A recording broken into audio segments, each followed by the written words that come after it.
for the bathroom. I'll be right back, just wait and see, because I have to take a dump and play me. That's right, it's WD Champions time. The only time in my life where I feel like I shine, spending every dollar I make despite all my lies. I think I'll buy some more picture of sweaty pictures and muscular guys. To be as big and dead as me, you have to pay the price. Another Hogan nice.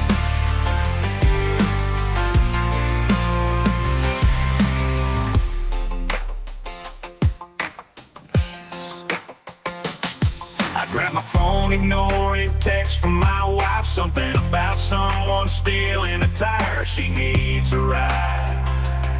She will have to wait, interrupting my break would be a crime. After all, it's WE Champions time. Nothing play me. That's right, it's WE Champions time.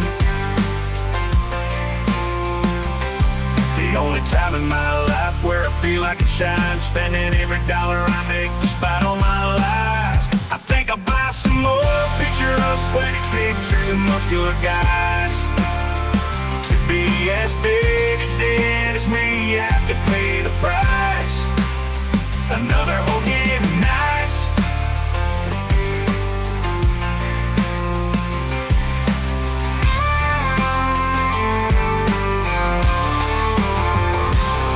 Well, my wife cat stuck on the side of the road, and my streaming audience is waiting for me to come out of the commode. Well, I grab my wallet to get that PayPal money loaded. What I'm spending on this game is kind of exploded. I buy some more packs, it will be just fine. After all, it's WE Champions time. That's right. That's right, it's WWE Champions time.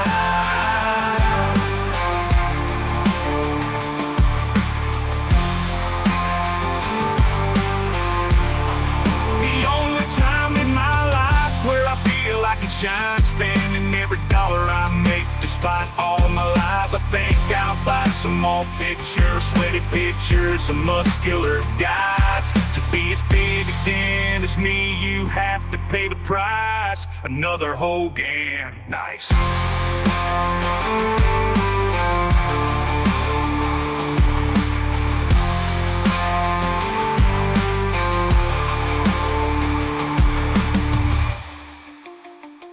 Sorry about that. Welcome back, ladies and skeletons. I was muted for a little bit there. That is DSP's Get the Lotion Radio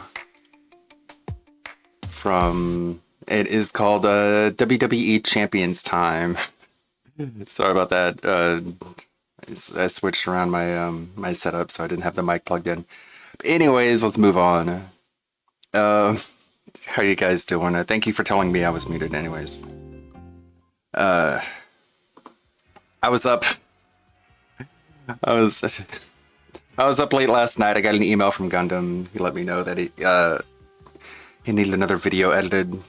So it was this one about Alyssa Mercante, the Kotaku clinger. I included a little bit of a DSP segment here. Let's see if this one plays. She'll go back to camming. Yes, that's right. I'm not even joking. Here are a few tweets that have recently picked up some steam. I'm now best friends with a Miami stripper named Penny. We are quoting TikToks while jiggling her boobs. It'll be an easy transition for me. I'm just gonna go back to sex work because at least when I get fucked a lot, I get paid for it well. Oh God, if I ever get fired, I'm going back to bartending and sex work. Fuck this industry. Happy International Whores Day. I used to be a cam girl. Sex work is work. Let me be clear, OnlyFans good. Sex work is work. I do not want to invalidate that in any capacity. Thank you for bringing this to my attention, and I'm sorry. Jesus Christ. Pancakes bricks. I don't know what it is about these idiots, these whores. They think like talking about doing sex for favors is somehow a turn on. But I decided to include our our favorite skeevy perv to highlight the clips. But yeah. There's a couple interview sections that Gundam wanted to insert himself, so there's still a little bit of editing to be done on this. It'll probably be showing up in our sub box today. We'll take a look at it if that does happen. Just look at that. How hard is it to explain to someone that Sweet Baby is a bad idea? All you have to do is just look at this, and the picture tells you 1,000 words. Like, what the fuck? And it's not even one of those things like Aloy from Horizon Forbidden West, where once you're playing the game, you just sort of forget about it. Like, Mary Jane looks that bad from every angle, at every point in the game when you look at her. But anyways,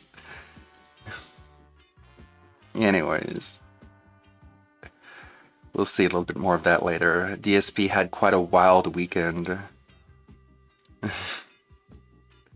What did you want to take a look at, Red Animator? The Arc System interview. Let's see. I'll probably never buy an Arc fighter again unless a lot of changes. Yeah, I think they were talking about Xrd. What we originally created came from a very limited worldview because we were focused on our Japanese player base and values in terms of what we wanted to put into it. But with Strive is when our American division was born. Oh no. The decisive difference between Strive and Xrd is that Strive was made to destroy Xrd. He told us. In a sense, we were trying to make Xrd as an example of failure. Of course, it wasn't a failure, but we had to change the direction. Yeah, that's a weird... It's a weird approach to take. Hopefully they change course. What is this? Oh yeah, I did see this, Delorio. Okay, I'm a 3 months HRT trans girl. I actually just did like see to this. say you're my role model. I'm sub to you, Delorio, if you don't know. Look, Wow. I'm proud of you, Wow. but you should pick a better role model. It doesn't like, get better. For instance, SpongeBob, because like SpongeBob's never done anything wrong. I don't think. That's yeah. Are you proud of what? I have no You deserve to be examples. proud of it.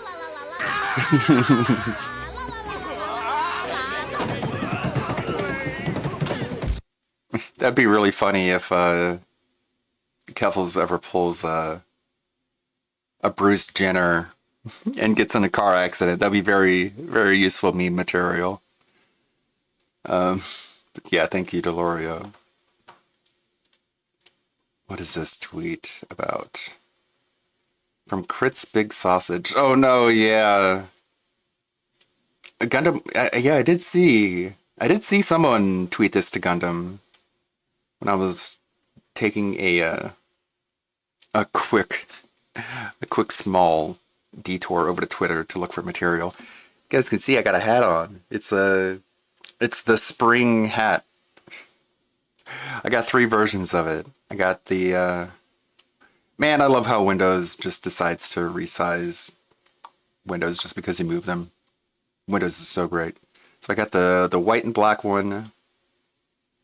I've got the white and blue one. And I got the white and red one. I don't know. I don't think this one works very well. It matches the bow, I guess. I don't know. I think my favorite is the white and black one. There we go. Good. Got some spring attire going. Vash's favorite goblin. Goblin. The only goblin I know of is oh, not this one. Not this one. It was the Phase Connect Fox. 絶対しんどいやんこれ。はい。両手両足を開いたり閉じたりするわよ。はい。うわー！みんなー！なんで？みんな！いいよね。ちょっと待って。ちょっと待って。 I like that thing at the very end there. 待って。 It just slides across the floor.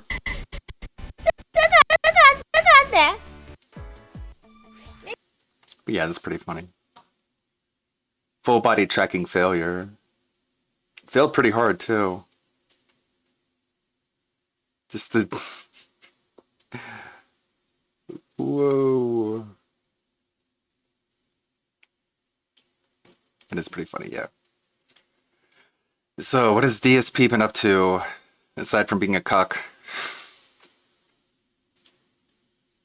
Man, Sundays are just disaster days for DSP. It's so funny how just he's set himself up for a guaranteed disaster every Sunday because he does just shit like this. You guys think I'm a racist? Guess what? It's not me, it's you. It's you who are the real racists. Because you called me a racist, that makes you a racist. That's how my logic in my bubble works. It's like, cool, dude. Awesome. I mean, you fooled nobody, but it's okay as long as you fool yourself, right? That's all that matters, right? When John died, I laid orchids on his grave. Aha. I cried when they told me I'd already lost one of my children. And now they were taking away another one, you understand? For adoption. Here it comes. Or were they just selling them on the black? He sounds like he was prepared for this. And now they were taking away another Here it comes. He look at this. Look at how prepared he is for this. He knew this was coming. Hey, Good Roberts. one. Here it comes. And he literally just wags his finger at you. Literally just wags his finger like a little substitute teacher who's way in over his head. Understand? For adoption. Here it comes. Or were they just Here selling it them on the black comes. market? Oh. Lost your family. Oh, and then he pauses it. Another one, you For understand? adoption. Here it comes. Or were they just selling them on the black market? Oh. Lost your family. The black market. So, that's not the same as saying the slave trade, Phil, but let's see what you have to say. Oh, so now hold on a second here. Now I've got the evidence. I've had enough. Contact Stuttering Craig, that motherfucker. That motherfucker. Right, who a year ago during his interview was trying to tell me that I was making a racist joke during a Yeah, because you said slave trade. Because you're talking about a little black girl and selling her off to the slave trade. Anyone would look at that and say it's racist. You're talking about the black market, which is not the same thing, you fucking dipshit. playthrough that I made. I absolute literally just moron. made the same exact joke about children. Yeah, it's basically targeted harassment too, by the way. Go contact him, that motherfucker. It's like, really? Like, you're telling your audience of deadheads to go brigade another content creator? Terms of service. On the black market in 2010, and that was 12 years prior. It's the same joke. It has nothing to do with Yeah, because you didn't change. You're just the same asshole that you've always been, which is contrary to what you're telling people over and over and over and over again. Like 5 dozen times during that interview, like, oh, it's okay. I'm cool now because I've totally changed. And now he's sitting here being like, it's the exact same joke I made 10 years ago. It's like, I don't think you realize how much of a self-own this is. But he's an absolute, just total idiot. racism. Stuttering Craig is just a fucking asshole. You're just a fucking asshole. But everyone agreed with him. Adam agreed with him. Blabs agreed with him. Travis agreed with him. But let's target Craig because he's the one who invited you on for your stupid little interview that you wanted. All right, boys, prepare the slave trade. We're selling her right off for profit. She's right. She's too valuable to escape. She's worth lots of money. That's Okay. fucked up. That's fucked up. Yeah, so what's going on there, man? Like, And I love that seething. You motherfucker. You can see him just like burning in his cerebral cortex as small as it is. All right. He fucking had to pick that shit and try to pull. Yeah, Jeez. Phil, you're flooded. Hold on. Quit trying to crank it. Card on me during an interview when it had That's nothing not what the race card means, Phil, but okay. to do with reality. It's literally the same fucking joke. It's literally the same fucking joke. I mean, it's not. One is the black market, the other is the slave trade. But again, you're debunking yourself by claiming that you've changed, even though you say by your own admission that you make the same fucked up jokes that you've always have. So have you changed or have you not? You complete brainlet. 12 years before, I just reiterated it in a modern playthrough, and everyone said, "Oh, in 2020." Yeah, that's what they said. They said, "Oh." Of course, when DSP acts like as an insufferable, stupid jackass, only as Coffee creams its pants and gives DSP more tips, which just emphasizes this behavior even more and just incentivizes it. 22, you can't say that anymore. Well, they never said you can't say that anymore. You were the one claiming that you've changed. They pointed out that you didn't change. There you go. There you go. 100% evidence, and it's with a white child, not a black child. It's this. I thought you didn't look at race, Phil. I thought you didn't see color.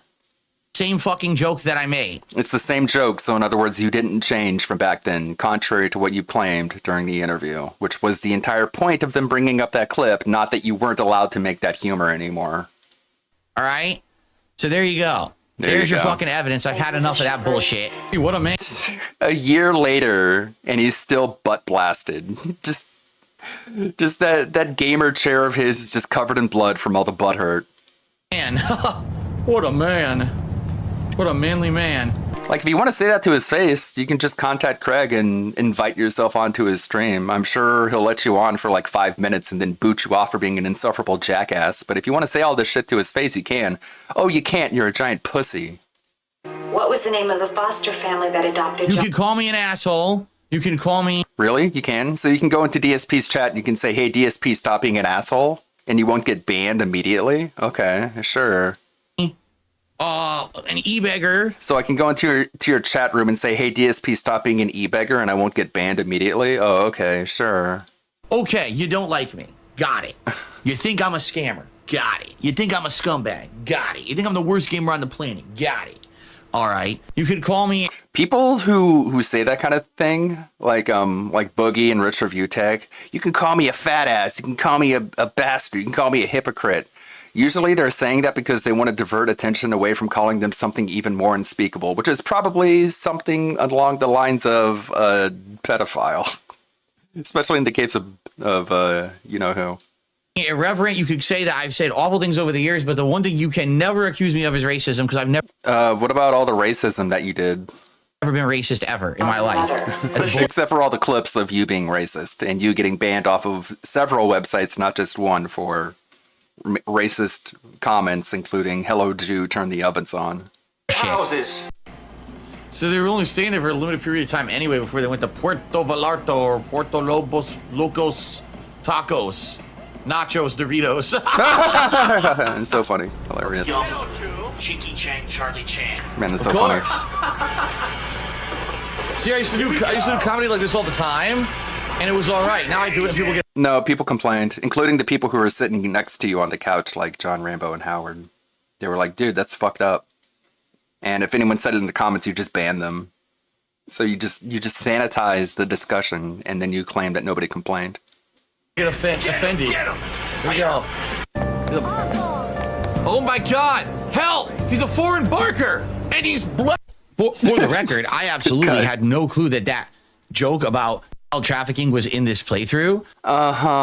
Sure. Dude, he's such a fucking stupid liar. He literally, as it was coming up, he was wagging his finger at the camera, being like, "Here it is, here it comes." And then immediately when he said it, he paused. He's like, "Oh, there it goes. Oh, by the way, I didn't know that was going to be in the video." But isn't it funny, 12 years later, I'm playing a game that's exactly similar to the gameplay of Heavy Rain, right? What was it called? Like, I don't even remember what it was. Until From Dusk or something like that, or As Dusk Falls, I think it was called. And it was a very similar situation where there was a child in danger, and I made a joke about trafficking, and somehow I'm a racist because the child... No, you said the slave trade when referring to a black child. That's why it had racist connotations. Was black. No, I'm not a racist because the child was black. You're a racist if you think my joke is racist because the girl was black, because all you see is skin color because you're a racist motherfucker. So It's very tortured logic. It doesn't really work, Phil. But as long as this mental insanity excites Only Iced Coffee to giving you money, then it's all okay. It's all good, man. Thanks for asking me that question in the interview, you fucking asshole. Oh, why did you do that? Yo, it's Mac. Sean McAllister, yo. The token black. It's here. And this is the extent of his humor. He sees a black person on the screen, it's like, oh, it's a black person. He sees an Asian person on the screen, oh, it's an Asian person. That's like the depth of his commentary. He's such a low IQ idiot. Now I'm driving his car. Yeah. I'm black, son. Yeah, that's what always gets me about people online who want to say people are racist and try to cancel them. It's like, wait a minute. It wasn't just about you being a racist, which you definitely are. It was about your claim that you've changed. But of course, let's just distort the context of the complaint in order to fit inside of your argument. This is called a straw man argument, Phil. Unless someone overtly made a insult about a race, it's not a racist joke. It's not a racist comment. If you are assuming... I mean, how many times has he laid blanket statements about Japanese people and Japanese culture? I mean, dozens of times. Race in the joke, then you're the racist. You're the one who sees race when the other person probably doesn't. You know what? Probably. You like how he has to throw that in? Like, his brain is such a rat's nest of disease and disorders. What I'm saying? You know what I am saying? Like, sure, Phil, but we don't agree with it because you're an idiot and you're wrong. Man who never eat pork bun have very limp dick. Very limp dick. Oh, yes. Pork bun make you very virile. Virile. When you eat pork bun, your balls grow. Giant heaving testes for you. Eat pork bun now. Oh, Sarah, I have no idea, nor do I care. She said, if you saw the guests they have on their show now, they have no right to ever call you a racist. Listen. It wasn't about calling you a racist. It was about you claiming that you've changed, but we've been over this. I don't know. I don't care. I'm well aware they jumped off the political... I don't know, but I'm well aware. I don't know, but I'm well aware. Sure, Phil. Sure. Deep end, and they really have nothing to do with gaming anymore and pop culture, that they're just talking about politics constantly. You know, no, they're not. They took the easy way out. They realized they have absolutely no actual clout in the gaming spectrum, so they just constantly talk right-wing politics now, which is... No, they don't. They had an interview with Brutus from Sweet Baby Inc. Detected about how Sweet Baby Inc. is going after him, and that's all rooted in gaming and gaming culture. It's not right-wing, left-wing at all. It's hilarious because when I was on the show, they were outright saying they didn't want to do politics, and now it's all they do. They didn't say that. Well aware of that. And I don't care. I don't watch their show. I don't know. I don't care, but I'm well aware of that. God, you're such an idiot. Well, again, I mean, that whole thing was a fucking sham to begin with, and we all know that now. We all know that. Like, no, we don't all know that, but it's the fantasy that you create in your head. Now, right? Wrong. I don't have items to get rid of toxic, so I can't cure toxic. We're good, right? I actually just want to stretch my legs for a second, and then we'll continue on. Thanks, guys, for chilling. Again, to the few who have supported so far tonight, thank you. Guys, please support the channel tonight if you can. These streams are really the only time I make any profit on this channel. I don't really make much on ad revenue, like $1 a day. And these streams have done really well up to now, which is why I've been doing them weekly. Revenue, if you want to keep them weekly, please support it if you can. Just let me stretch, and then we'll continue. Just let me stand up for a second. Dude, I was joking. Dude! I was fucking joking. I said Black Mamba. There's a fucking Black Mamba I'm racing against right now. Oh my god, could it be any more stereotypical? Black fucking Mamba is right there. El Coco. I don't look at race. As we've seen, he's obsessed with race because he has absolutely no wit and no ability to make any sort of intelligent commentary aside from seeing a black person on the screen and going, shoot him, he's black, which is something that he's literally said. But yeah, that's the weekly meltdown of DSP. It's so funny, like every Sunday you get a guaranteed meltdown now because of the way he's just painted himself into a corner. LTG covered Sonic Soul. Yeah, I saw the Tractor Beam put together a Sonic Soul channel. Let's see. First message from a new viewer. pasting a link to a YouTube video that says, watch this, trust me. Well, I'll pull it up on a separate screen so that we can see it. I have to practice healthy skepticism for a new viewer. This is not a link to a video. This is a link to a channel with 16 subscribers. So, no, I'm not going to watch it. I'm sorry, buddy. You didn't even link to a video. You linked to a channel. You want me to watch an entire channel? Sorry, dude. I think you messed that one up. Anyways, Saturated Content put out this video. This is fucking disgusting. I was watching it while I was editing, and it was pretty vile. But if you want to be introduced to a brand new lolcow who's apparently been around for a little while, you can check out Josso Man from Saturated Content.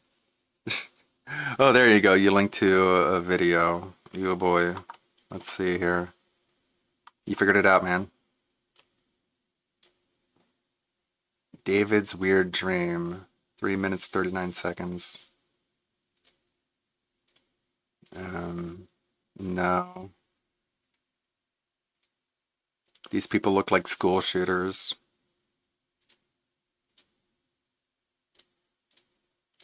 I'll pass on this, if you don't mind. This happened IRL.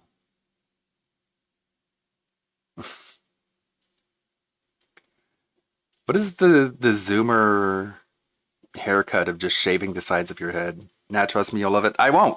I won't trust you. I don't know anything about you. I don't know you. I'm not going to trust you, just right off the bat. If you don't mind, I think everyone's the same way. What have we got here in the sub box? I'm sure there's a lot to get caught up on. There's Atlas and ALT going over the Ask the King. There was the clip on Kino Casino of them watching Ethan Ralph playing Super Mario Wonder.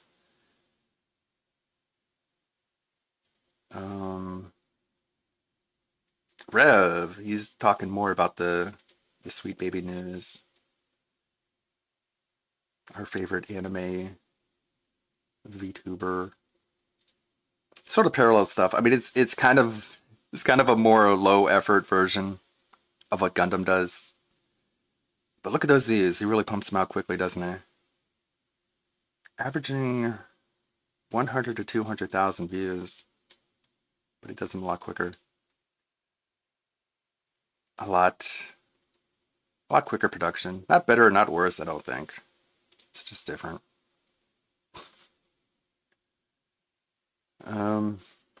What else do we have here? I'm sure there's a lot. There's the DSP flathead theory. I made the spring hats when I was listening to that being said. Just taking a break from editing and doing some Blender work. This is another channel that Alfred made. It's a political channel. So he has the DSP channel and the political channel, where he makes political songs. They're funny too. They're all commentary songs, or comedy songs. DSP refuses to play Stellar Blade. This rant again. It's like every week he has to rant about Stellar Blade and how he's not going to play it. Even though as someone who has a PS5, which a lot of people don't have, and it's a PS5 exclusive, it would be a good idea for his channel, but he's gay. Did you beat any other old school legends from back in the day besides Alex Valle? Aren't Daigo and Justin Wong roughly the philosophy segment? I'll take a look at that next. your age? I pretty much have won and lost against all the legends. Like I've beaten John Choi and I've lost to John Choi. I've beaten Mike Watson. I lost to Mike Watson. I've beaten Seth Killian. I lost to Seth Killian. Well, like, winning one time and losing 5 dozen times doesn't mean that you're better than someone. Like, there's always going to be flukes. They're always going to give you a round as a way to fuck with you and sandbag you. It doesn't mean you're better than they are. It doesn't mean you're on their same level. It means absolutely nothing. It always went back and forth depending on the game, depending on, the level of competition. No, I don't know. Any given, you haven't explained anything, given Sunday, so of right? course I don't know. That on any given day, a top player can beat another top player. So I've gone back and You're forth not a top through all player. of those. You know what I mean? Yeah. I mean, Justin Wong, he always beat me in any versus game that we ever played, any Marvel game. But then in Super Turbo, I beat him pretty consistently too, multiple times at Evo. I've beaten him in tournament. But it again depends on the situation. You know what game it is, and you know. So yeah, I basically Jesus Christ. There's no disputing that. That was like 3 you-knows in 3 seconds. Was absolutely one of the best players of that mid 2000s era when it came to old school games like Super Turbo. The only people who can deny it are conspiracy theorist morons who just make shit up. Theorists? I mean, What's the conspiracy? Results exist. You can see I won Evo East twice. I won other regional tournaments or made top. Won Evo? No, you didn't. You got 4th place. You didn't win anything. 3 in them. I beat the best of the best over and over. Right? No, you didn't. It's indisputable evidence. Just people don't want to. They read it. Oh no, it doesn't exist. No, it's right there. You're just an idiot. Keep grooming the hair. What a fucking fidgety weirdo. You didn't beat anyone. Anyone in the FGC, literally anybody in the FGC can whoop your candy ass up and down the block. And you know it, and everyone else does too. Because you don't like me, right? Anyway. Yeah, because you're an unlikable person. On top of being a I received scrub. a $2 tip from Nico. Are you going to play Stellar Blade next month? The game looks interesting. If you're into hacking and slashes. I've already explained, Nico, why I'm not playing it. All right? It's this simple. All right? It's not that the game doesn't look good or the combat doesn't look sound. It does. But this is another situation. That's going to be another Bayonetta. Another, you know what I mean? Where the game dev... If it's going to be a Bayonetta, then you should play it because Bayonetta did well and it's a good game. If it was another Bayonetta, then you should play it, you rat-faced fucker. Look at this. This is when you open the cabinet door and there's a rat in there. Oh no, I got caught. Has come out and said, we purposefully designed the main character of this game to basically get a certain audience. We based her off of... What does that mean? We designed the character basically to get a certain audience. I think that's every character design ever in the history of character design. But sure, Phil. He was just asked, why is the character so attractive? And the developer responded, because you're going to be looking at them for a long time. Of a model. We sexualized the character to a... Literally at never any point said we sexualized the character. What does that even mean? And nobody says that other than this stupid, dumb fuck, idiot gay boy. But of course he claims that other people said that. Certain point to get that level of attention. That's why we did it. We want that level of attention. Okay? He's so fucking weird and just how bizarrely inconsistent he is. He's such a woke idiot, but also just a stupid denthead. I guess that's not a contradiction, is it? If you believe in the woke perspective, you got this guy on your side, this absolute low IQ dumbass. You're a very good representative of your opinions, Phil. And hey, cancel culture has come for them and said, oh, that's awful. You're objectifying women. Cancel culture has come for them. He doesn't even know what cancel culture means. Cancel culture is when you try and go after somebody for comments that they made out of context. And the context being that the comments that they made were in a different time where the culture was more socially acceptable to the things that they've said. Like, it's really not that complex. It's not that complicated. And blah, blah, blah, blah. Wow, he sounds like he really understands what he's talking about.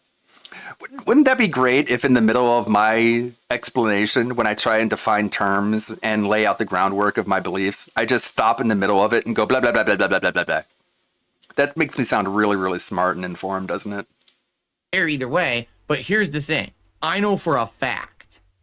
It's very easy to know what woke means. Woke is just a more modern way of saying politically correct, and it's very easy to understand what based means. Based is just a more modern way of saying politically incorrect.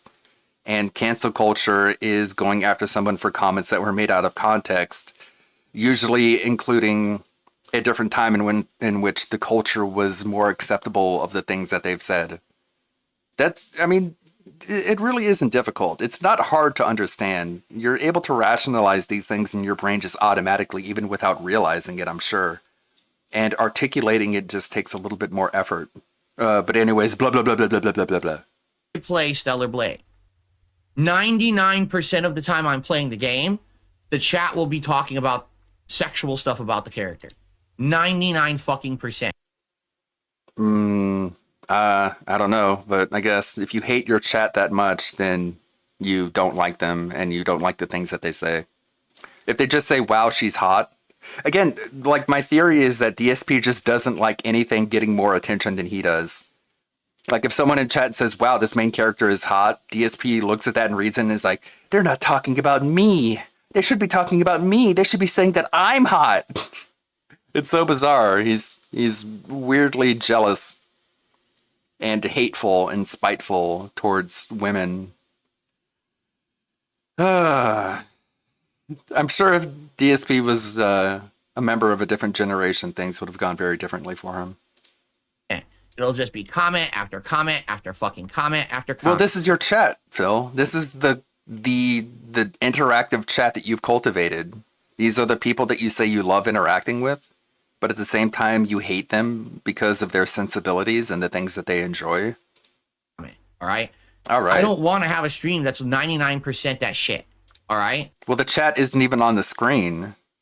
So people can't even see if they're looking at the screen the comments that the chat is making. Just ignore it. Can you ignore it, Phil? But of course you can't, because the main character, Eve, I think that's her name. She'll be getting more attention than him, and he's jealous of that. Look at that stroke mouth, man. Look at how slanted his lips are.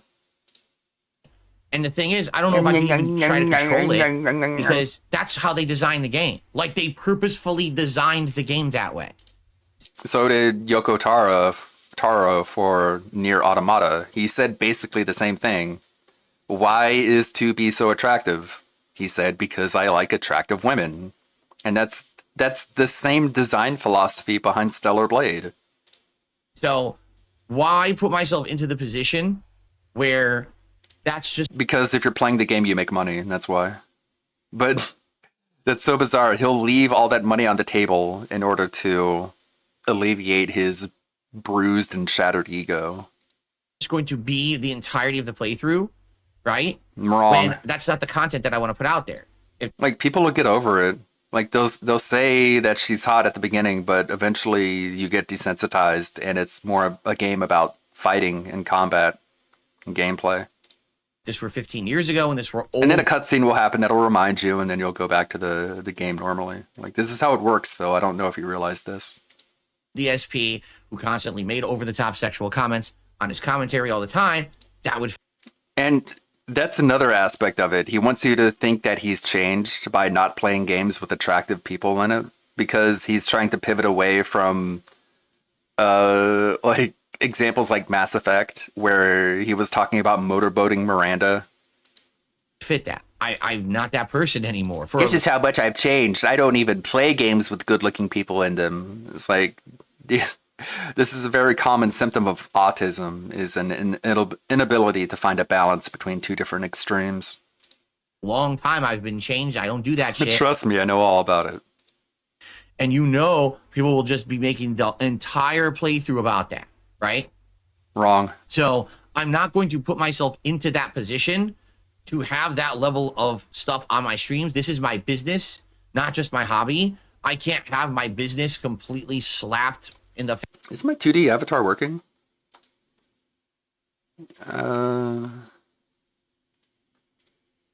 Oh, I have it, there it is. I had the still PNG instead of the moving VTuber avatar. My mistake, my bad. Sometimes when I'm trying to reduce the CPU load, I hide the VTuber avatar and I just replace it with this flat PNG. But anyways, never mind. Face with that shit for an entire playthrough, so I'm choosing to skip the game. That is not saying anything whatsoever negative about the game or its gameplay. Yes, it is. It's me saying... You're saying that the developers intentionally sexualized the character in order to attract a certain audience and exploit them. That's a negative connotation, Phil. I know what would happen. Man, that's such a weird slant to his lips. Situationally. Situationally, blah, blah, blah, blah, blah. Sure. Phil, you've had a stroke at some point. And, like the Bell's palsy theory, doesn't Bell's palsy eventually go away on its own? Like, this hasn't gone away unless he's, like, having it over and over again. Situationally, it doesn't fit my style. I don't want to put myself in that situation. Okay? It sounds dumb. Fair enough. I hope that makes sense. I'm trying to do it as respectfully as possible. You're not. All right. I'm skipping it. Okay. Okay. All right. Well, I mean, the game is probably too good for you anyways. Like, I'm glad whenever you skip games that are good, because you don't deserve to have good things in your life. I'm glad that you're skipping Persona 3 Reload. I'm glad that you skipped Still a Blade. I'm glad that you skipped what's that Switch game? Astral Chain, which is a very good game. Speaking of very good games on the Switch, DSP said that the Switch is a toy for babies, something along those lines, which I'm sure Dingus really appreciated. But there was another clip, him being philosophical. Who clipped the Phil being philosophical? Let's see. I'm sure one of the clip channels did it. Was it Memology? Snort Hogan? Memology did. Thank you. Let's keep scrolling until we find a video of theirs, and we just click on the channel. This is how we do. I have all the things set up in my head, but implementing it takes a little bit longer. God, I have so many people in my sub box. We love them all. There was this one about Kotaku journalists. I think I did actually respond to this, didn't I? I don't think I did. Let me tab that for later. There it is. DSP serious rant. He won't be taking any more feedback from his bipolar viewers who can't decide. He doesn't know what bipolar means either. Okay, 8 minutes.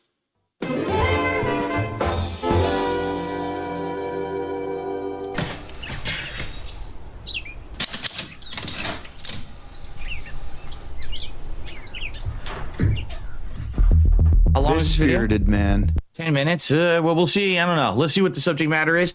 We are in a fourth turning. What does it mean? Had been expecting this crisis. Maybe not a global pandemic per se, but he knew something was coming. A spirited man himself told him to read this book, The Fourth Turning. This book turned out to be this spirited man's favorite kind of book, a mind blower.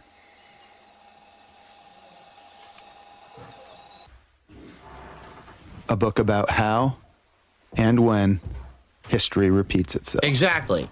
So I'm just going to say this because this is something that I've been saying recently in the last few years. Something that I've noticed about humanity and America in particular. Dude, the video didn't even say anything. And of course he has to pause it and be like, exactly, this is what I've been saying all along. It's like, what the fuck? Hold on, Phil. Just let him have his opinion, then you can react, buddy. Is that him looking so goofy in his gunner glasses and little red fedora? Our culture, our methodology, our way of thinking, our philosophy is like a pendulum that swings back and forth. Think of a big grandfather clock, and it has that pendulum that goes tick tock. Yes, Phil, we know what a pendulum is, dipshit. Tick tock. Oh my god, bro. He thinks you're so stupid. It goes back and forth. Yes, Phil, thank you for pig-splaining what a pendulum is. That was so unnecessary. That's really how our world seems to be. Not exactly. Right? Wrong. You know, at any point, everyone's thinking one way, and that's the way, and then sometimes it swings the other way, and everyone thinks the other way. That's too vague to even be applicable to any real-world situation. You know, liberalism, conservatism. He can't even say it.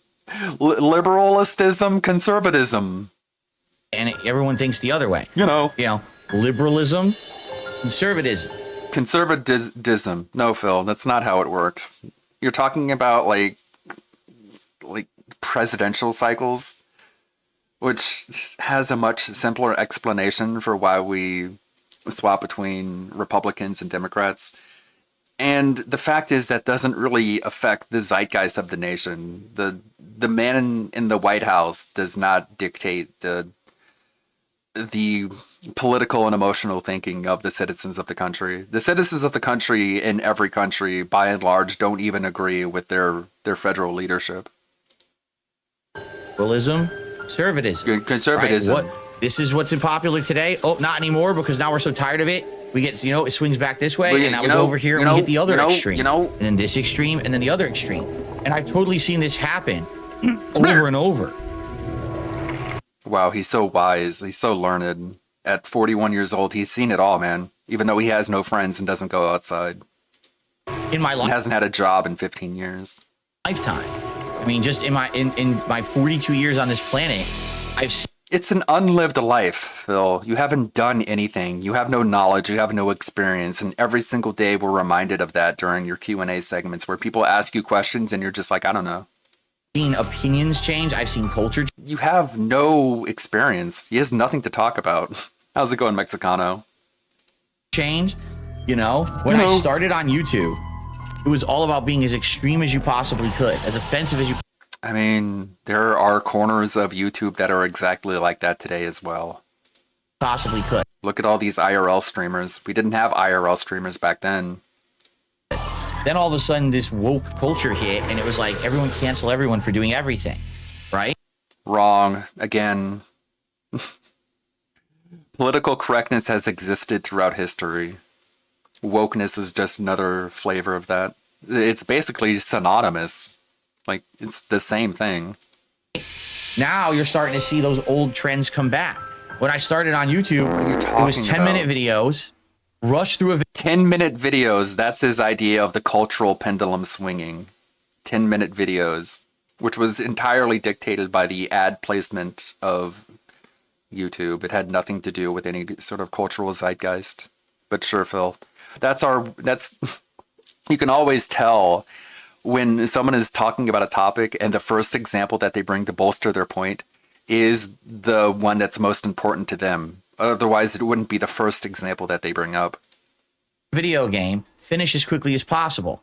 Then all of a sudden it became longer videos, more meaningful content, meaning nothing. It's a meaningless statement. Don't rush, do all the content, do a better playthrough. Now I find out, oh, guess what? All the top YouTubers now just rush through games, finish them as fast as possible to get on to the next one again. I gotta play again. No, we've been over this. The reason streamers don't really make completionist runs is that there's a specific niche for that already exists and people do that better than they do. So they don't bother doing long form completionist runs anymore because there are other channels that do that better where viewers go to instead of them. So they adapt to situations that their viewers are going to want to watch more.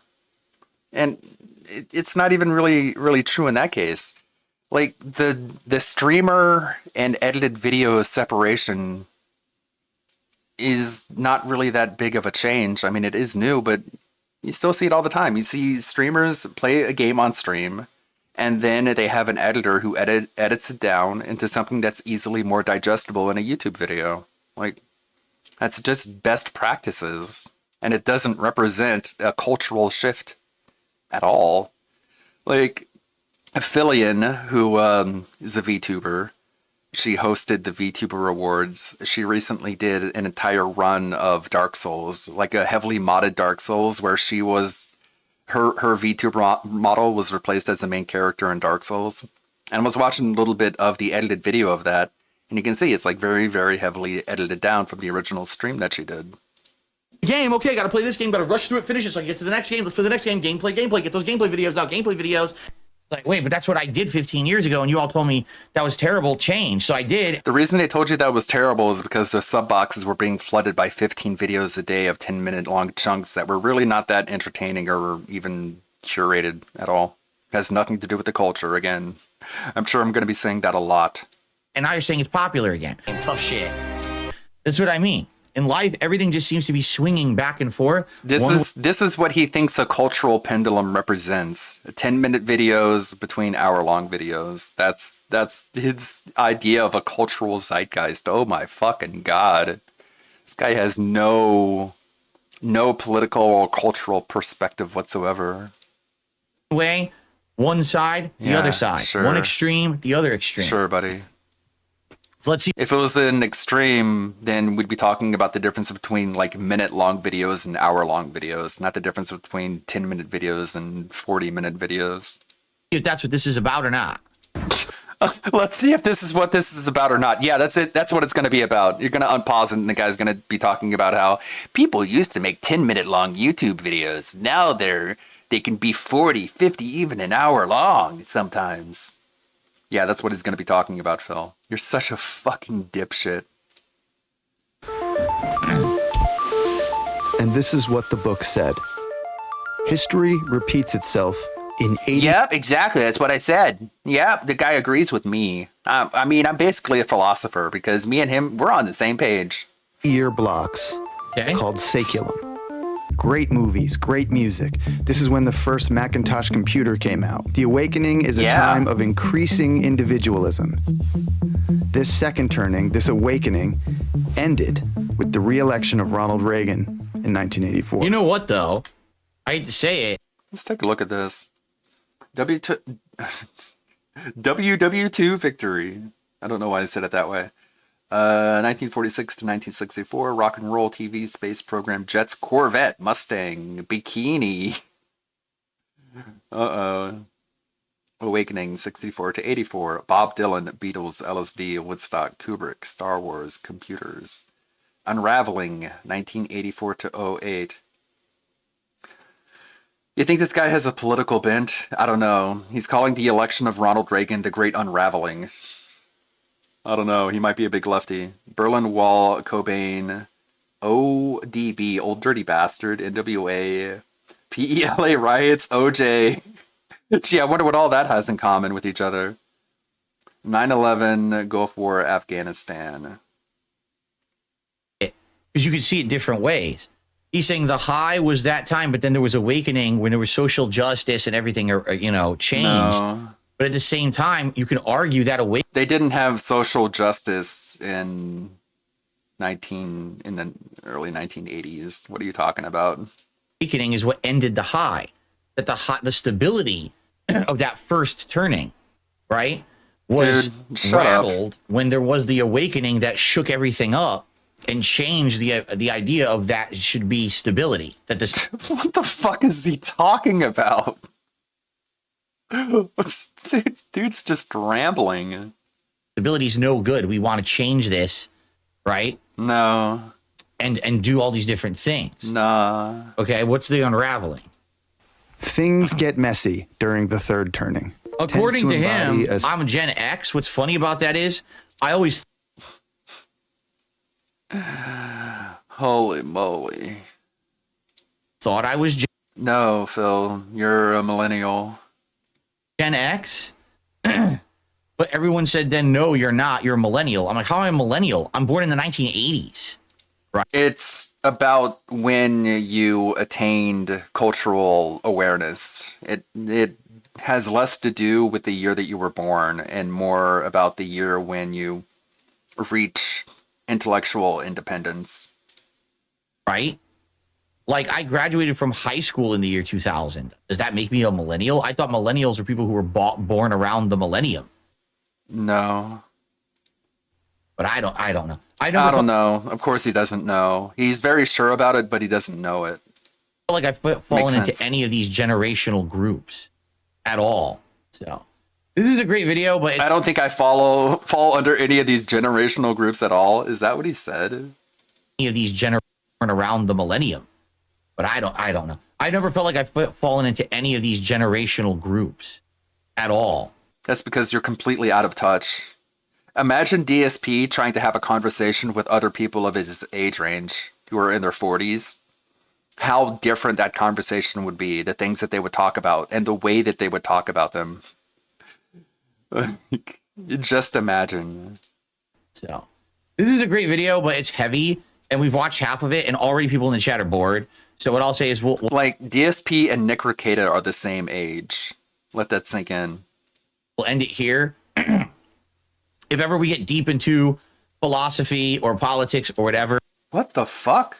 You'll end it right there? If ever we get deep into board. So what I'll say is we'll end it here. Dude, just let the video play. If ever we get deep into philosophy or politics or whatever on a different channel, perhaps we will we'll watch this in its entirety or another kind of analysis of this. I'm not surprised that if you analyze human history that you see patterns like this. Honestly, I'm not. The video didn't even go over patterns at all. You didn't even give it a chance. These are eras. These are phases. These are not patterns. These are signs of change and alteration. These aren't things repeating. Like I said, it seems like we're destined to go back and forth like a pendulum. Everyone agrees this is good, then it goes over here. Oh, no, this is good. Now this is good. Now this is good. Right now, we seem to be in an era, well, we were in an era of high liberalism, right? No. It's okay. Everything is accepted. Everything's all right. No. But now it might force an era of the opposite, right? Where people want conformity now. They don't want everyone being individual and different. Everyone wants to be more conform, more order, right? We might be. No, it's just insane psychobabble rambling. Going in that direction. I don't know. But as a society, we keep going back and forth between these two opposites, I feel, right? No. Okay. Well, that was part 2 of DSP versus the internet. I hope you guys enjoyed for this week. Ridiculous. We still got another 2 hours coming. And I did see the clip that comes up after this. People in his chat were telling him that he's not intellectually equipped to even talk about these issues, and he gets very, very upset with them. Here we go. Thanks for everyone chilling with me and enjoying here live on the stream. And he acts like as you can imagine, a very mature, enlightened, wise 41-year-old in reaction to people telling him, like, man, you really shouldn't attempt this when you're not intellectually prepared for it. Stream, and we shall continue on. Cool. Here we go. Okay, just for the record. And he makes sure to end the recording before he does that because he's a cowardly pussy. People, if you're going to disagree with me, that's fine. But literally sitting here and saying stupid shit like, you're not built for politics or philosophy. Your pendulum. Factually true. Theory is childish. There's no point. Factually true. This is not a debate stream. You're wasting your. They're not debating. They're just giving their opinion just like you are. Time. And it's annoying to see you act like that because you think you're. You're annoying. People are not agreeing with me. People in chat should be just going, yeah, Phil, you're right. You're right, Phil. Nobody in chat should be saying, hey, Phil, you're not really making any sense. You're just painting things in an extremely broad brush, and it's not very helpful for anyone. You're like your superior because you say something like that, and I'm not going to counter you because we're on a stream where we got to continue. So just. Well, you're not on a stream now. Like you are on a stream, but I mean, you can have this discussion if you want to. But, I mean, you could if you were intellectually equipped to do it, which, of course, can't be the case. People who are saying that are wrong. They're stupid. Keep it to yourself. It's okay to have that thought, but being a fucking shitbag in the chat isn't going to help anything. It's just going to make me get pissy with you, and then I'm just going to fucking. It's going to help me get pissy with you. And ban you. All right. And then I'm going to ban you, and then they're going to make a sock account and come right back because you have no control over your chat. You have no control over anyone or anything in your life. It's like part of the problem. Like use your brains. Okay, thanks. Okay. Man, this whole time I wasn't using my brain, but this idiot with a sub 80 IQ told me to use my brain, so now I'm using it. Wow, this is crazy. Okay. All right, like this guy, unrecorded bitching segment. Well, here's an unrecorded banning segment. So I don't have to ever read your message ever again. Okay? Well, you'll just come back under another account. This is funny. If you don't, then don't bring it up. Dude, I'm watching a fucking video that's talking about it. You know what? I'm just going to ban you too. I've had enough of your stupid shit. Goodbye. Very mature. They're fucking morons. You fucking what a mature 42-year-old. During my live stream. You're a fucking idiot. You know this is not a debate stream. This is me reacting to videos. As I can sit here and you're just wrong. You're wrong. And they're reacting to you, reacting to videos. That's what a chat room is. You're wrong. You're stupid. You're wrong. Well, yeah, you are. You're stupid and wrong. Guess who's stupid now? Because you can't talk in the chat anymore. You are. You are the stupid one still. Dumb fuck. Because you have no control over your community that you say you cherish and value and listen to. I guess we know who's really stupid. You are. What a dumbass. What a fucking dumbass. What an idiot. You are an idiot, Phil. Again, the trigger word idiot. He's so butt blasted about being called an idiot. He thinks that calling other people idiots hurts them just as much as it does him. Okay. Let's continue on, shall we? All right. That was, by the way, that was part 2. We still have 4 more parts to go. And I want to thank you all for... It makes me want to like pull up this actual video and watch it, but not after the sort of political tinges that I think I've gotten off of it. Chilling with me here today, those who actually are enjoying the clips and not being jerks. Okay, appreciate that. Yeah, if he ever tries to go political, BreadTube is just going to tear him a new asshole. You remember that video game streamer who masturbated on a live stream? Well, apparently video games aren't working out for him, so he's done what a lot of other YouTubers have done. Gone with the political grift. Here are his opinions, and it's just a clip compilation of him sounding like an absolute dipshit. And it just, entire channels will rise and fall off the back of this complete idiot. See here, wow, there's a bunch of trolls today. You can see there's a bunch of them here today. Here's bunch of another trolls. One. They probably all came in together. Fucking idiots. Yeah, it was a restreamer who was like, go, my flying monkeys. Go into his chat and say this exact same thing to him. That's how it works, Phil. Sure.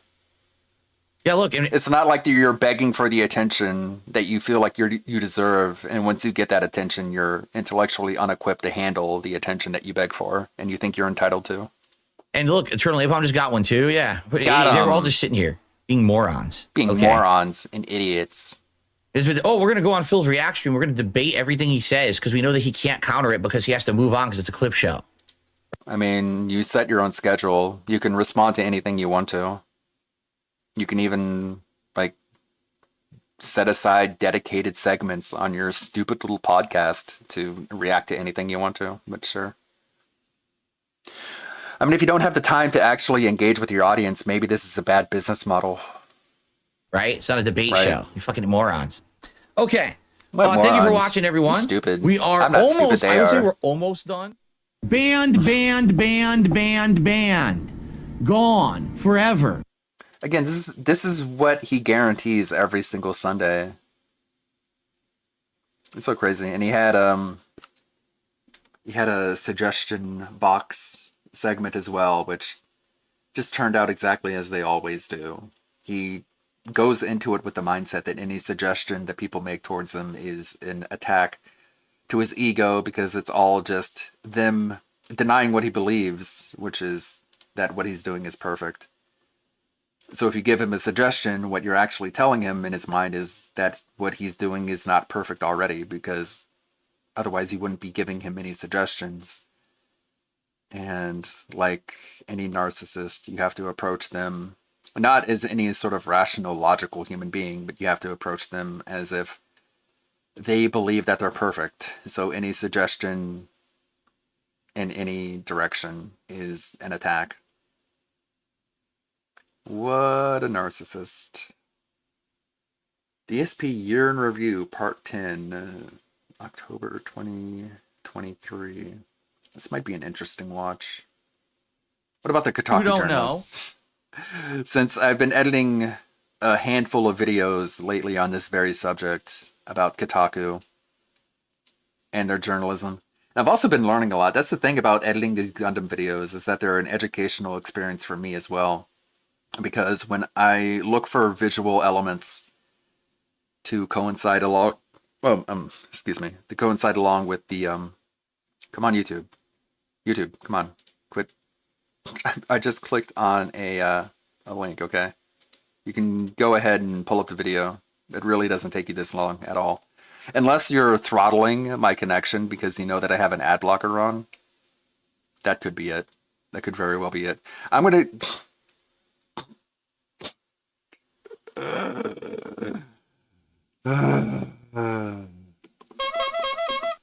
No, I'm not. Great. Okay. You know what? How about I do this? How about I close Chrome? Chrome, the browser created by Google, the same company that runs YouTube. Here we go. Kotaku, the gaming. But yes, anyways, like I was saying, when I'm looking for visual elements to coincide along with the voiceover, I actually find out a lot about these people. That isn't really included in the video, but I absorb anyways because I put way too much thought and time and effort into this. When I could very well just be putting up like fucking gameplay footage. Sometimes I think about that. I think about like, man, I've spent like an hour on like 30 seconds of video when I could have just like played a video game and just captured the footage and just pasted that in that section. But I feel like that's selling myself short and the audience, because even though the effect of that isn't measurable by numerical metrics, I think it does have an effect on the audience and how much they enjoy the content. And if you're really the kind of person who needs to monetize that kind of difference, then you just look at the live streams and see the contributions from the people who say that they really appreciate the content. But a lot of Keemstar type people can't really see that deep. You don't know. They only see attention as attention, and everything else is immaterial. Kotaku is a website. Kotaku is a website. That's what you need to know. Kotaku. Imagine if Gundam opened a video like that. Kotaku is a website. Kotaku's a website. Like, imagine how stupid people would feel if they watched a video that treated them like that. Kotaku's a website. Cool, thanks, Phil. RTU is a man. Or do they? Because they did one that covers game news. Or do they? Yeah, they actually do, Phil. I mean, I can go to Kotaku right now, and they actually do cover game news. But the problem is that their game news is influenced. God damn it! I fucking hate autocomplete.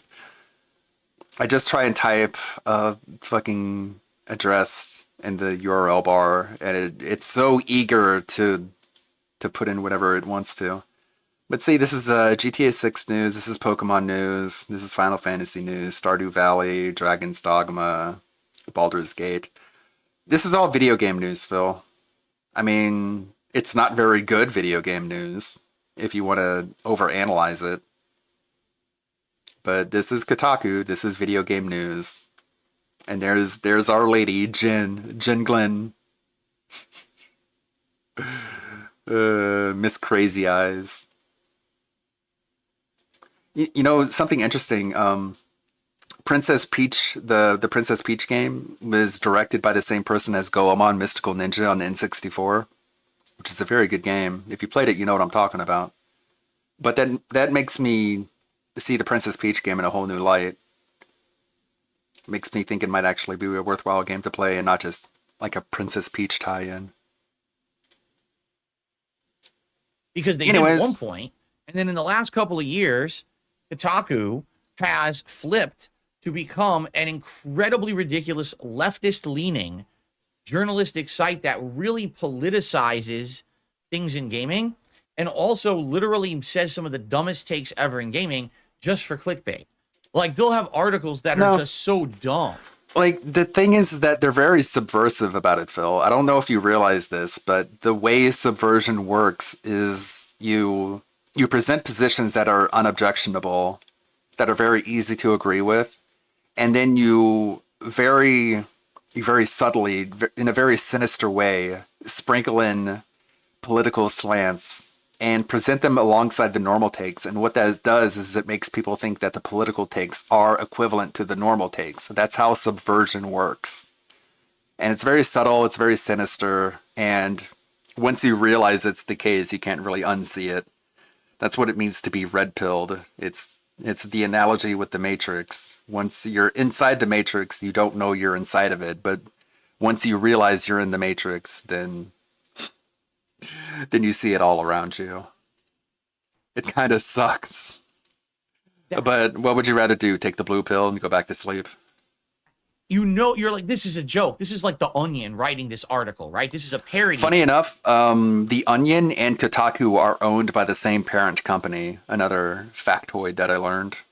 It's kind of sad. If you support The Onion, you're supporting the company that owns Kotaku. Of an article. But then you look, no, Bummer. It's actually real. It's really on their site. They actually published it as a story, you know? No examples. Just some of the most ridiculous stuff ever.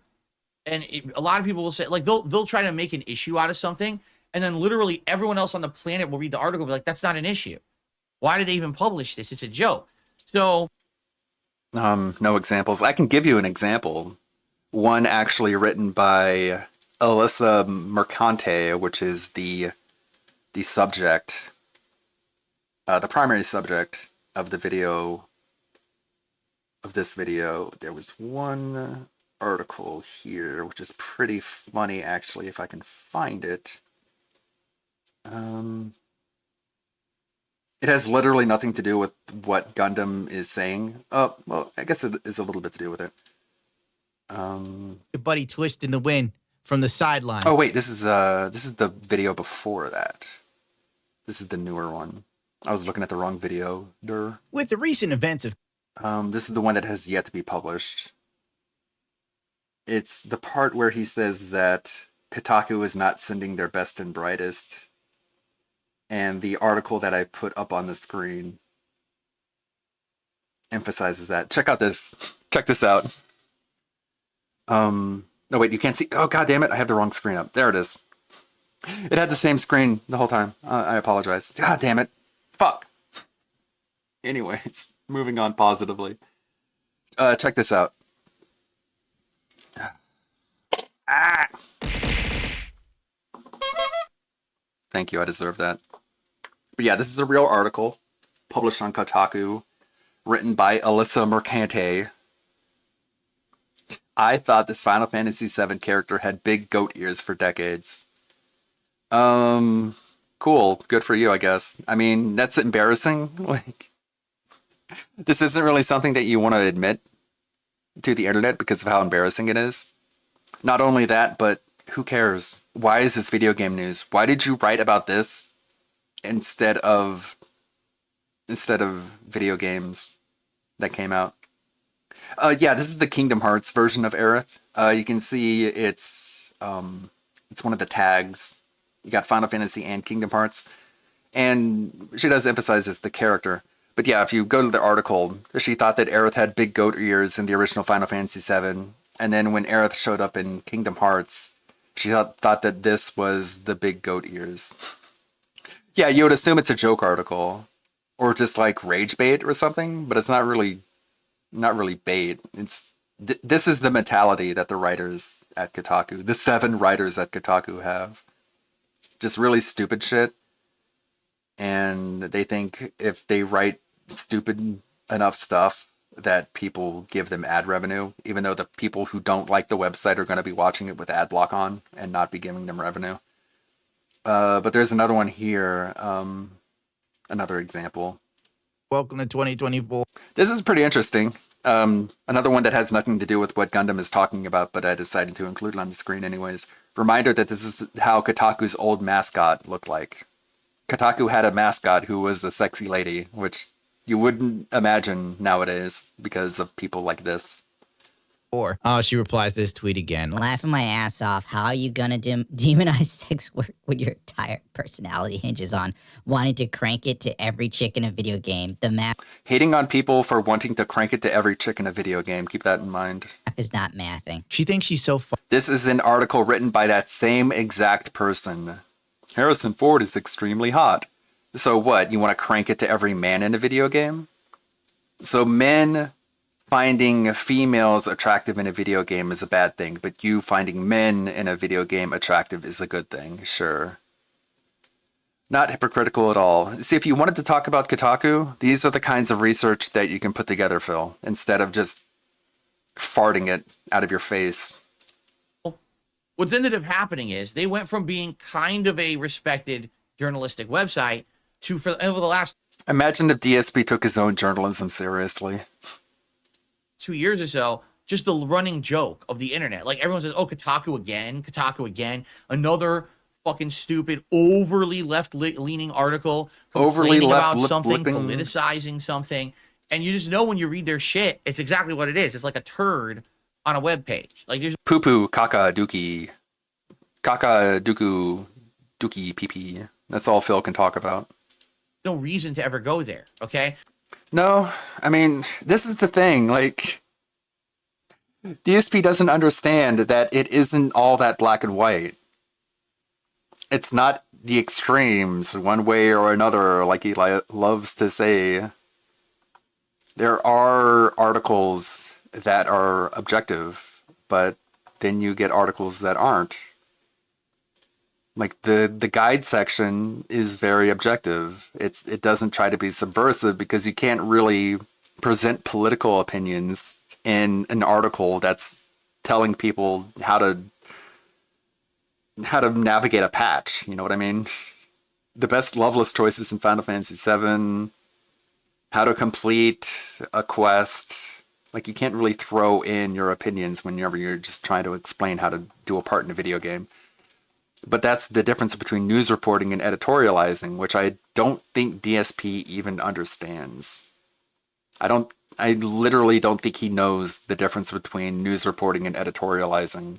He thinks news reporting is all the same thing, when editorializing is giving your opinions as part of reaction to a news article. Like, you can read a lot of these and not find any sort of political slant. But then you find articles that make you realize, oh, okay, this is Kotaku. This is the dumb stuff. There are dumb people writing this. This is like how bad DSP's reporting is. He makes you defend the indefensible because of how much worse he is. So what ended up happening is they tanked. This last 2 years, all of their attention has gone away and everyone's just constantly making fun of them. So all their traffic on their site has tanked. They're not making as much money as they used to on ad revenue and things like that, which they need to survive. So here's what happened. How do you know that? The management, meaning the people How who do you own even track Kotaku, that? came down on them this week private. and said, what you're doing isn't working. Everyone hates you. You've got to now become a gaming website again. So starting this week, you have to pump out 50 game guides a week. Yes, they actually made an edict. You have to make 50 game guides in 1 week and have those on your site to draw traffic to the site that's related to actual games. Because what you're doing isn't working. It's not gaming related. It's trash. And we need people to actually come to the site now. Immediately, the head editor, what's her name?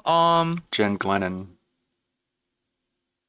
Kotaku editor-in-chief Jen Glennon resigned immediately. Got to check the Twitter. Saying, oh, I don't like this management team's new strategy. Okay?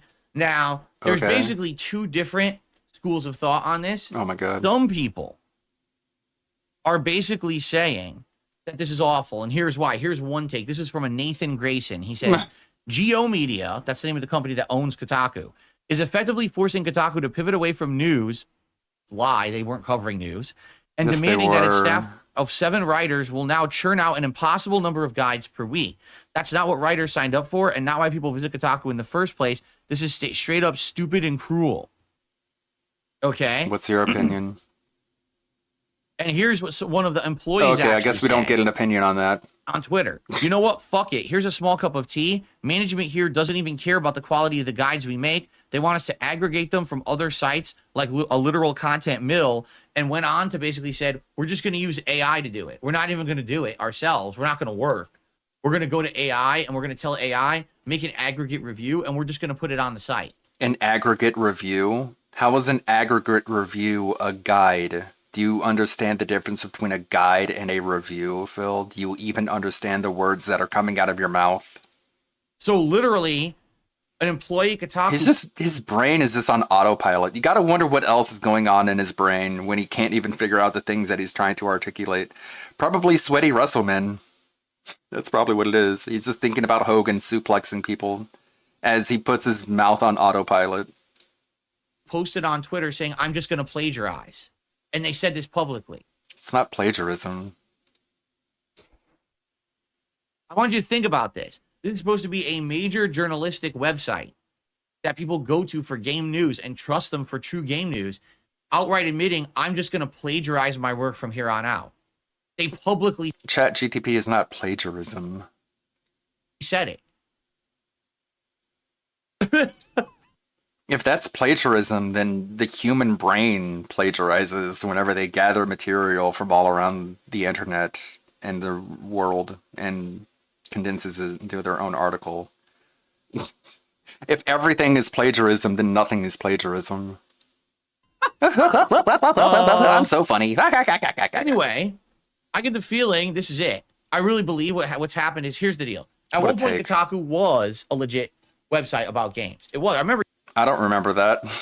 Does anyone else remember that? I don't. Are you thinking of a different website? Are you thinking about like Polygon or Games Radar? Years ago, there were some good articles over there, but every once in a while, you get the oddball article that was definitely weird and political and leftist leaning. That's pretty much the same thing right now, today. And you kind of like, all right. Like, the thing is that it's mostly good, but the thing is that like, you don't want to support the mostly good articles because you know that by doing so, you're supporting the awful people who can't help but interject their political opinion in the terrible articles. So that poisons the well. You don't want to give support to a website if the people behind it are people you fundamentally dislike. And there's no fixing that. You can't as a GO shareholder be like, okay, let's hire people who love video games and know what they're talking about, because the people who love video games don't like Kotaku. Like, if I was approached to write articles for Kotaku, I would say no. Like, your brand is too toxified by the behavior of your woke feminist editorial staff. It's one every. Like, no one would be able to believe me if I told them, like, no, actually, Kotaku is better now.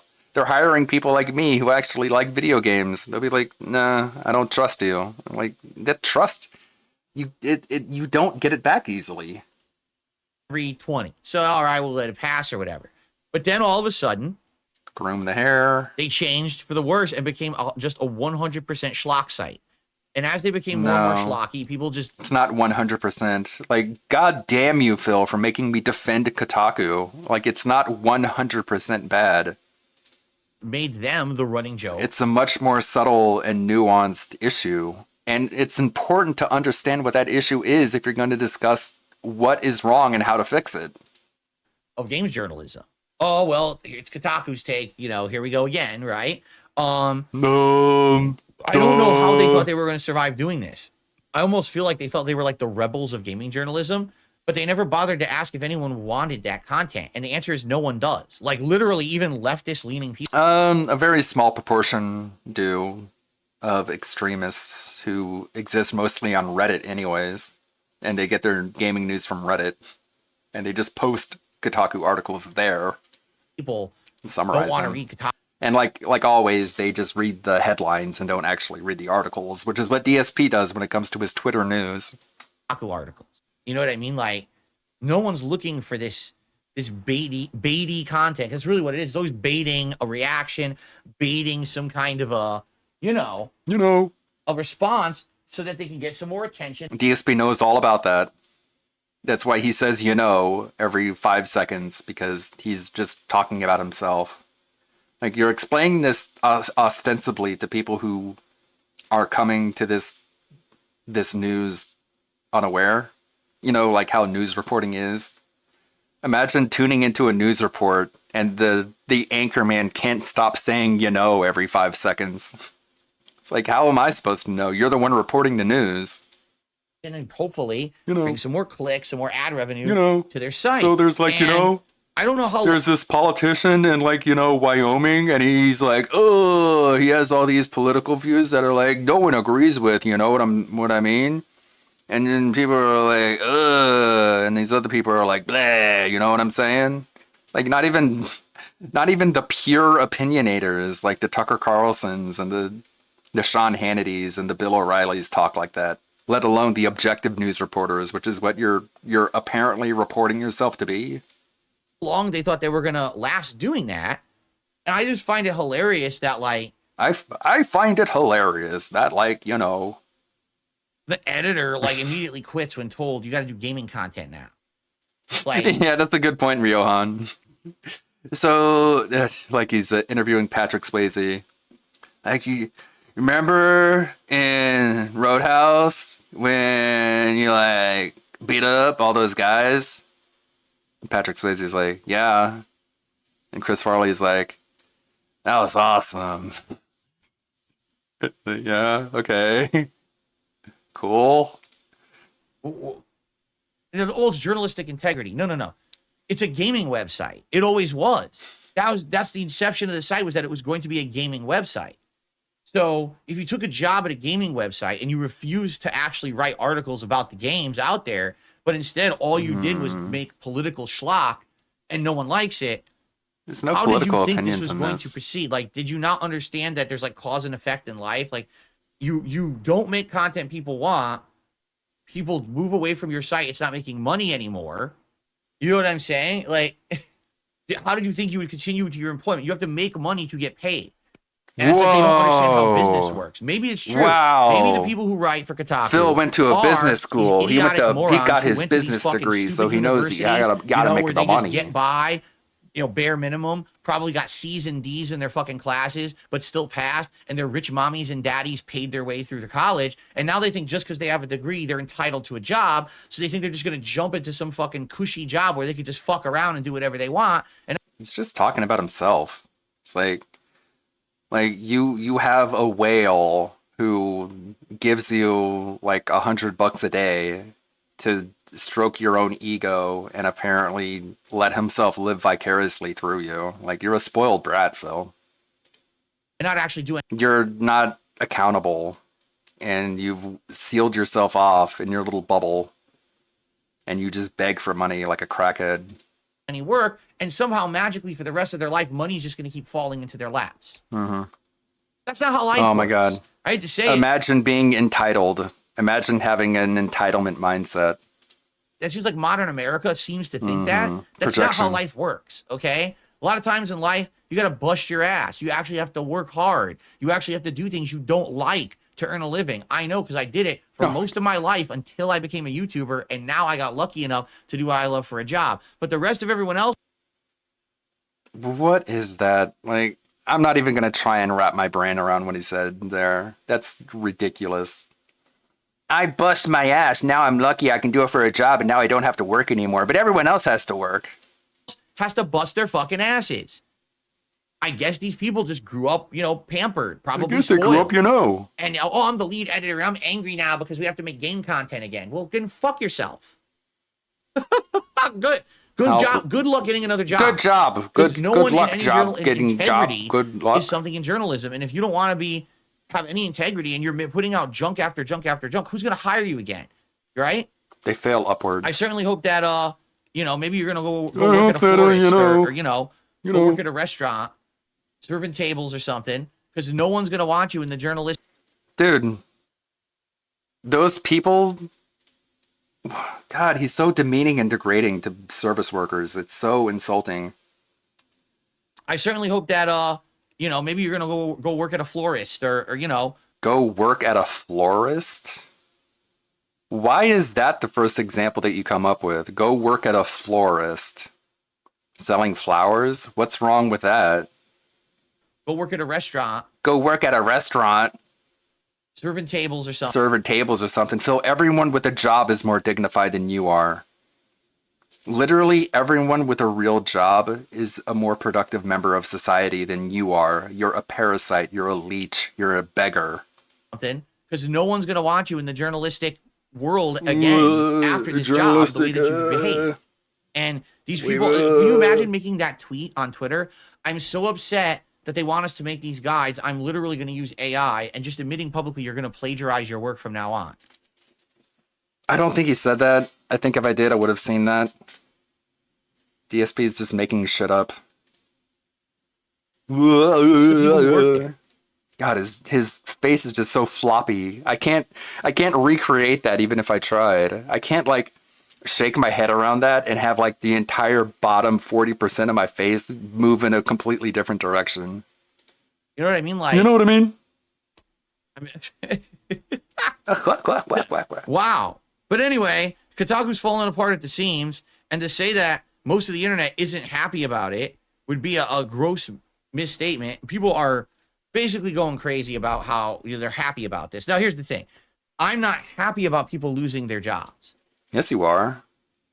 You said that they're entitled and they don't deserve the money that they make. So what else do you want them to do, Phil?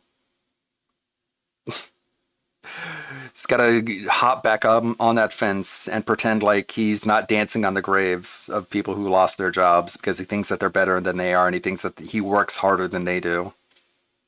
I wish that what could have happened was there would have been more of a level-headed discussion about this. It sounds like there was just a giant edict and it was change now. You're being forced to tough shit. And if you don't like it, quit. And that's exactly what the lead editor did, right? But my question is, and you always got to ask these questions. Groom the hair. How did it get that far, right? How did it get to that point? Oh my where God, he's drinking the site was allowed to go. He really thinks that he's offering something that no one else can because of his education and continuous improvement at Helicopter Land. You got to ask yourself, how did we get to this point? Whoa. Test me, bitch. No one ever thought about that. No one thought about how we got here. Whoa. We got to like have a nuanced approach. God damn. This is what being an educated person is all about. He's so smart. I didn't even think about any of that. Go that far off the rails. It was supposed to be groom the hair, groom the hair, groom the hair, groom the hair, groom the hair. Who was manning the ship? Who was running it? And who took this long to tell them that this was the wrong thing to do? Because it wasn't like, oh, there's one or two articles. It was like every piece of junk they put out was like this for about. No, it wasn't. Again, we can look at the homepage. All you have to do is take a look at the Kotaku homepage and scroll down, and you can see plenty of video game related articles. Like, it's bad, but it's not as bad as you say it is, Mr. Nuanced Approach. Jesus. About 2 years. So who made that decision? Who let them do that? That's someone's problem, right? And then to just say, well, the people who work here, right? The 7 full-time writers. I think they have some part-time too, but there's 7 full-time writers. Now you just have to change everything you do to something you don't want to do. You know, that's shitty. I've been there. I was at a job where I was hired to do one thing, and within a year they decided they didn't want that to exist anymore, so they tried to get me to do something. Like, this is the kind of stupid stuff here. Like this. Replica Xbox 360 controllers nails divide, but lack of wireless hurts. Hyperkin Xenon is like playing Halo 3 until 2 in the morning, and it won't hurl slurs at you. Like, these are people who think they're way more clever than they actually are. Like, you didn't need to include that. That was so unnecessary and could have been much better served by details about the controller and not you crying about Halo lobbies. By the way, it's people like this who removed voice chat and voice communication from video games. Like, this is the kind of thing that you should be bringing up as examples, Phil, not just, literally all they do is talk about political stuff and they don't talk about any video games at all, literally. Something else instead, and I didn't want to do it, and I fought against it, and then eventually they got rid of me, you know? Yeah, sure. You weren't It's like fucked up. useless. But at the same time, when you're making some of the most toxic content on the internet and you think you just get away with it, and again, you're not really working, you're just fucking around. I mean, how long did you think that was going to last? I don't get it. I just, they literally said, but they're a top gaming news site. No, they're not. They weren't even making gaming news. They What the fuck is this? Etc. Secret Lab's Fortnite Battle Bus Chair is comfy, if a little big. The latest Secret Lab Typhon Evo 2022 Special Edition supports women. In parentheses, me. Let me guess. Ashley Bardhan. If you have to put that in parentheses, I have to question. I have to question whether or not you know what I'm saying. Let's see pictures of Ashley Bardhan.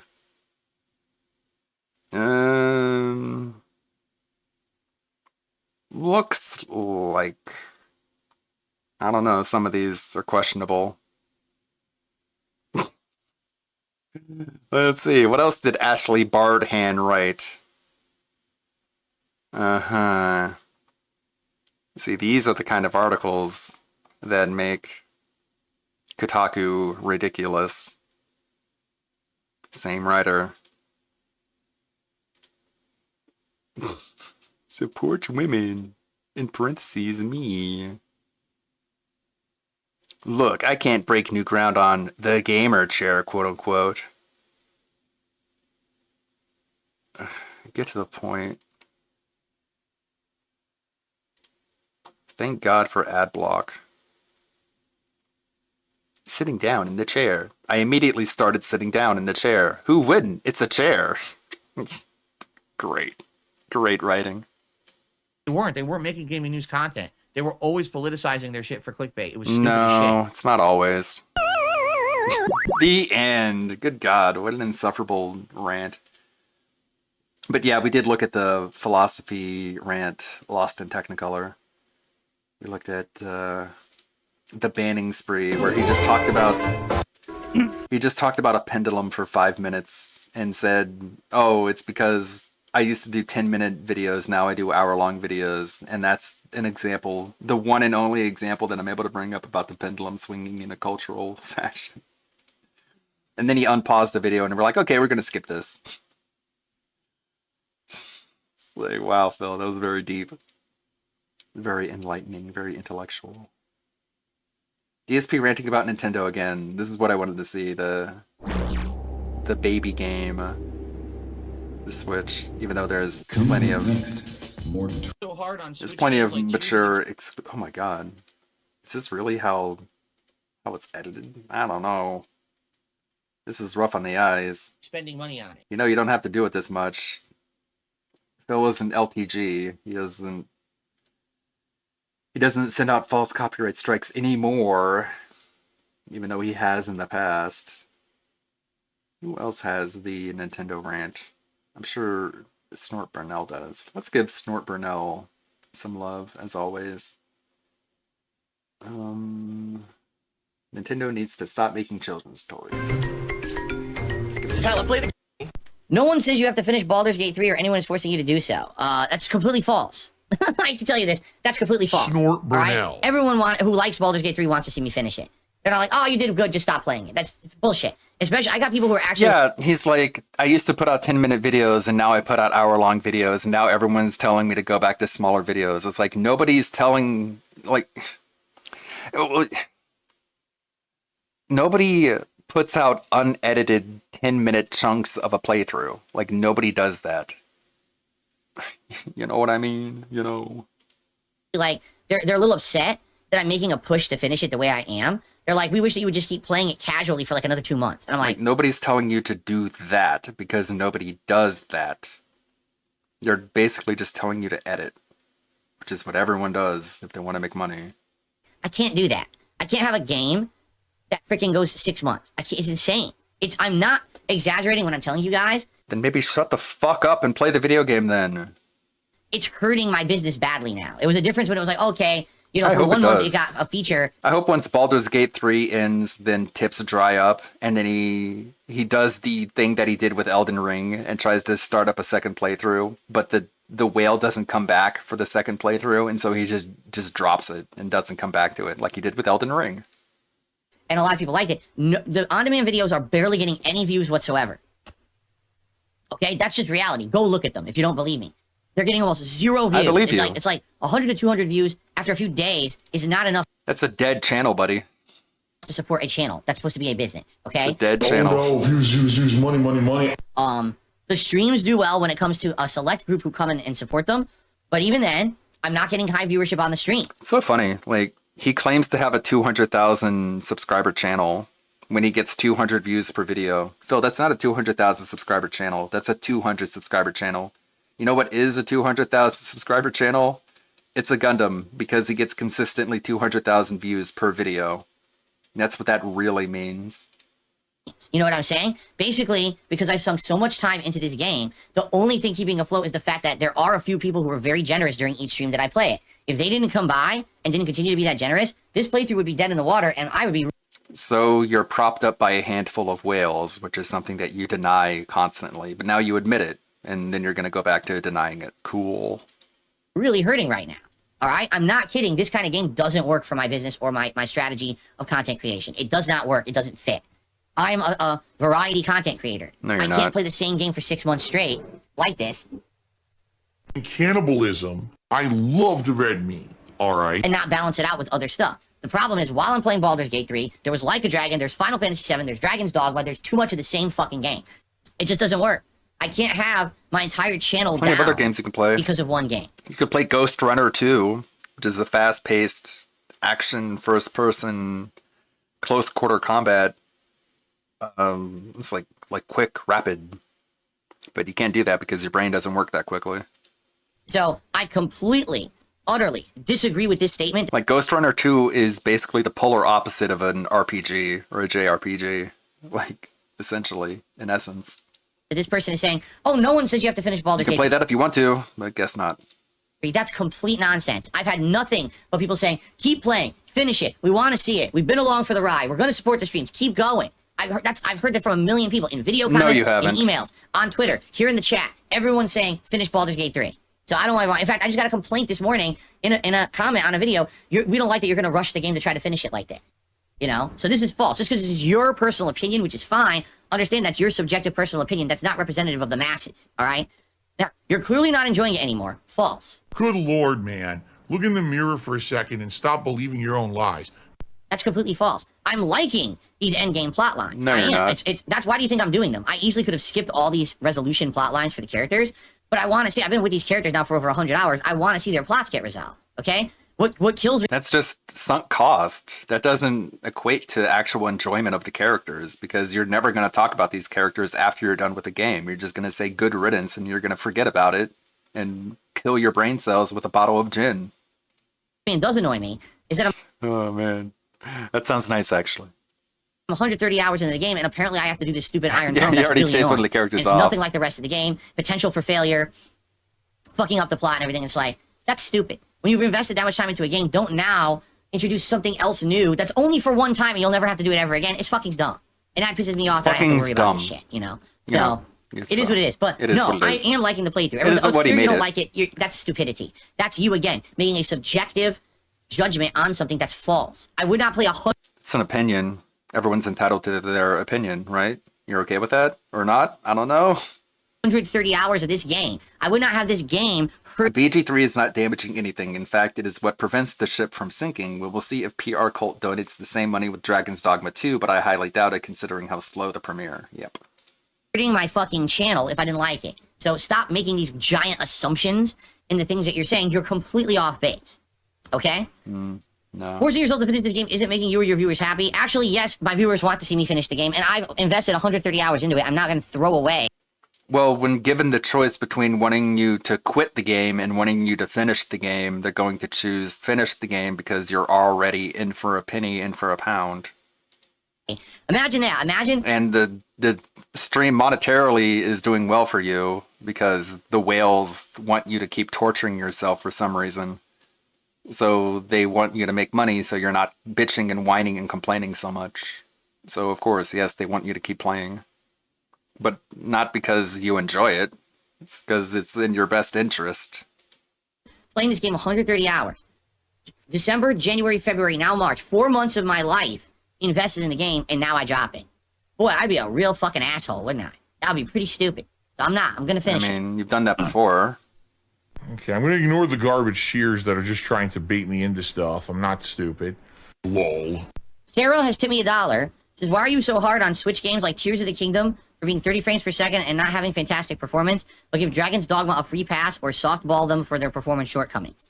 It's simple. Pig Roach hates complex games. He hates Zelda's mechanics. That's why he never stopped shitting on the game and its puzzles. On the contrary, in Dragon's Dogma 2, there hasn't been a big problem until now. If a difficulty arises, he's definitely going to shit on the game, although for now he defends it because he has nothing else to play and Baldur's Gate 3 is about to end and he needs a new cash cow to milk. That's a good point. Like, he's basically still in the tutorial section of Dragon's Dogma 2 and he's already having trouble with it. The game is going to eventually hit a difficulty spike and he's not going to be able to handle it. That's not the case. At all. What am I saying? I'm saying the one negative about Dragon's Dogma is the frame rate, correct? And the reason that the frame rate of Dragon's Dogma is so low is because all these game devs are forced to make their games at 4K resolution. Sarah, Tears of the Kingdom does not run at 4K resolution. Man, I have him gain boosted by 14 decibels, 14.5 to be exact, and I have a limiter on to keep from the audio from blowing out. He is so quiet. It runs on the Switch, which is a child. Even with his improvements. That's why I'm hard on it. Nintendo needs to stop making children's toys if they want to be taken seriously. Dude. And if fanboys would just stop buying everything Nintendo puts out there in droves, Nintendo would improve. But instead... But Bayonetta 3 released on the Switch as an exclusive. Is Bayonetta 3 a children's toy? How is it a children's toy, but it's also like Stellar Blade, which is sexualized? I don't get it.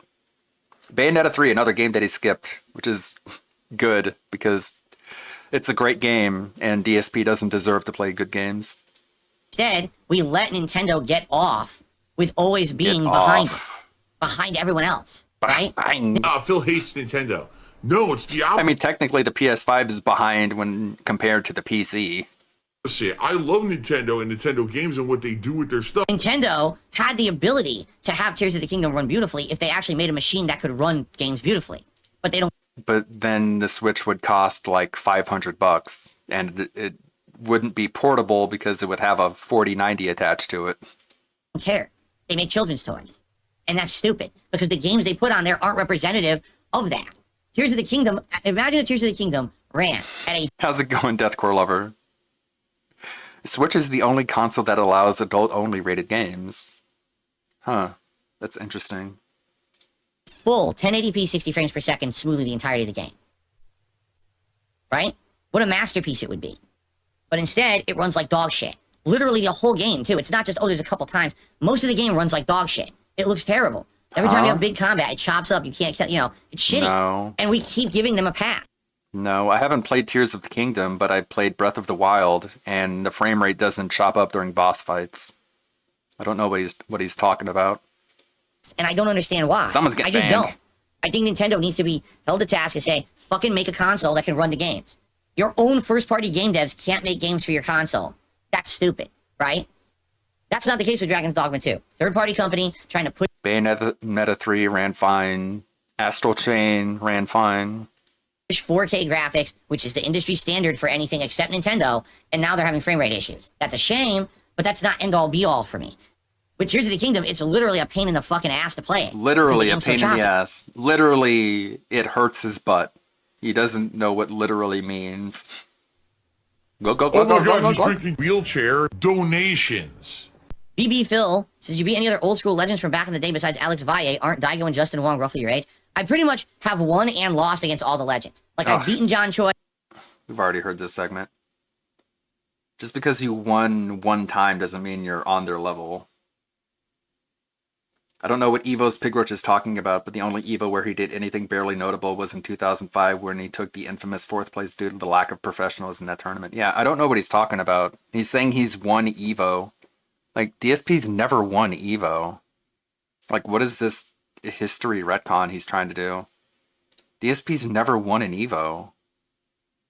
Like, not even close. The best he did was 4th place. It's so bizarre. He thinks he can sit there and tell people that he's won Evo. Like, no, he didn't. No, he didn't. Yeah, he's talking about qualifiers, which is not... It's not the same thing. It's wild. Those are the highlights to get caught up on. I'm not making the It's a Gundam clips. Maybe I should. Maybe I can get a little more pay if I take some of these sections and condense them down into clip form or short form. Maybe I'll bring it up at some point. A herb. Now, everybody who gets fired by Geo Media now thinks calling Spanfeller a herb is a sick burn. Yeah. Very short edits I like to include. Anyways, we got another DSP podcast for later on today. Looking forward to that. Is anybody doing a restream later? I don't see any scheduled. Someone probably is. Hopefully someone is. I don't want to watch it unfiltered.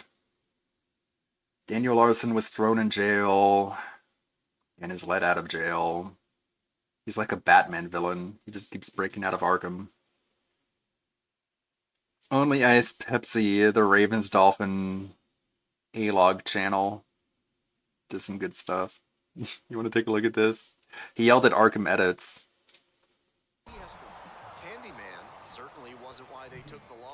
Yeah, well, he'll never have a date or anyone really. He's too creepy. Homie will never ever have. Yeah, it'd be terrible if a certain when there's a lot of detractors that use Darish's image. It's like, why do you want to do that?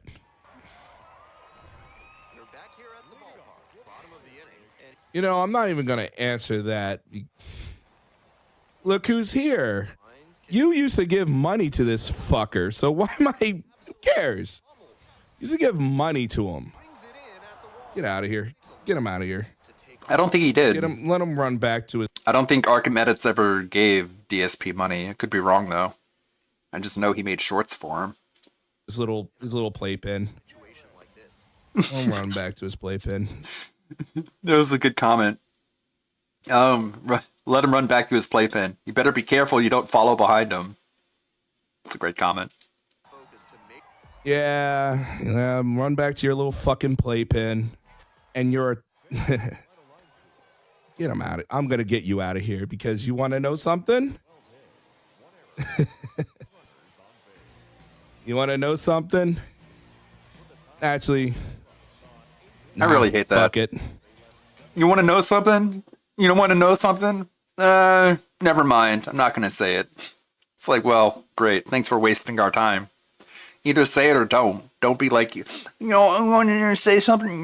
Never mind. I'm not going to say it. Get off the fence. And he's like, nah, say it. Say it.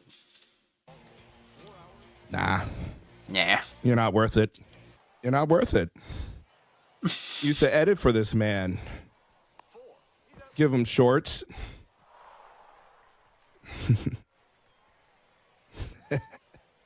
Said give him shorts.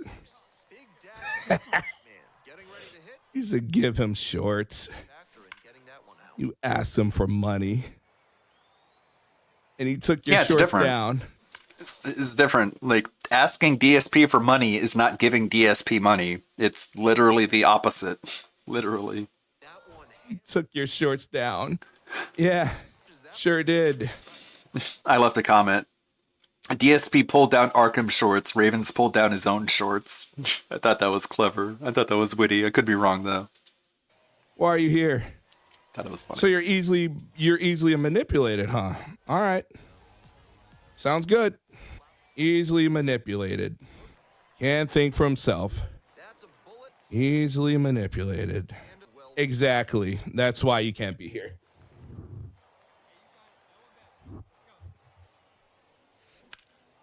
Swing and a high fly to left. Ban him. Get that ass banned. 0-2, rocks and fires. And a swing and a miss. I like it. And he comes back on a sock account. How am I bad if I was just asking for money when you straight up watch and like lolly content? Ban. Another ban. Ban him again. Understandable. Great job to make some key pitches. Always great to see a player as locked. You're like Derek in the detractor community. Shush. Don't you know, there's the Tractor Beam and other channels you can go to. We're just playing baseball. We're not But it wants to talk We're to playing you. baseball. Wants to see what you have to say. In position. Got it. No, I'm not going to say it. That was a low 90s fastball, and it wound up in a spot that was entirely too hittable. I can go all day, big boy. Okie dokie.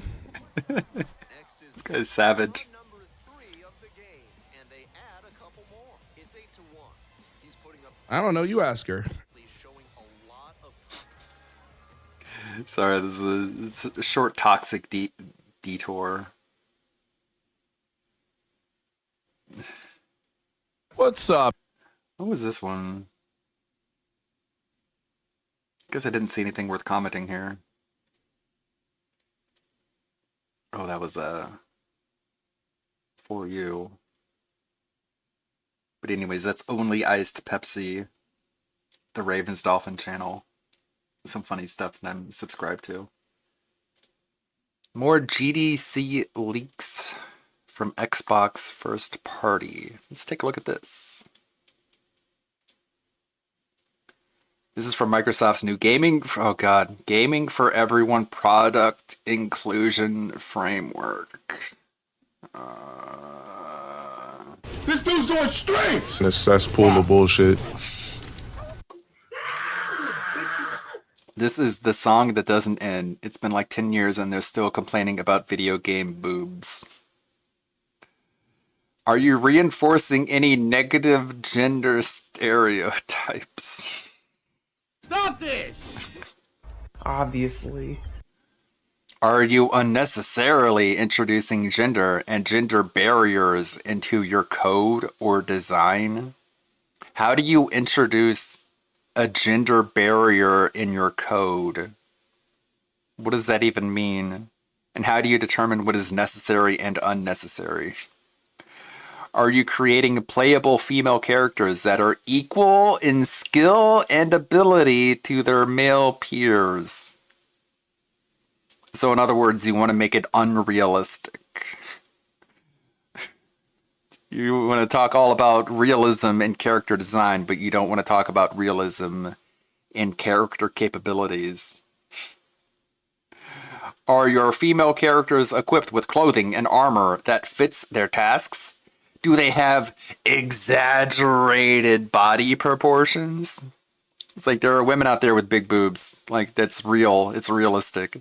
Just because nobody on your staff looks like an actual feminine woman doesn't mean there aren't attractive feminine women in real life.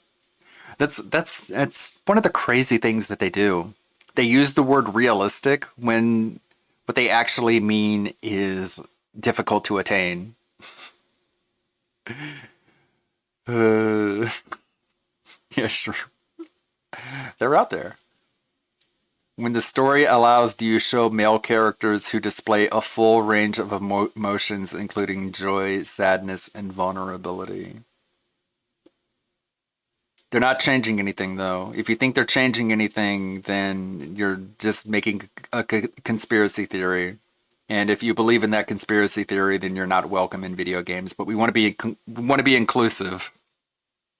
We're so inclusive that if you disagree with us, we don't want you in our space. That's what inclusivity means, apparently. The Gina Davis Institute. Yeah, I don't get it. How can you have a gender barrier in your coding?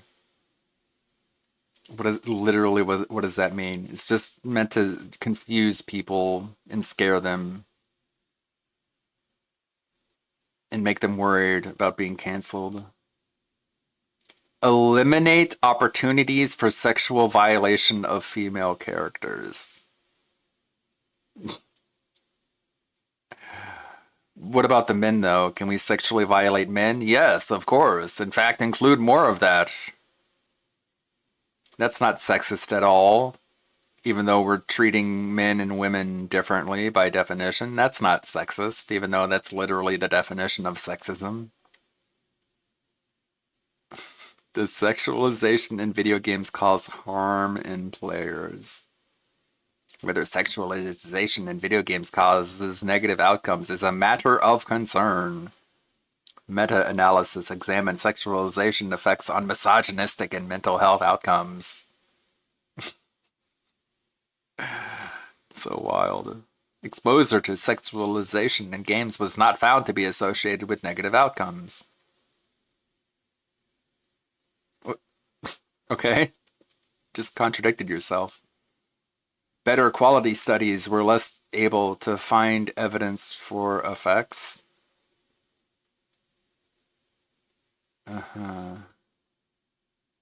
Common tropes that emerge from the hero's journey. Damseling, a plot device where a female character is in a perilous position.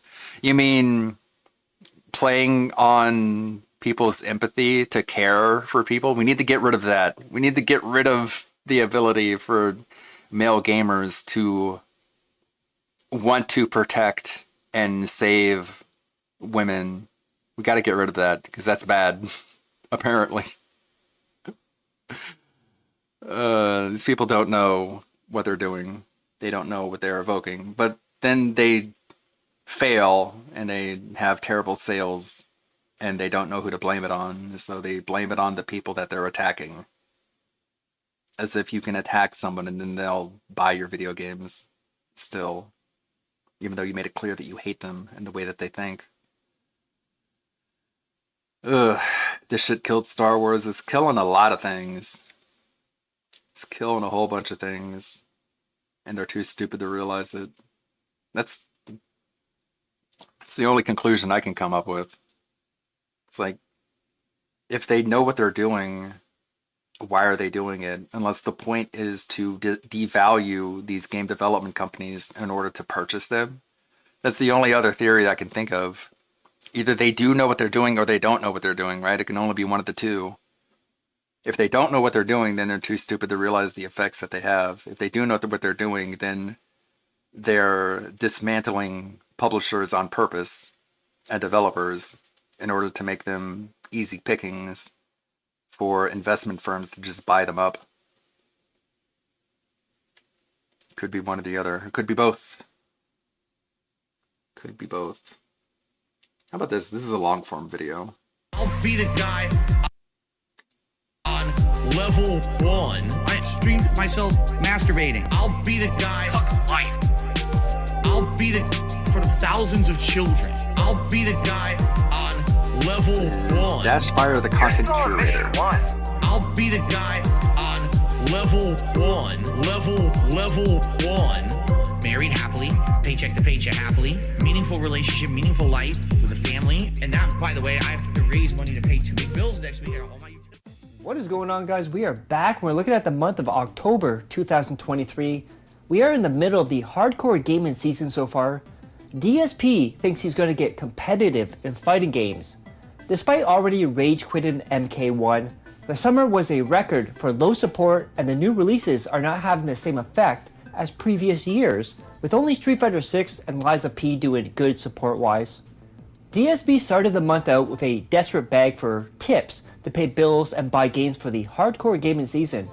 I've always had the philosophy that if a business cannot afford the tools and resources for said business, that is a failed business. Basically, for the next few weeks, things will be financially tight for me because of reasons. Usually it wouldn't be. It wouldn't be a big deal. But it's, I have to buy a bunch of games that normally I wouldn't be buying, and it's a short period of time I have to buy them in, and it coincides with a month when my...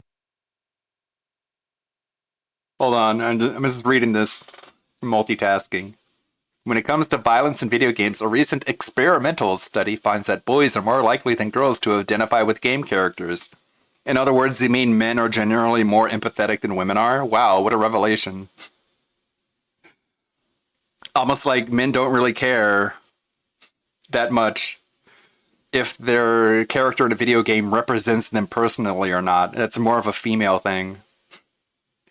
Which is why the women are getting uglier, because the women who develop it are ugly.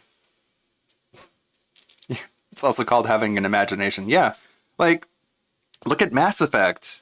The game franchise that these people look at as an advancement in gaming narratives. I didn't look like Garrus to think he was a cool character. I didn't know anyone who looked like Tali in order to empathize with her and want to protect her.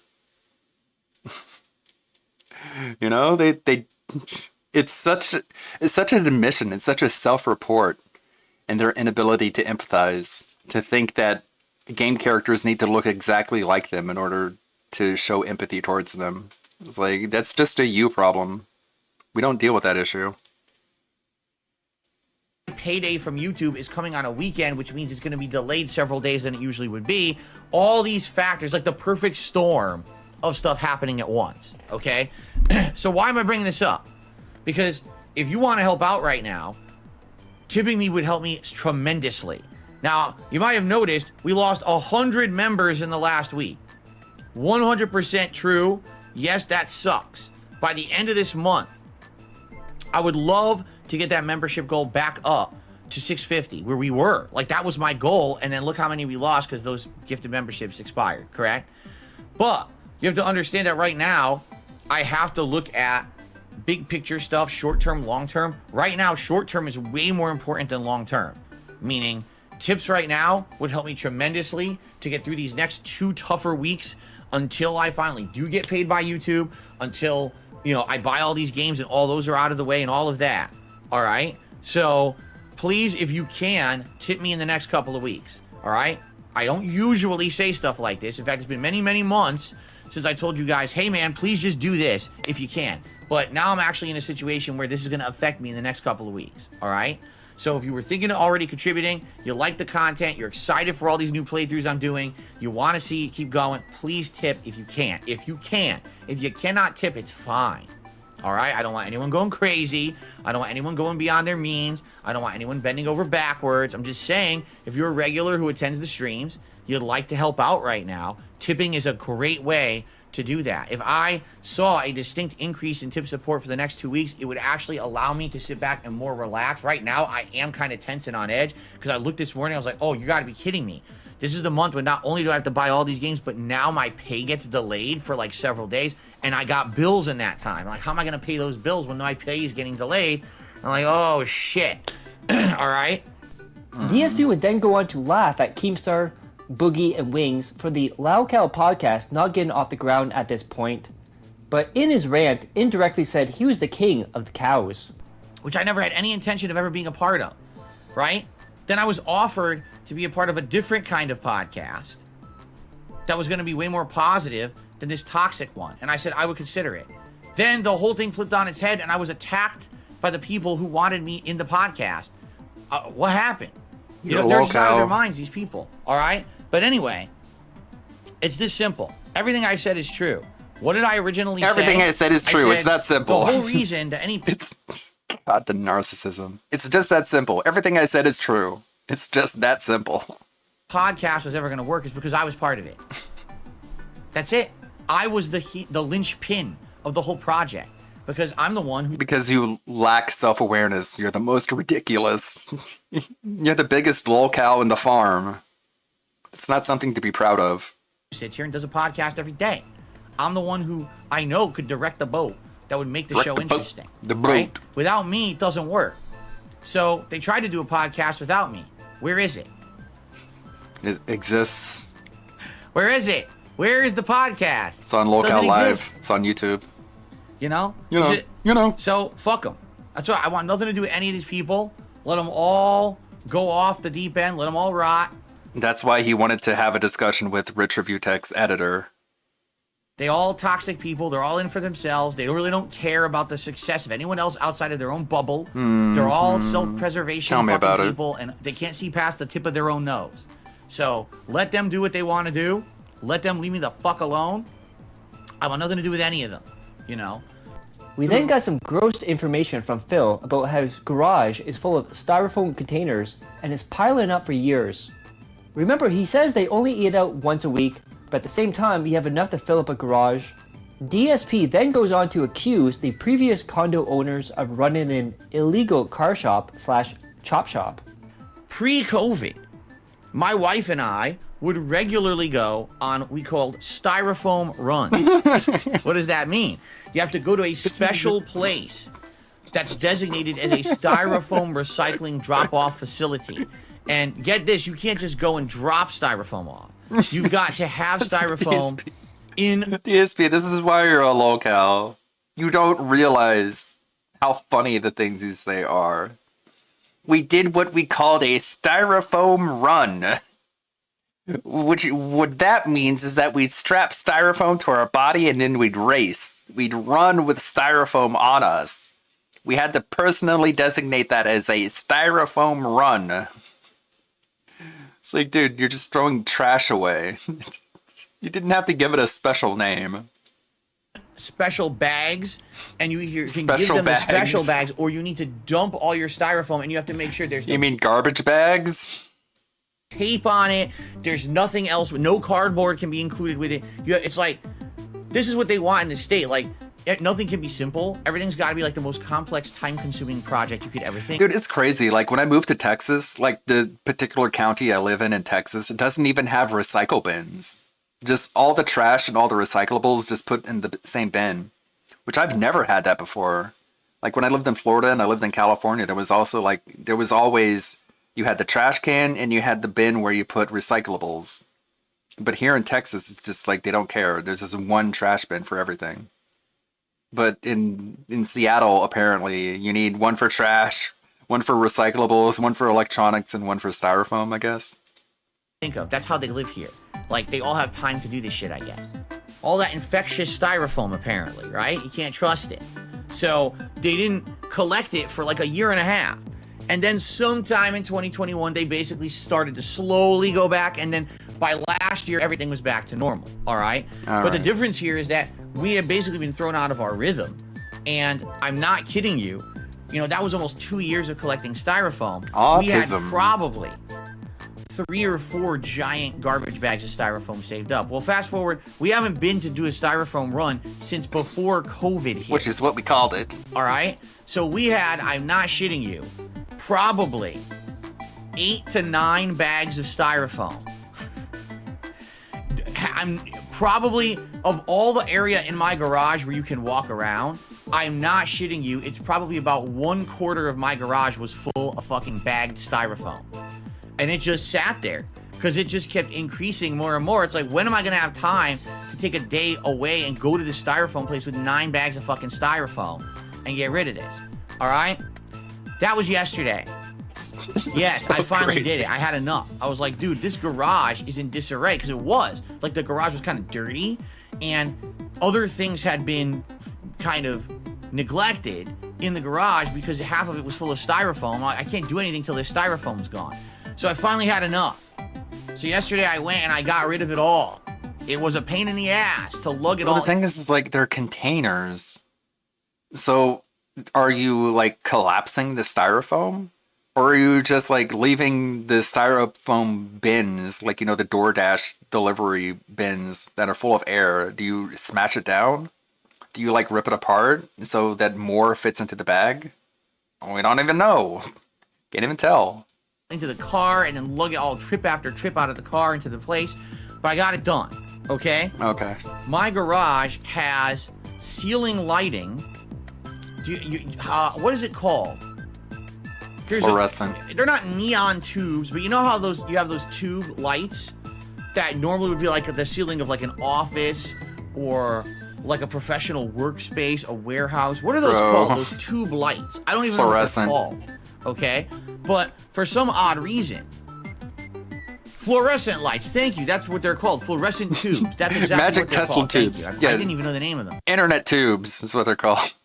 Fluorescents. I worked at a movie theater where you have to like replace a lot of those regularly, and it was fun throwing those away. We'd have lightsaber battles. You just swing them at each other. Make sure you don't have your eyes open. That can be dangerous. But we have it because the previous owners of this home, before I bought it, apparently this I was a home teenager, was owned by a okay? guy who was a Alaskan salmon fisherman. So for more than half the year, he didn't live here. He went to Alaska and fished salmon, and he only came back here during certain times of the off season of fishing. During the time when he wasn't here, he left the house alone with his kids, his teenage kids. So what ended up happening was they just did whatever they wanted, and I guess one of his sons was a car guy. He was heavily into half cars. man, half car. He loved cars and modding He had cars wheels and for doing all this legs. shit to cars. And he a grill turned for teeth. The garage into an unofficial, likely illegal car Just accuse people of modifications crimes. That's fine. /shop shop. Okay? They did all these He was things to Turbo it Teen. the other garages here don't have. First of all, the whole floor's messed up. You could see that cars were in and out of here constantly. You could tell that they were doing oil changes because there's like oil stains and shit all over the floor of the garage. Like, what the hell? Like, this is a private community I live in. You're not allowed to do that. It outright states in the bylaws of the community, you cannot do that. You can't operate a business like that out of your garage having people drive. You operate a business out of your office. Really? It said in the bylaws of the HOA agreement, you can't have like a business like this. In and out at all hours. It's supposed to be a private residential home. And that's in the bylaws. But you that run I a live business here. out of So your they home. Were outright just So are you ignoring violating the bylaws? The rules of the community doing this. One of the games DSP played this month was Sonic, which means DSP brought out the Sonic hat that he hates because it makes him look special. He dangled it out as a hat goal reward. He then realized that no one wants it as they've seen it in the past. He would get desperate and start doing bagments, where he would be showing it off like showing keys to a baby. That's really all I got. I don't have news today. There is none. So thank you guys for chilling. You're welcome. Please support the streams today. Remember, this is your last opportunity if you want to see me in this Sonic hat. This is probably the last time in a long time you're ever going to see it. If we hit the hat goal today for tips, I will Nice put on the belt. Sonic hat. Okay? So please consider tipping today if you want to see this. Plus, just in particular, tips would help me a lot. I have to buy 3 or more games in the next week. Plus, more games coming out in November. Plus, my YouTube payment's about to be delayed. Normally, I would get it on the 21st, but it's going to be several days delayed, and I got other bills in the meantime I need to pay. So tips right now would help a ton. So please consider tipping today to see the Sonic hat and to help me out Wiggle, the next wiggle, week or so. It wiggle. would help. Anything else is also Just wiggles it appreciated. in front of you. We lost a ton of members, and that gets us up to $40 in tips. So we're almost to the tier 1 tips goal. Remember, if we hit the tier 2, you will see the Sonic hat. Likely for the last time in a very long time, because I can't tell you the next time there's going to be a Sonic game, right? I appreciate that. So that's going to get us to 42 in tips. Remember, at 50, it's the tier 1 reward of Gunner Glasses. But remember, today is the final day, since this is only a 2-day freaking game. Final day for the Sonic hat to make it happen at $100 of tips. It would be great to have the Sonic hat 2 days in a row for the event, right? So please consider it, and then that hat gets retired for how many other years until another Sonic game comes out. Hopefully a better one next time. Okay. So, we will continue on. Thank you guys for When is the next watching Sonic so game coming far. out? I don't know how much longer we have. This is World 9 of 11, and this is a short one, so I guess we'll find out. All right? All right, guys, thank you. It's going to be a Knuckles game. All right. We're going to continue on, guys. I'm going to stretch my legs before we do. A couple quick things. Number one, thanks to those who are here and chilling and enjoying. To those who supported the stream so far, thank you. If you'd like to support the stream further, if we can at least hit the tier 1 tips goal, that would be great. But remember, we have something going today. If we hit the tier 2 tips goal, we will have the Sonic hat. Wiggle, wiggle, worn wiggle. For essentially the final time in a very long time, because I don't know when another Sonic game will be coming out at this point. So consider tipping to make the Sonic hat happen by the end of the stream today. And oh, you know what I missed? So we've hit the Gunner Glasses goal, remember guys? And we hit the full $100 tips goal by the end of the game. There was one clip I wanted to look at, the KFC family meal. Wanted to see what this is all about. I need that money. I really, really, really need that money. Not exactly the most epic day. It was basically a day where I knew we were going to be doing, well, I was going to be doing a lot of errands, but then we were also going to be setting up for Dragon's Dogma today, which was fun. It looks like, you know, in the next couple of weeks, we're going to go out and have a major day out where we do a bunch of stuff together. So a more of a laid back day. You know, I ran my usual errands like pet store and grocery store. We ended up doing a lot of cleaning. One of the things that we stopped using years ago on our back door, we have a back sliding door that's a double doors that are glass that slide with a screen. That's how we get into our backyard. It's a beautiful view of all this forest area and a dog walking park that we have behind our house, and we love it because we put out like a little suet block on our fence and a little cage that hangs there. We get all kinds of creatures that come by, birds and squirrels and all kinds of stuff, and wild nature out there. It's a really beautiful view, the best view I've ever had, and it's very quiet because we don't have a street near us.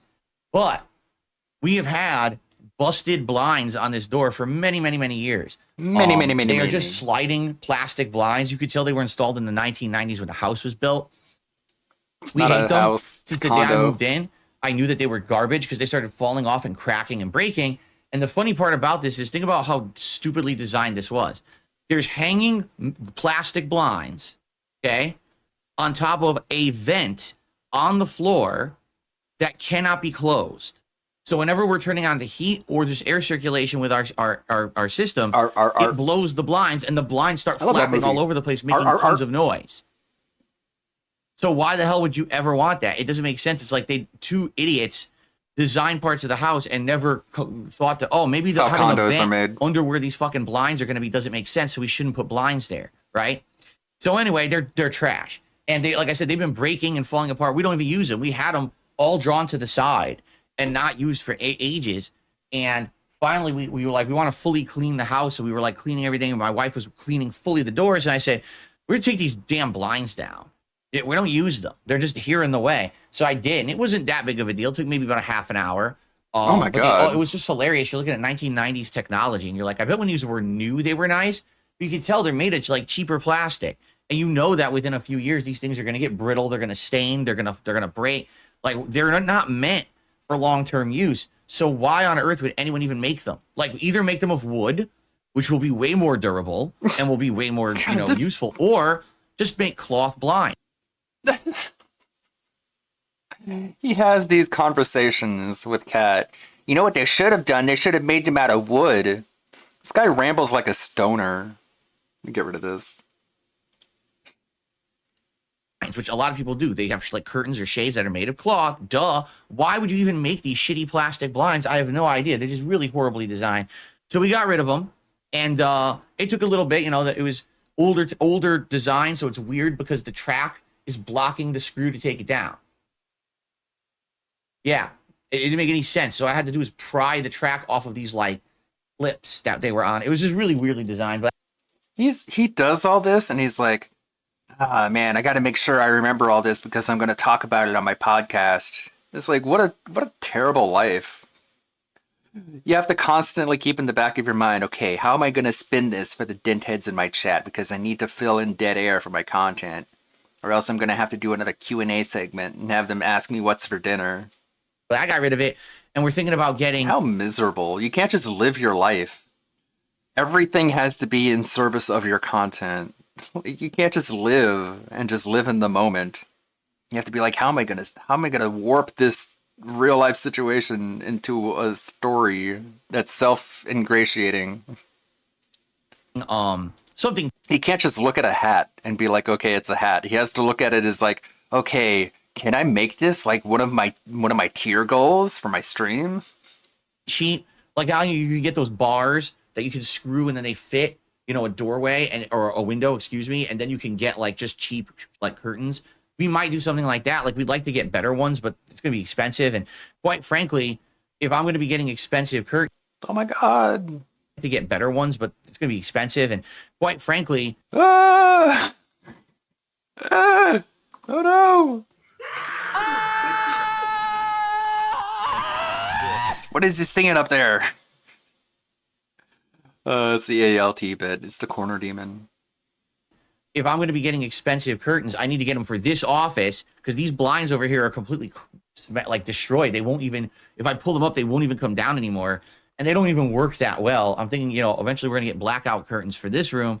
We're thinking about getting something very cheap, like a cheap curtain rod and just, you know, cheaper curtains and just doing something like that. But it was awesome because when we got rid of them, Jasper immediately took to it. He started running to the back door. He's like, oh, these aren't in the way anymore. And he's like fully investigating and he loves looking into the backyard. So he was having a good time with it. Mm-hmm. Cool. Man, I better remember this so I can talk about it on Anyway, Phil's day off. Outside of that, my wife has been trying out a new game that came out on Game Pass the other day called Lightyear Frontier. For those who have never heard of it, it is a game that is a combination of factors. It kind of feels in some ways like Minecraft, but then it kind of feels like Subnautica, but then it kind of feels like a bunch of other games. Essentially, what you are a stranded space person, and you have a mech, stranded and you space use this mech person to do all this stuff like crafting, gathering, an astronaut, farming, building, exploring. Okay, there are no enemies in this game. This game is meant to only be an exploration game, more of a chill game. And it has really nice, relaxing music and pretty good graphics. Also, a lot of unique space creatures are on the planet that you can befriend and basically feed, and they give you resources and things. It's a neat game, but it's an early access, and it shows. There's a few things in the game that don't work right. Like, for example, there's no clear-cut explanation of the trees of stuff to design. So, for example, you'll be playing it, and it'll be like, oh, you need to make a lens. Okay, how do I do that? You got to try to figure it out. It's like, well, to make a lens, you have to develop this device, like a furnace. And you also have to find this rare mineral, but you can't get that rare mineral at the starter area. You have to unlock a new area of the map by exploring and doing all of this. Once you get that mineral, you have to refine it. Then you put it in the furnace. Then you can do this, this, this, and then you get the lens. But the game doesn't say any of that. So how would I know? It's just glass, Phil. It's what lenses are made of. They're made of glass. Glass is made of refined sand, silicate. Silica, Phil. This is what you're thinking of. It's early access, so they don't have. No, I'm not playing Dragon's Dogma 2. I can't really afford to buy like brand new games right now. I have to save my money. Have like a guide or a step. I got Game Pass though. Could play those. Step-by-step instructional thing in the game to tell you how to do anything. So you just got to kind of either figure it out by literally trial and error, which could take you dozens of hours. I saw that Star Ocean remake, Star Ocean 2 remake was cut down by like 20%. I was like, man, it's $40. Is that worth it? I don't know. I'm going to have to wait. Hopefully it goes down a little bit more for the winter sale. But I was really tempted to get Star Ocean 2 remake. Hours to figure this out, or you can look it up online for people who had early access and I guess were given some of the information by the game devs. And I mean, if you're just sitting there with a guide playing a relaxing game, it's not that relaxing anymore, right? So the game is good, the graphics are good, it's very relaxing, but it does have some problems with things that are kind of missing from this kind of game. And there are some game bugs too. Like every once in a while it says it's raining weed seeds. And what it is seeds are coming out of the ground with these helicopters. You ever seen those seeds that come off of a certain kind of tree and it looks like almost like helicopter blades and they zip down like this? So a bunch of those come out of the sky. And what you're supposed to do is suck up all the seeds. Well, it's Kat's playing it and it says, oh, the seeds are coming down. She's like, there's no seeds. What are you talking about? And then it says, oh, event ended. And she's like, I don't know what happened. And then later on, she was looking up at the sky, and way up in the sky, you could see like 40, 50 seeds were stuck. They got stuck up there, and whatever was supposed to remove to make them drop never did. So there's like a giant clump of seeds just floating in the sky endlessly, and she can't reach them. So, I mean, that's what happens with early access games. It looks, by the way... Wow, I'm going to remember that, and I'm going to talk about it on Phil's day off, honey. Okay, Phil, thank you. Cool. Well, I mean, you could, like, exist in the moment and react to things as they happen. You don't have to make everything part of your stupid show, right? No, honey. The game doesn't seem early access when you start playing it. it definitely looks like a polished experience. The graphics are quite good, and the music is very relaxing, and it feels like a completed game until you get like maybe, yeah, I'd say. Jesus Christ. Like how detached are you from reality where you just have to be like, I'm constantly have this in the back of my head. I'm not really looking at you, honey. I'm looking at how I can make looking at you part of my podcast. About 10 hours in, and then you start to see it gets rough around the edges. Like the early parts are done, and the later parts. Like replace the podcast with a person, and he would basically be committing mental infidelity. It's not so much. I mean, just think about it. Like replace the podcast with Only Iced Coffee, which is basically what it is. He's constantly thinking about Only Iced Coffee when he's spending time with his wife. That's the mental equivalent to cheating on her. I would say the distinct difference between this game and other games of this style, there's no enemies at all in Lightyear Frontier. So you don't have to worry about, oh, I'm getting attacked and I need to defend myself or build defenses. And also, there's no eating mechanics. So you don't have to worry about, oh, I need to have food to eat. You're more growing stuff so you can craft future stuff. Wow, Cat doesn't have to eat so in the video game. It's definitely a lot more relaxing of a game. And if you have Game Pass, I recommend it if you're looking for this style of game where you just want to kind of chill and unwind while you play a game. It seems pretty good. But again, you're going to hit a point where you're going to probably have to look a lot of stuff up for it. So perhaps it later on down. Imagine playing a video game and being like, I can't unwind. I can't chill. This video game is not letting me unwind and chill. Maybe you're not playing the video game correctly. Like, I can unwind and chill playing Doom Eternal. I don't know.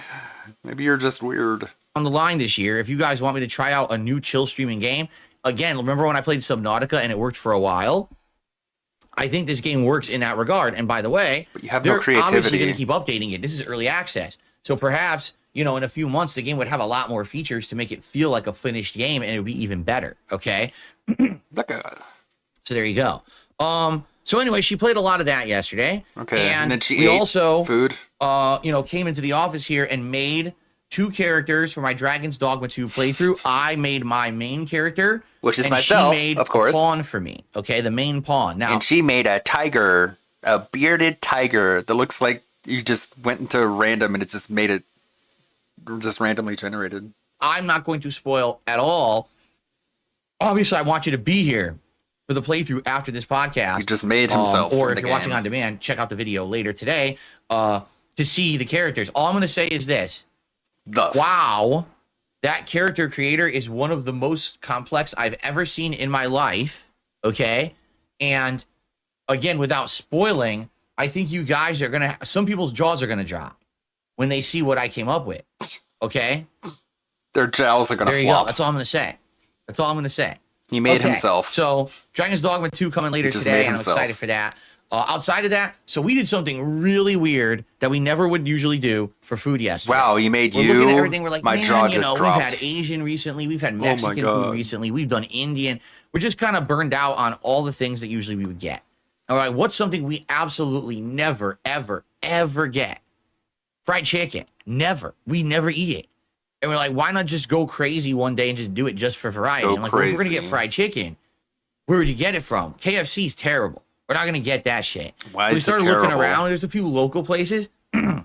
Why is it But terrible? we actually found out that you can get this like family dinner pack from Popeyes. Okay, I'm and it's not bored. what you think. You think a family dinner pack, we're probably gonna get a bunch of, you know, chicken. Sorry.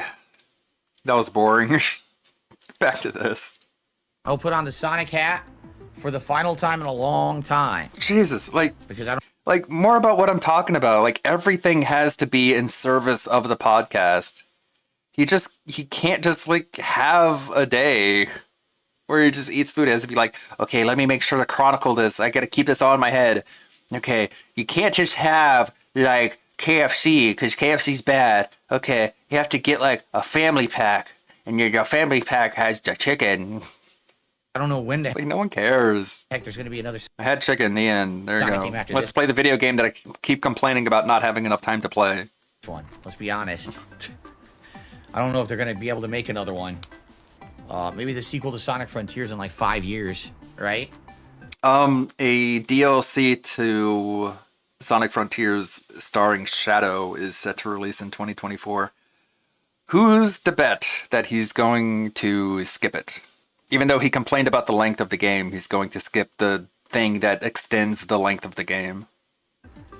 All right. So Act 2 and then the finale world. Thank you all for watching. I hope you're enjoying. Next part should be the finale. All right, guys.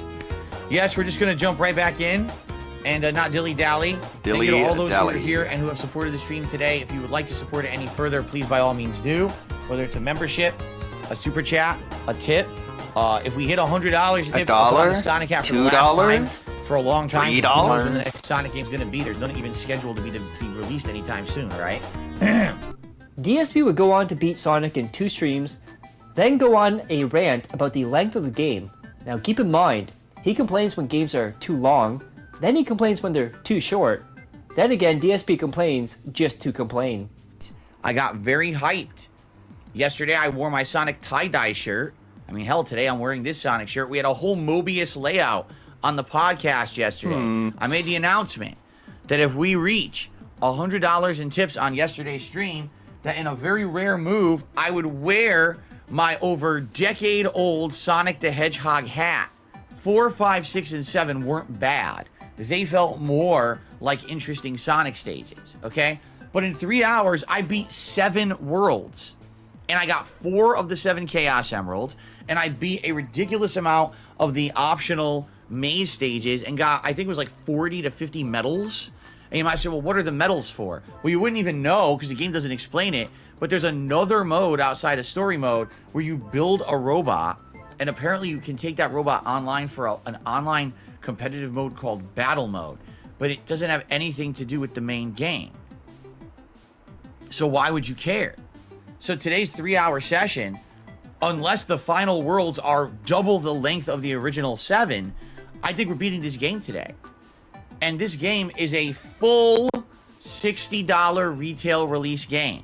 This is not a discounted, you know, short game.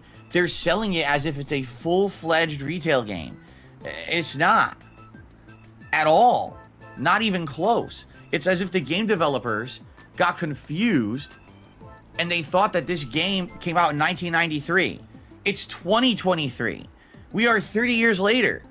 We have games coming out for $60 that last 40 to 60 hours, that have crazy long stories, awesome elements, all kinds of crazy good stuff, high production values, and this game is selling for $60 and you can beat it in 6 hours? And then what's the incentive to go back? Get collectibles and get trophies or achievements? You know, I don't know. I don't know. Did they not understand that the game they were putting out was going to be strongly slammed and criticized when put up to another game of the same exact genre? How did they not figure this out? Right? Like, I really have no clue what the management were thinking who were running this project.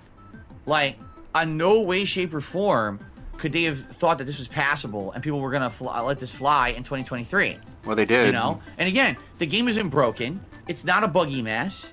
It's not a joke. It handles fine. The controls are fine. It reacts when you press the buttons. You know what I'm saying? The problem is, it's just an awful value. Terrible value for what's in the game. The game doesn't even feel as good as the last attempt to make a 2D Sonic, which was many years ago. So how can you sell it for $60? If this game had come out as a $20 or $30 discounted title, I would have been like, all right, I get it. They knew that they didn't have a full game here for 2023 audiences, so they sold it on the cheap. But you know what? It's a good ride for what it is. That way you're not expecting that much because you're paying half price. You're expecting half the length of a real game, right? They charged full price. And you bought it. That's just crazy. Get fucked. You know? I'm just like, cha-ching, here's my money. So, this is what I mean, right? Right. This year, it's like impossible to know what's going to be good. He would also try out the Call of Duty Open Beta, which ended in low support again. With the hardcore season failing, this is where we start seeing the desperation coming through, and the mask slipping off throughout the month. I was blowing my nose. Now, guys, please support the stream tonight if you like Call of Duty. I would appreciate it. Anything appreciated, whether it's a super chat, membership, get the membership or tip. Again, my goal tier 1 tips goal every stream this week. We're at 13 bucks. We have another hour to go. I know we can hit that tier 1 tips goal. There's enough of you here. You guys are enjoying the stream, right? You like the quality, you like the gameplay, you know how silly it is. Please support the stream, all right? We got a bubble blow. Am I playing this another night? I don't know, Dark Bubble Ballbach. You blows. tell me. Take a look.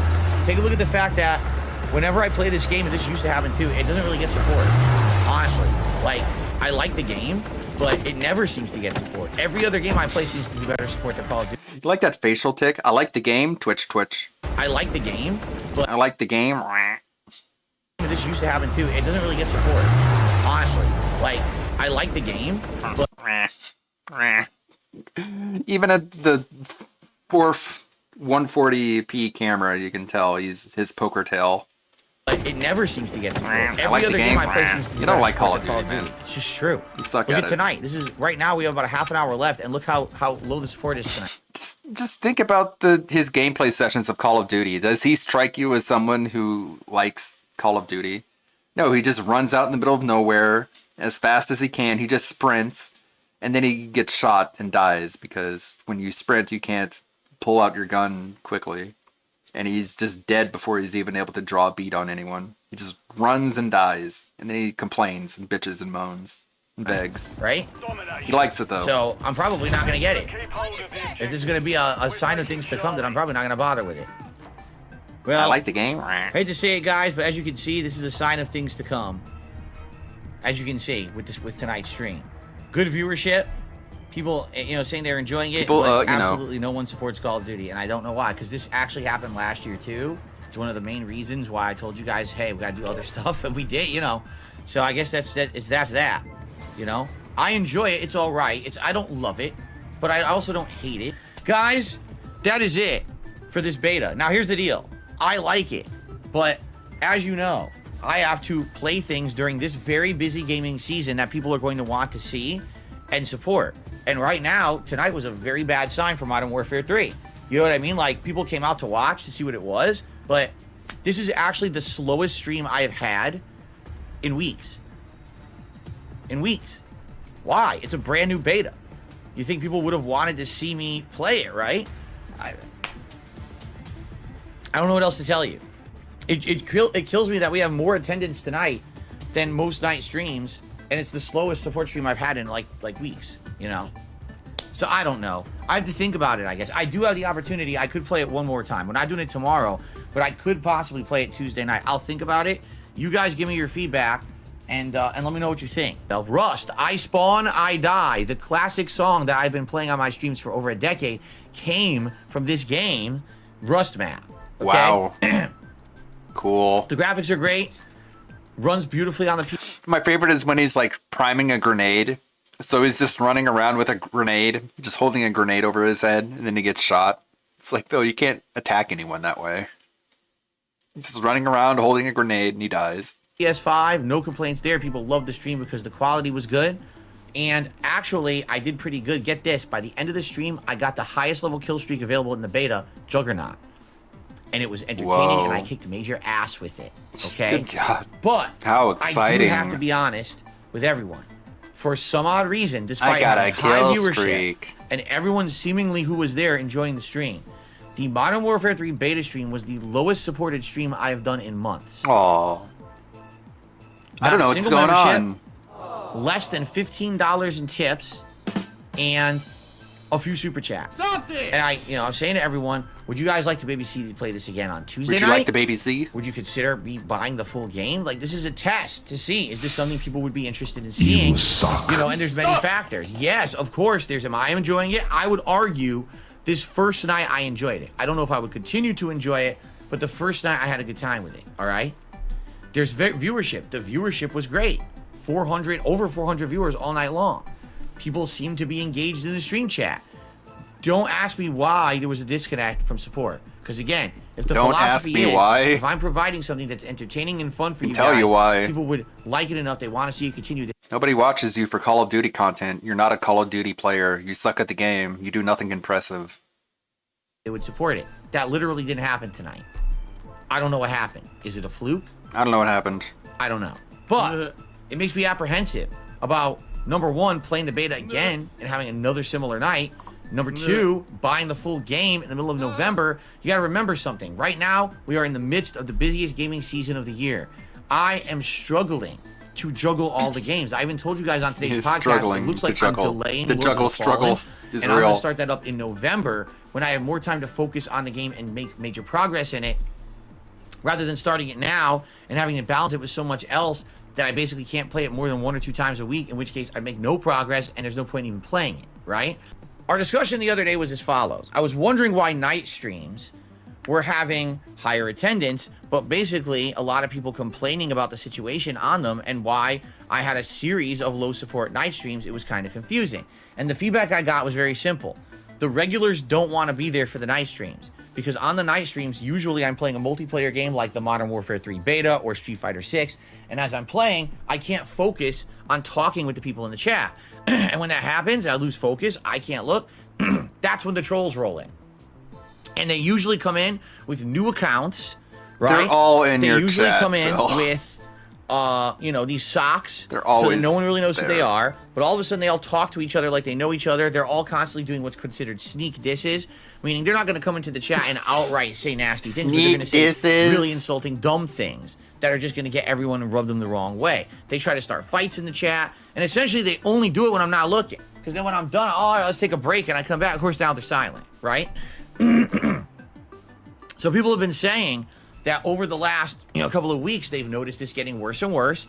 And a lot of regulars have said, we used to show up to attend and support your late night streams, and we're not going to do it anymore because there's just not enough control. And this actually kind of godsmacked. They're not all the same people. And the reason I say that is years ago, people always complained there was too much moderation.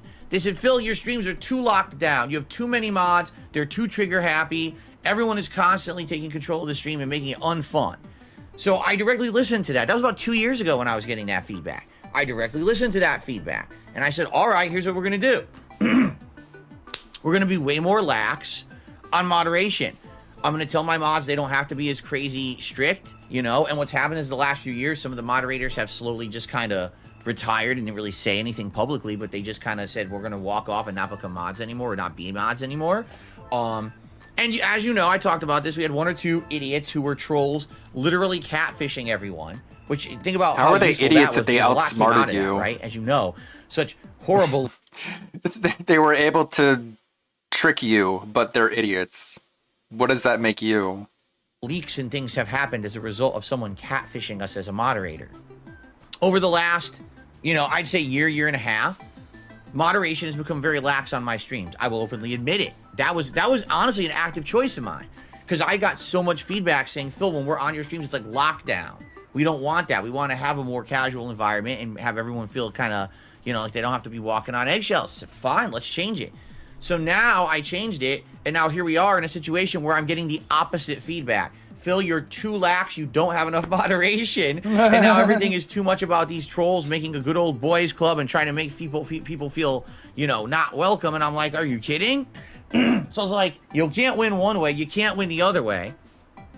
So I guess Almost it's a point like where I have it's to find the internet. Nobody that agrees. moderation point, right? Another game DSP played this month was Mario Wonder. This was historic as Mario Wonder marked the very first day stream gameplay with $0. Throughout his 15 years as a content creator, he conditioned his audience that Nintendo was bad, they were lazy, and told them not to support them. Because if you reward bad behavior, they will never improve. So naturally, DSP was confused by how bad Mario Wonder failed and demanded answers. If you are enjoying what you're seeing, if you could support the stream today in some way, I would appreciate it. Liking is great. Yeah, that was a funny day. In the pre-stream, he's like, you shouldn't support bad content creators or else they'll never improve. And then during the gameplay stream, he barely got any money. And he's like, I don't know what's going on. What's happening? And it's like, I don't know, man. Maybe they listened. But other ways to go above and beyond would be super chats, memberships, gifted memberships, and tips. We literally haven't been getting anything since I started playing. So I guess people like the podcast, but for some reason they're not supporting Mario today. I don't know why. Anything would be appreciated. Seriously. Like I said, my goals are to get more members for the month to make up for the ones I lost, and also to hit the tier 1 tips goal. We haven't had a single tip since I played Mario for the last 2 hours. So anything appreciated, okay, guys? All right. Let's do the celebratory bubble blow for you guys. All right.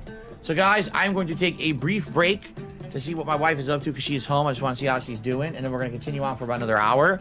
Again, guys, any support today would be appreciated. I don't know what's going on with Mario. That support is like dead today. It hasn't been like this to other streams, so it's kind of weird. But I would appreciate if you support in some way. Okay, I'll be right back. All right, guys, we're going to continue on. Thanks again for being a good audience and chilling. I would again last time I really want to mention it because I just want to enjoy the game for the next hour. If you can support the stream in some way today, please do. As you can see, it's a really slow stream, and I don't know why. It's a brand new release. The game is great. We all seem to be enjoying it. It's just so weird that sometimes you get a crazy well-supported stream, and then all of a sudden there's like a dead day. And today we've got literally I haven't received a single tip since the game started. All the tips came in during the pre-stream, right? And since then, I think we had like 2 super chats all day, no members, and it's like, I'm playing the hot new releases. They're fun. I'm enjoying. You seem to be enjoying. So the philosophy is, if it's good and people will support it, I guess not. Sometimes I guess not. And it's weird because this did get support previously. So why is today a dead day? I don't know. You know, I just hope the whole day's not dead. Maybe with Spider-Man tonight, it'll pick up. I don't know. You know, but I don't want to sit here and talk about it all day. I like playing games and enjoying them. But I want to make it aware that, yeah, it would really be helpful if we could get some support before the end of today's stream. Okay? Drop off in engagement and support for the streams, meaning yesterday when I played it as the daytime stream, man, it was like the people who were on the stream didn't care about the game. They weren't talking about it. They weren't paying attention. They weren't even engaging with me. They were kind of disconnected to what I was doing in the game, and it translated into one of the slowest daytime streams I've had in aging. And I'm not kidding. I wish this was an exaggeration. The podcast went fine yesterday. We had fun. We hung out. People talked. People contributed. We had lots of interaction. The moment I started playing Mario, it was as if I might as well not have even been here. It was a complete disconnect. Maybe you shouldn't insult Nintendo They weren't fans. discussing the game. And I'm not kidding you. The Switch is a baby toy for babies. Then he plays the game on the Switch. Why is nobody giving me money? It's like because the people who like this game don't like you. Wasn't a single tip. There wasn't a single like member. Nothing. I can't tell if he's exaggerating or not. 3+ hours that I played the game. I was playing it and having a bunch of fun. I was trying to engage the audience and speak with those who were here. But man, it was tough. Game is doing well otherwise. I know other people are playing it. Other people are enjoying it, doing playthroughs, no problem. But for some reason, for me, this always tends to happen. Whenever I play a big first-party Nintendo game, notably Mario. Because sometimes with Zelda... I did hear about this. I do want to take a short break from this recap. I did want to look at the Snorpernel blatantly lying on the mental age quiz. I wanted to see what this mental age quiz was all about. Usually do when you make a mistake. Sounds good to me. Number 1. What do you usually do when you make a mistake? I never make a mistake. What are you talking about? I just blame it on other people and say I did nothing wrong. I did everything correct. A. Admit you made an error and try to fix it. B. Try to figure out why you made the mistake in the first place. Or C. Laugh at your silly mistake and ask for help so you don't make another one. Okay? When I make a mistake, I guess it depends on the level of mistake. Because, for example, let's say someone accuses you of doing something wrong. If it's Then that's not a mistake. something silly, like, oh, I accidentally booped someone standing next to me, I say, oh, I'm so sorry, I didn't mean to do that, right? You know. Hey, Christopher O'Coon. But if it's something How's everyone doing? I have a sub goal up. This is the only time I'm going to mention it. I got a sub goal up. If I hit the sub goal, I'll play a cringy visual novel, which is what I've been doing for hitting goals. They're fun asides. serious, like, oh, you made a horrible calculation error and now you're in huge trouble for it. Well, let me double check to make sure what you're saying is right before I admit to the fault of the mistake, right? And then figure out why I did it wrong. I did nothing wrong. I did everything correct. So I would say if it's a silly thing that's not serious, probably A. If it's a serious thing, probably B. Figure out why I made that mistake so I make sure I don't make it in the first place. But double check actually isn't even here. Like, just making sure you really, what happened. Then isn't it's even not there. a mistake. So I would say it's A or B, but it depends on the situation. So he wants to deny it, in other words. He wants to say he didn't make a mistake. Like, where's the option where I deny making a mistake? Where is it? I would pick that if it was there. Wow, this quiz doesn't go far enough in the floor when it comes to his mental age. Number 2. Oh wait. How do I? Am I supposed to write? How am I supposed to write? What am I writing down? It didn't say to write down anything. Right? It didn't say to write down 1, 2, or 3. So, what am I writing down? All right, let's continue. I don't even know what we're supposed to do. What's the first thing you do when a friend cancels plans on you last minute? A. Tell them it happens and find another way to spend your time. Mm-hmm. B. Feel upset about it, but move on eventually. C. Try to find another day to hang out and have fun together. If it were just a friend casually, I would do C. Yeah, it would be C. I was like, well, I still want to hang out with you. Can we do it another time? B, I could feel like B would be this case if for example, this is a friend who's canceled on you before and they just habitually cancel on you. Now you're going to start feeling B. You're going to start feeling hurt. Yeah, right? he doesn't... Like, A doesn't even seem to make... Like, he's talking about a hypothetical that doesn't happen. So there's nothing really to test it against. Makes sense. To me, A is like, well, didn't you want to hang out to begin with? If you wanted to hang out, then let's do C. B, I can understand B or C, but if it's just the first time it happens, it's definitely C. Once you go to the dark side, it's hard to go back from that. You know what I'm saying? Number 3. How would you normally react if someone was angry with you? A. Tell them it's their give them fault. space to be angry before talking to them. B. Try to work things out right away. Or C. Tell them jokes until they forget their anger. Honestly, for me, it's probably B. Because I feel like if something's wrong, it doesn't matter how long you wait, it's still wrong. And you want to if something went wrong, if I did something wrong, I'd prefer to know about it right now so that it can be talked out, hashed through, and fixed now. And if it's a case that it can't be worked through, then at least I know that so that I can leave the person alone. But I would say B for me for sure. It's B. Fuck you. You're a liar. Number 4. What's the first thing you would do if you won the lottery? Don't think about it. A. Pay off your bills and put the rest in a savings account. B. Go on vacation and make new happy memories. Or C. Buy that cool thing you've been wanting for a while. Obviously, it's C. Spending thousands of dollars on polls and WWE champions. Let's remember that this motherfucker made a lot of money on YouTube in his early years and never paid for the Connecticut condo. Plus, he spent all the money on frivolous things. A. Immediately A. Make sure that everything's paid off completely. I have no outstanding debt whatsoever. You could have done that, and you didn't. Have the rest of it in an account and then decide what I want to do with it next. I would not do as much as I want to go on a vacation with my wife, A is the more important thing to do for sure. I'm good at lying. Number 5. What's the first thing you would do if you had to choose between 2 equally good things? A. Think on your previous experiences so you make an informed decision based on facts. B. Make a list of pros and cons and then choose the option with more pros. Or C. Ask someone for their opinion and do what they suggest. I have a very analytical mind. So for me, it's probably B. Very analytical like, for example, mind. That's why if my wife and I are trying to decide other people what we're going to eat, it's our day off and we're going to order out, right? Okay, well, we can either get Mexican or we can get Indian. Well, here's the pros and cons. Of course, the only example he can think of is ordering DoorDash. Pros is that, I mean, we haven't had Mexican in a while. You get a delicious burrito, you get tacos, you get variety of stuff. What are the delicious cons? Oh, well, burrito. actually, one of the meals we're planning to make later on in the week is Mexican themed, so we probably don't want to have Mexican this week because we're going to have Mexican later on in the week. See? So for me, it's definitely B. I had to lie about things because I had to protect my family, right?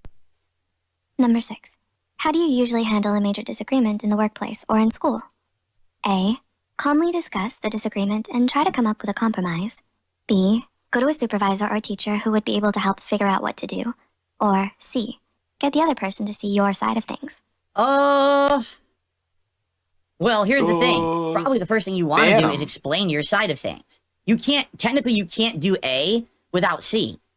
A is like the end of it. Like, C is like, here's my side of things, just agree with me. A is, so you know my side of things, we'll agree to disagree, but still get along, let's compromise.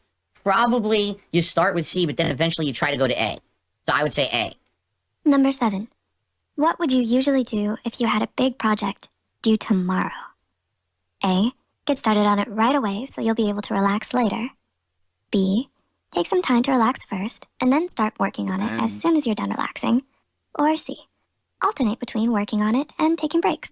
Depends on the project. See, sometimes you can just barrel my through answer. something and get it done first, and then relaxing after makes sense. But like when I get a project to edit, like I get started on it right away, but working on it a long time has diminishing returns. So you take a break, you step away, you collect your thoughts, you maybe think about parts that you maybe had a block on, and you just try and relax, and you come back and you get back to it. I think that works out pretty well for me. sometimes, especially if it's something where you're just stuck in front of a computer screen or staring, like for example, when I'm working on my taxes, you know, I'm staring at that screen, my eyes start to bug out. I'm looking at a spreadsheet, I'm like, oh my God, you know, it bothers me. So you got to take like a 5-minute break and get up and leave and then come back. So I would prefer A, but if I have to do C, I would do C. I would never do B first. It would probably be A for me here. Yeah, he pays a lot of money to his tax guy, but at the same time, he has to do all of his taxes. Makes a lot of sense. Ultimate laziness. Sure. Number 8. Which of your responsibilities would you eliminate if you could? A. Paying bills. B. Doing laundry. Or C. Picking up after yourself. A. Doing laundry and picking up after yourself are just common things you can do easily throughout the day. It's not a big deal. It's easy to get into habits. Bills are, you know, could be a very fluctuating thing depending on life instances and things like that. It's definitely A. What would you like me to do today? The basics include cooking, Can't you already do that? Can't you already set up auto bill pay? cleaning, laundry. See, that's what I'm talking about. Yo. Number 9. How would you habitually react when someone compliments you? A. Accept the compliment and give them one in return. B. Accept the compliment and thank whoever complimented you. Or C. Don't accept the compliment by saying you don't deserve it. B. B for me, And for sure. number 10. How do you normally respond when you embarrass yourself? A. Acknowledge and validate your feelings, but Bite your realize it doesn't fingernails. matter in the long run. B. Try to pretend like nothing happened, but internally obsess over the feeling of embarrassment. Or C. Feel upset over it and possibly even cry. Usually for me, it's just A at this point. Like when I was younger, it probably would have been B. But now I just don't. I've been through so much shit online that I just don't care anymore. You know what I'm saying? Like I just literally don't care about shit that people say about me or try to embarrass me. I just don't give a shit. That's why you never improve. A. Okay, are you ready for your results? If you got mostly A's, your mental age is between 40 and 55. Now wait a minute. They never said to write down A, B, or C. I didn't know if it was a number calculation or how Oh it my was gonna God. work. So now I'd have to go back and recalculate everything to figure this out. I said a lot of A's, but I also said a lot of B's. I don't think I ever said a C, did I? I don't think so. Your mental Mindset age is more is so below self-assured and 5. secure. You tend to think about things in a matured manner. If you answered B the most, your mental age is 20 to 40 I years mean, old. honestly, I think I You said B the most, didn't I? I said either A or B the most. I don't think I barely ever said C. struggle with finding your way. And though it may be difficult, you always wind up on the right path in the end. If you answered mostly C's, your mental age is between 10 and 20 years old, and your perception of the world is young and bright. Yeah, see, I barely said C at all. I think what it is I'm a lot of B's, but I'm now starting as I'm getting older, I'm turning into an A type. So, and it makes sense. I'm As I turning get older, into I'm an more A mellowing type. out. I'm not caring as much. I'm trying to be more metered. Let's compromise, right? It's not my way or the highway anymore, and that's A. So, that makes sense. Okay. You are a liar. A dirty, filthy liar. Okay. Guys, gals, and everybody else, thank you. This was a great DSP versus the Internet show. There was a What a great great amount of show. variety on said show. I really enjoyed it. What a great I want to say show. thanks to the few people who did support the channel, whether it was a membership, a super chat, gifted membership, or a tip. Here we go. Let's get some pulls. Come on. Pull the gotcha. Pull on my gotcha. Come on. You know we got to get some pulls. For adoption. Here it comes. Or are they just selling them on the black market? Oh! So now. We already saw this bit.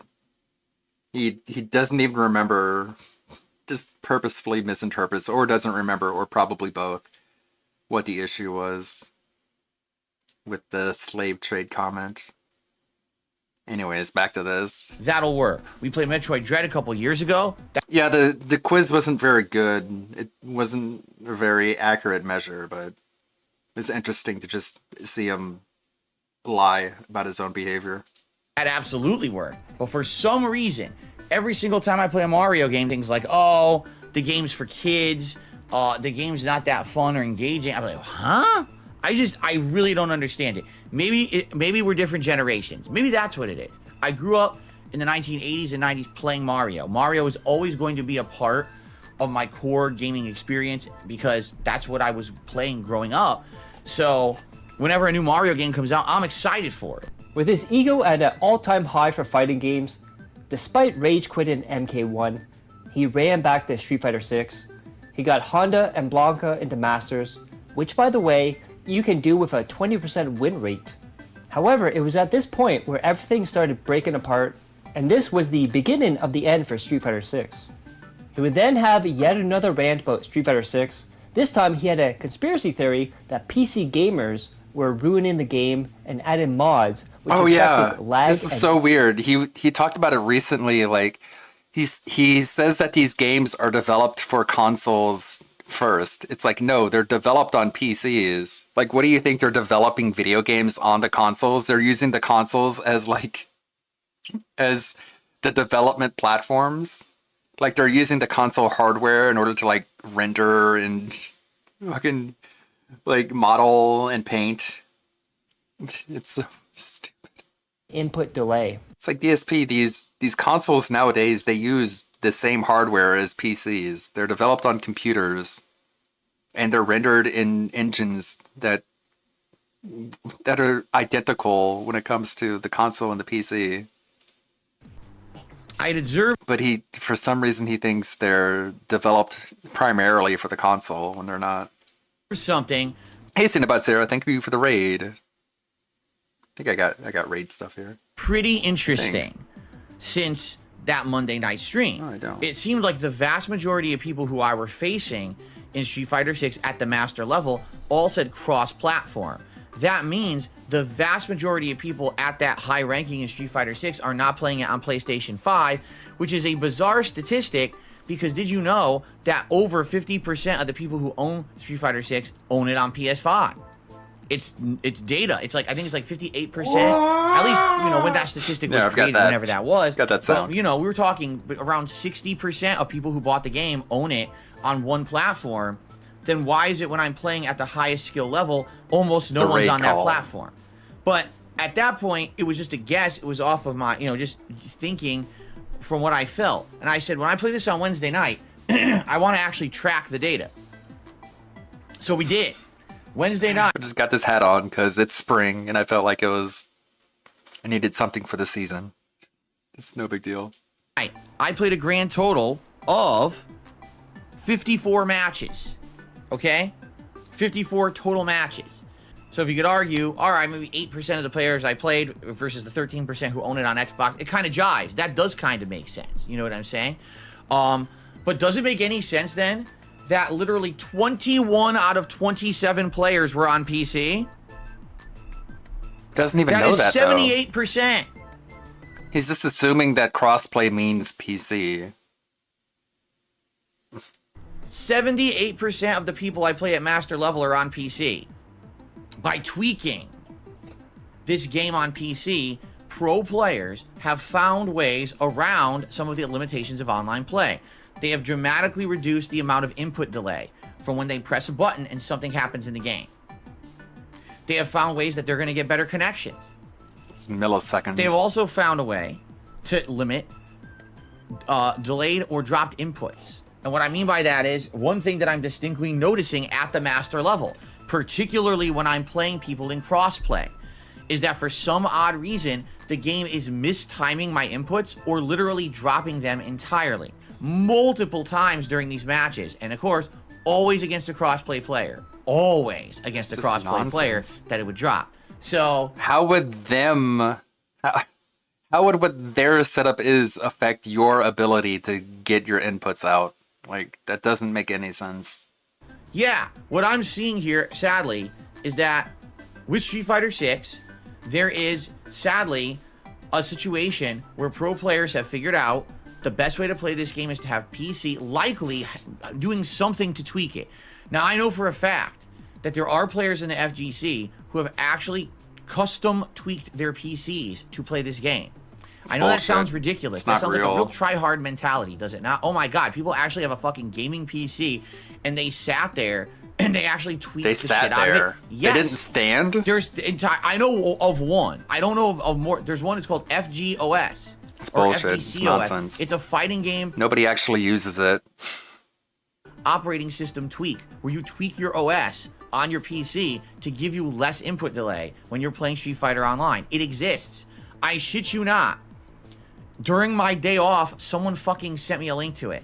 They were like, so this is what it is, and you're not supposed to have it, but people pirated the shit out of it, and it's all over the internet, and all the pro players use this. And I was like, well, I'm not gonna, obviously I'm not gonna put it on my PC. My PC is on Windows 8, outdated as shit, you know? But I was like, so this is what they're all using. Yup, pretty much. That's what they're all doing. And there's other things too. Apparently for them to understand, there's different devices that they're So using. he considered it. With their He thought about it, but he's like, wait, I can't. My PC uses Windows 8 because I'm a technological dinosaur. And so you did think about it. All these fucking people, they actually sat there and they did this. Now, what if I could do this? Oh, wait, my PC's outdated. It's like, okay, so you thought about it. It's like when he was getting messages from Canadian Kirk about being unbanned. And he's like, no, I'm not going to unban you. Meanwhile, at the same time, he's scrolling through chat looking for the chat log so he can unban him. It's like, well, if you don't want to unban him, why are you looking in the first place? controllers and things that actually reduce input lag. His future streams in the month would also turn out lower support, and as a result, DSP would snap and call support for the stream pathetic. Now, I don't even know what to do for tomorrow because, number one, as you guys know, tonight's support was pretty much non-existent, right? Thank you to Captain Kirk, seriously, for the one thing at the beginning of the stream. No one else cared about this tonight for some reason. You're the MVP. And on top of that, obviously, I didn't do well. So it's like, do I want to do this again tomorrow night? Kind of sucks because I really did want to do the Modern Warfare 3 beta tonight, and you couldn't play it. Thanks. It wasn't available. Captain Kirk. So I don't know. What do I do tomorrow? I actually have no clue what to do tomorrow night. What happened? Because the funny part is, people are here. Yeah, the trolls. The fucking trolls came because they saw that I'm losing with Lily at Master because it's too hard to fucking play at Master. It's dropping most of my moves, right? So I'm not going to win. I'm going to lose to the pattern play over and over. That's why they're here. That's why I have views tonight. If you're watching on demand and you like Street Fighter, you saw what happened tonight, right? Look at it's pathetic. Like, the support is one of the worst streams I've done. I don't know what happened. Because Street Fighter historically gets at least some support, at least some super chats or whatever. Tonight, I'm not going to lie, we have about maybe 20 regulars in the chat. We have about 50 troll bullshit accounts that I've been banning constantly. Then they come back with another one, And then we have, like, no exaggeration, 400 troll viewers tonight who are just here to watch me lose with Lily, you know? And that's sad, you know? I don't know what else to do because I was going to play a lot of this. I was going to play this tomorrow night. I was going to play it Friday night. And then I was going to alternate it. I wasn't going to play it every night because I was going to do like the Modern Warfare 2 beta. I was going to bring Starfield back next week. But yeah, this is one of the worst support nights I've had in ages for a game that people seem to say they like. It's weird. He's gone a long time without playing a fighting game. I'm pretty sure he's not one of those people who retains their ability to play over time. Like, there's people who keep all that muscle memory and they can just go right back into it as good as they were to begin with, but I'm pretty sure DSP is not that kind of person. So his fighting game skill is just atrophying as he's doing Baldur's Gate 3 and Like a Dragon. So I have no clue what happened. He would then snap at viewers multiple times, which would result in people leaving his stream and not supporting. A $5 tip. Again, from Declan, thank you so much, man. He says, thanks for being understanding. It's nice to see a content creator respect his audience so much. You've improved a lot of lives. I hope you understand. Thanks again, man. Dude. Gaslighting. Here's the thing, and I will say this, all right? I'm not a perfect human. God forbid if I ever said No one accuses you of being perfect. I am far from it. I'm a flawed individual like all of you. I make a lot of mistakes. You make and they're way all more. broadcast completely across the internet to the public. When I started doing this 15 years ago, I never intended that this would become something that would have meaning to so many. But I get people who tell me all the time that what I do has meaning to them, and they just care. verbal masturbation, man. Forward, Skip. Skip. Okay, you know what I think is funny? That you're never coming back. There it is. There's the real Phil. Heartfelt to my audience. Someone who says something meaningful to me, I respond in a nice, positive way, and you think that's funny?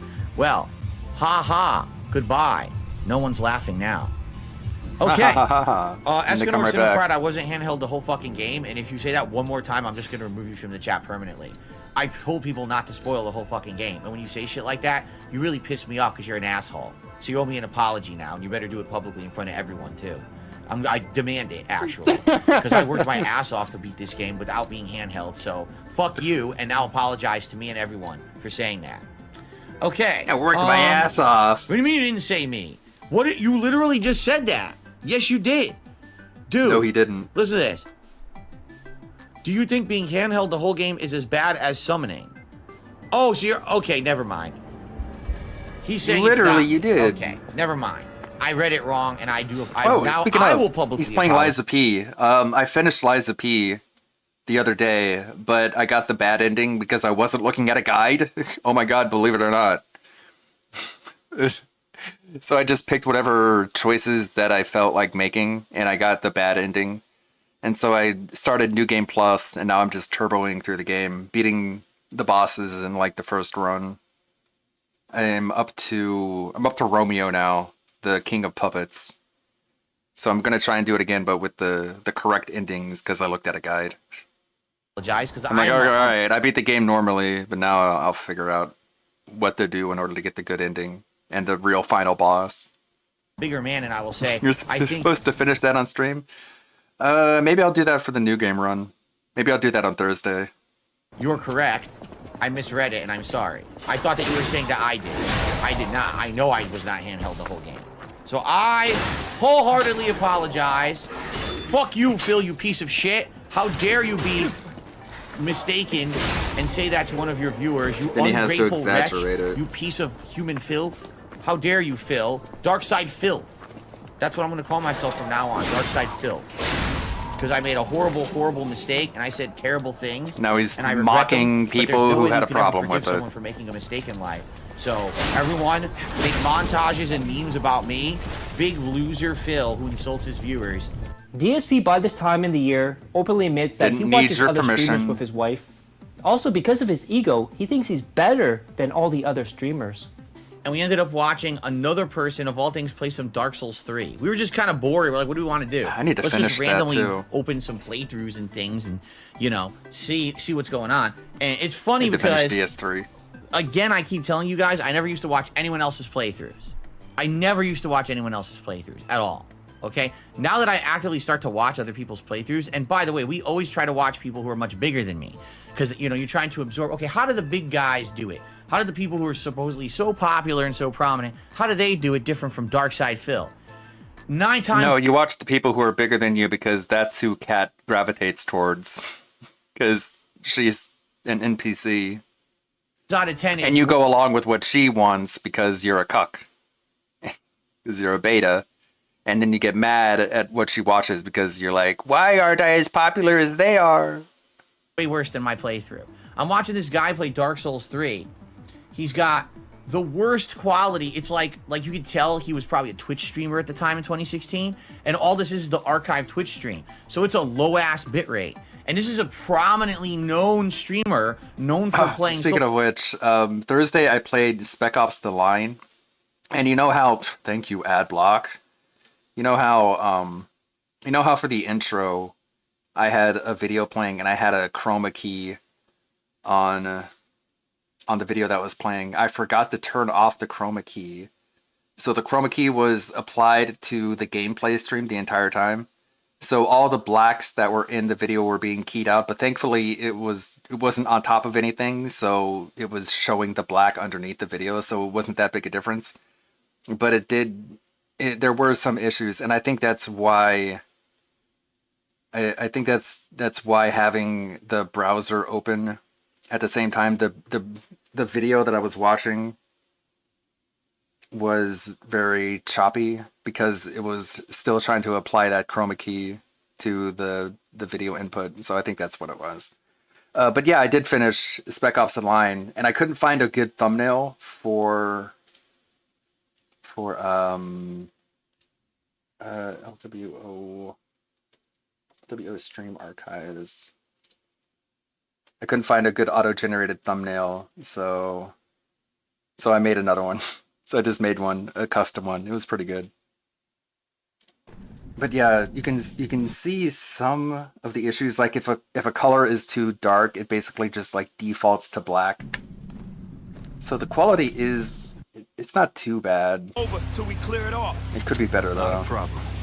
Adams, you spot him. But yeah, I played through the entirety of Spec Ops: The Line, and I played a couple of other games like 40K Bolt Gun and a game called Rad, which I regretted buying because it's not very rad at all. And then during the podcast, I played Poker Night 1 and 2, which are games that you can't buy on Steam. And in Poker Night 2, I actually won the tournament. So there you go. Stream recap. Soulsborne games, and he's playing it, and it is fucking pixelated and blurry Abandon as the shit. entire Twitch The chat, quality please. is just Oh, the ending not I got, good. I tried to kill the military that came and tried to exfil Walker from Dubai. I tried to beat them all and then I died, so I got the dying ending. He's got a I got face the bad cam, and the ending. face cam is completely fucked up and like also low quality. You know, his gameplay is great. Like watching the gameplay, like this guy's really good at it. You can tell he learned right away. He's doing really well. He's kicking ass. You know, he's going through Dark Souls 3. He's just beating the Swarm tough of ass Rats enemies fighting on the first or aliens. second Okay. try. You know, he's one-shotting bosses. Like, okay, this guy's really good at the game, but It's not his what one-shotting quality is means. just shit. Now, like, and this is what people like. This is a guy who, you know, back then was 10 times bigger than me. And this is what he put out. And everyone complained about me and my quality and everything, saying that my stuff sucked. And here's what this guy put out. And we're watching this other guy. He's playing Starfield. And I shit you not. All right, everyone complains about my playthroughs. This guy spends half his time dicking around in the game, doing nothing meaningful. He's not doing missions. He's fucking around. He's messing with this system. He's messing with that system. He spent like an hour trying to build a ship. It was like watching paint dry. And he's fucking going through menus trying to dick around with this and that. And it's like... And this is a guy, again, much bigger than me. This guy was one of the people, he gets all the games early. He got invited out to all these events, get his butt kissed by all these companies. He gets exclusive paid sponsored videos, right? And it's the most boring fucking thing I've ever watched. We couldn't continue to watch it. We were so bored. And like this fucking guy, million view guy, right? And the fucking thing is awful. And this is what people put out. But everyone shits on me. It says my stuff sucks. Like, you're out of your fucking mind. If anything, what this proves is that I mean, I'm not saying I'm the best gamer out there. No, I'm never, not saying that at all. But when people all this time have been saying that stuff stinks or whatever, it's Or not whatever. true. My stuff's been decent. It hasn't been the best, but it's been decent. Nah. You know, at very least. Especially when the people who are, you know, million sub, million view people are not fucking doing anything above and beyond what I do at all. In any way. Okay, excuse me. Swarm of Rats fighting aliens. I had to change fighting to attacking because for some reason it doesn't like the word fighting. So I had to change it to attacking. But Swarm of Rats fighting aliens. They're like cyber rats. Hold on. Sorry, I had to cough. Let me move this over. Swarm of rats attacking aliens. I don't see any aliens, though. These are just rats fighting rats. Again, cyber rats. It's a very angry-looking rat. But they're not fighting aliens. They're just fighting other rats. I guess. That's a giant mecha rat. Maybe the rats are the aliens. Oh no. Maybe if I change it to like space aliens. Let's try again. This is Being Creative, which uses Dolly 3. Not Dolly 2, which is what I was using earlier. Or, you know, previously. Okay, here we go. Swarm of rats fighting space aliens. These aren't cyber rats this time. That's a weird looking one. Make sure you can see that. Wow. These are wild. Fighting Martians? Okay, I'll try that. Attacking Martians. These are always fun. Come on. Generate. Oh, jeez. What in the world? That's creepy. The eyes, like the dome around the head doesn't go all around the head. It like goes around. It like starts at the eyes. That's a weird one. Space rats on Mars. And then there's just a rat down here in the bottom being like, what the fuck is going on? This one doesn't even need a suit. These ones need suits, but he's just like, I'm just a regular rat, just chilling. That's weird. It's like a giant Martian. This one's not even wearing a helmet.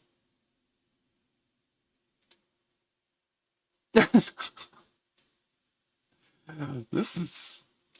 None of these look right. They're all, like, messed up in some way. I don't know. I'll go back. In fact, like I said, a lot of them are more boring or lower quality. But, you know, I'm the one who gets fucking yelled at and told I suck and all this. I like just that. because they're fuck faces. These are just people who are trying to... I like how he doesn't understand what makes him so bad. Bring me down, and they think that it affects me. But, you know, it's stupid because I listened to that all these years. I really did. I listened to it and I thought, man, I guess my stuff really is low quality. Everyone else is doing something so different. And now like I said, the last couple of years, my wife and I have started watching these other content creators and streamers, and we watch them and we're like, because she wants this to is watch absolutely good ridiculous. streamers. What you're saying, they're just full of shit. That stuff is no better than mine. It's just that they're popular. They don't have a fucking crazy hater base, you know? It's kind of wild. Crazy. So wild.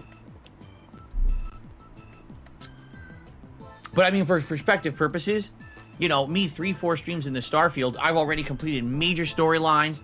I'm into faction quest lines. Here's a guy, he played like 15 hours of Starfield, and he didn't even do anything. He's just fucking around, you know? He didn't even do anything interesting. He's having fun. Wow, what a great playthrough, huh?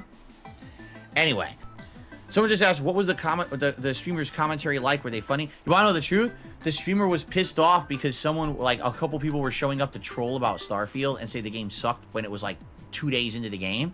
So he basically went on a big rant at his audience, screaming at them, saying, you know, if you're going to come here just to complain about the game, don't come and watch me play this game. I play other games, come back then. I don't want to see idiots come in here and waste their time on my stream just to shit on the game. And he banned them, and he said that. Now, because the streamer did that, was there ginormous controversy? Were there thousands of videos made about how that streamer went wild on their audience and lost control and toxic to their audience? Who are you talking about? So they can do whatever they want and they get away with it because they do the same exact shit that I do. They take control of their chat, they stop trolling, and that's okay for them. How would we know that they don't? Now, if I do that, oh my God, that's the end of it. It's like the end all be all of everything. You know what I mean? No. But for them, that's okay. You just get called He out. would then say that he realized that he was begging hard, while also saying it wasn't his fault. He then asked people to call him out when it happens, so he knows to chill out. There are absolutely times, all right, where basically human weakness hits me. And if I'm in a situation where maybe we've had a slower week, human weakness hits him. I'll start bringing it up too much. All right. And I will openly admit that. You know, last year, at the end of last year, just around this time, it was getting very bad. And, you know, I went back and some people called me out for it. And I started watching my content back. And I was like, yeah, that's terrible. The way that I was portraying it and the way that I was saying it too much. I've tried really hard in the last year to change. And every once in a while, you know, it creeps up again. And like, okay, I'm doing it again. I need to stop. And I appreciate it when people do call me out on it. You know, what I would prefer is that this is my philosophy. Okay? Okay. If everyone on a stream is having a good time and enjoying the content that I'm doing, then the money flows. they're getting, the level of enjoyment of the gameplay, you know, quality, whatever it may be, support's going to come naturally. People are going to say, man, I really like That's that. entitlement. And man, I'm not getting advertised to constantly. I would like to see this continue. Let me support it in some way, right? And in general, this philosophy works. There are some times when it doesn't. Sometimes you're just going to have a slow day, and there's nothing that can be done about that. As long as it doesn't become an ongoing pattern of slowness, slow, a whole week slow. That's when it's a problem when it's someone like me. That's when who I you've don't gotta have any step backup up. sources of revenue. You understand? But And he's got to come up with a I'm very crisis happy behind the to know scenes that he doesn't there are tell you people about. Who do every once in a while give me a fair shot, even though there's so much slander about me on the internet. Because what those people do is they will highlight the With one moment of slander. weakness. Or, for example, I turned on my stream today at 11 a.m. This stream will run till 4 p.m. They will take the one plug segment I did earlier, and they'll maybe take the one or two other moments that I will actually mention, contributions that are possible during the stream later on this stream, and they'll act like that's all Me I did today. begging. They'll completely forget that there was 5 hours of content, right? No. But the thing is, I want you to highlight the bad moments, but I also want you to highlight the good moments. So basically, just re-upload my entire stream. Is that what you want people to do? It's like they're just showing the parts where you beg, and one person begging that much during an entire stream is too much. everyone does that. Everyone does that, but I'm the Yeah, that's a good point. A lot of the clips that they highlight are portions that DSP himself did not record. So they're basically recorded for posterity because otherwise they'd be completely lost. But he, of course, doesn't factor that in. only one who gets singled out like that's all I'm about, which it's not true. It's become the meme on the internet. It's too much of what I'm you're happy to hear about. you didn't believe the memes. You gave me an honest shot, and I appreciate you coming by to check out the content. And I'm glad you're enjoying Lives with P. This didn't last long, as he will be back to Bagan the following day, also blaming the trolls for the money issues, and Bagan matched the hardcore season. Overall, I mean, I actually enjoyed today. But the thing is, I don't know if the viewers really did. Groom the overall. hair, I guess groom the the real hair, question groom is, the hair, groom the hair, what's your groom take? the hair. Well, here's what happened. Started off the stream, and all the regulars got upset because they're like, dude, you're just losing constantly. I was like, yeah, that's what's going to happen. I'm playing one of the worst characters in the game at master rank. But I think a lot of people were surprised by that. They thought I was going to dominate tonight. I was like, I never expected that to happen.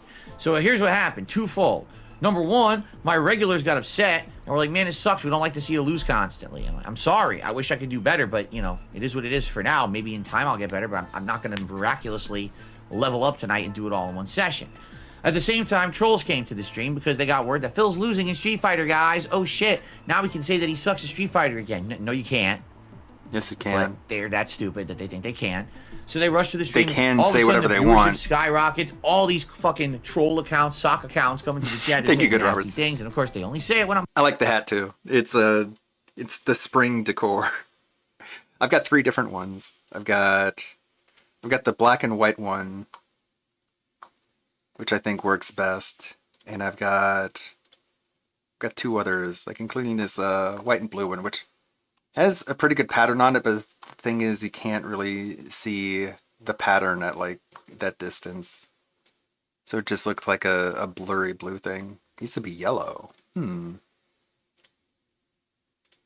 don't think yellow really matches anything. This looks a little bit more straw hatty.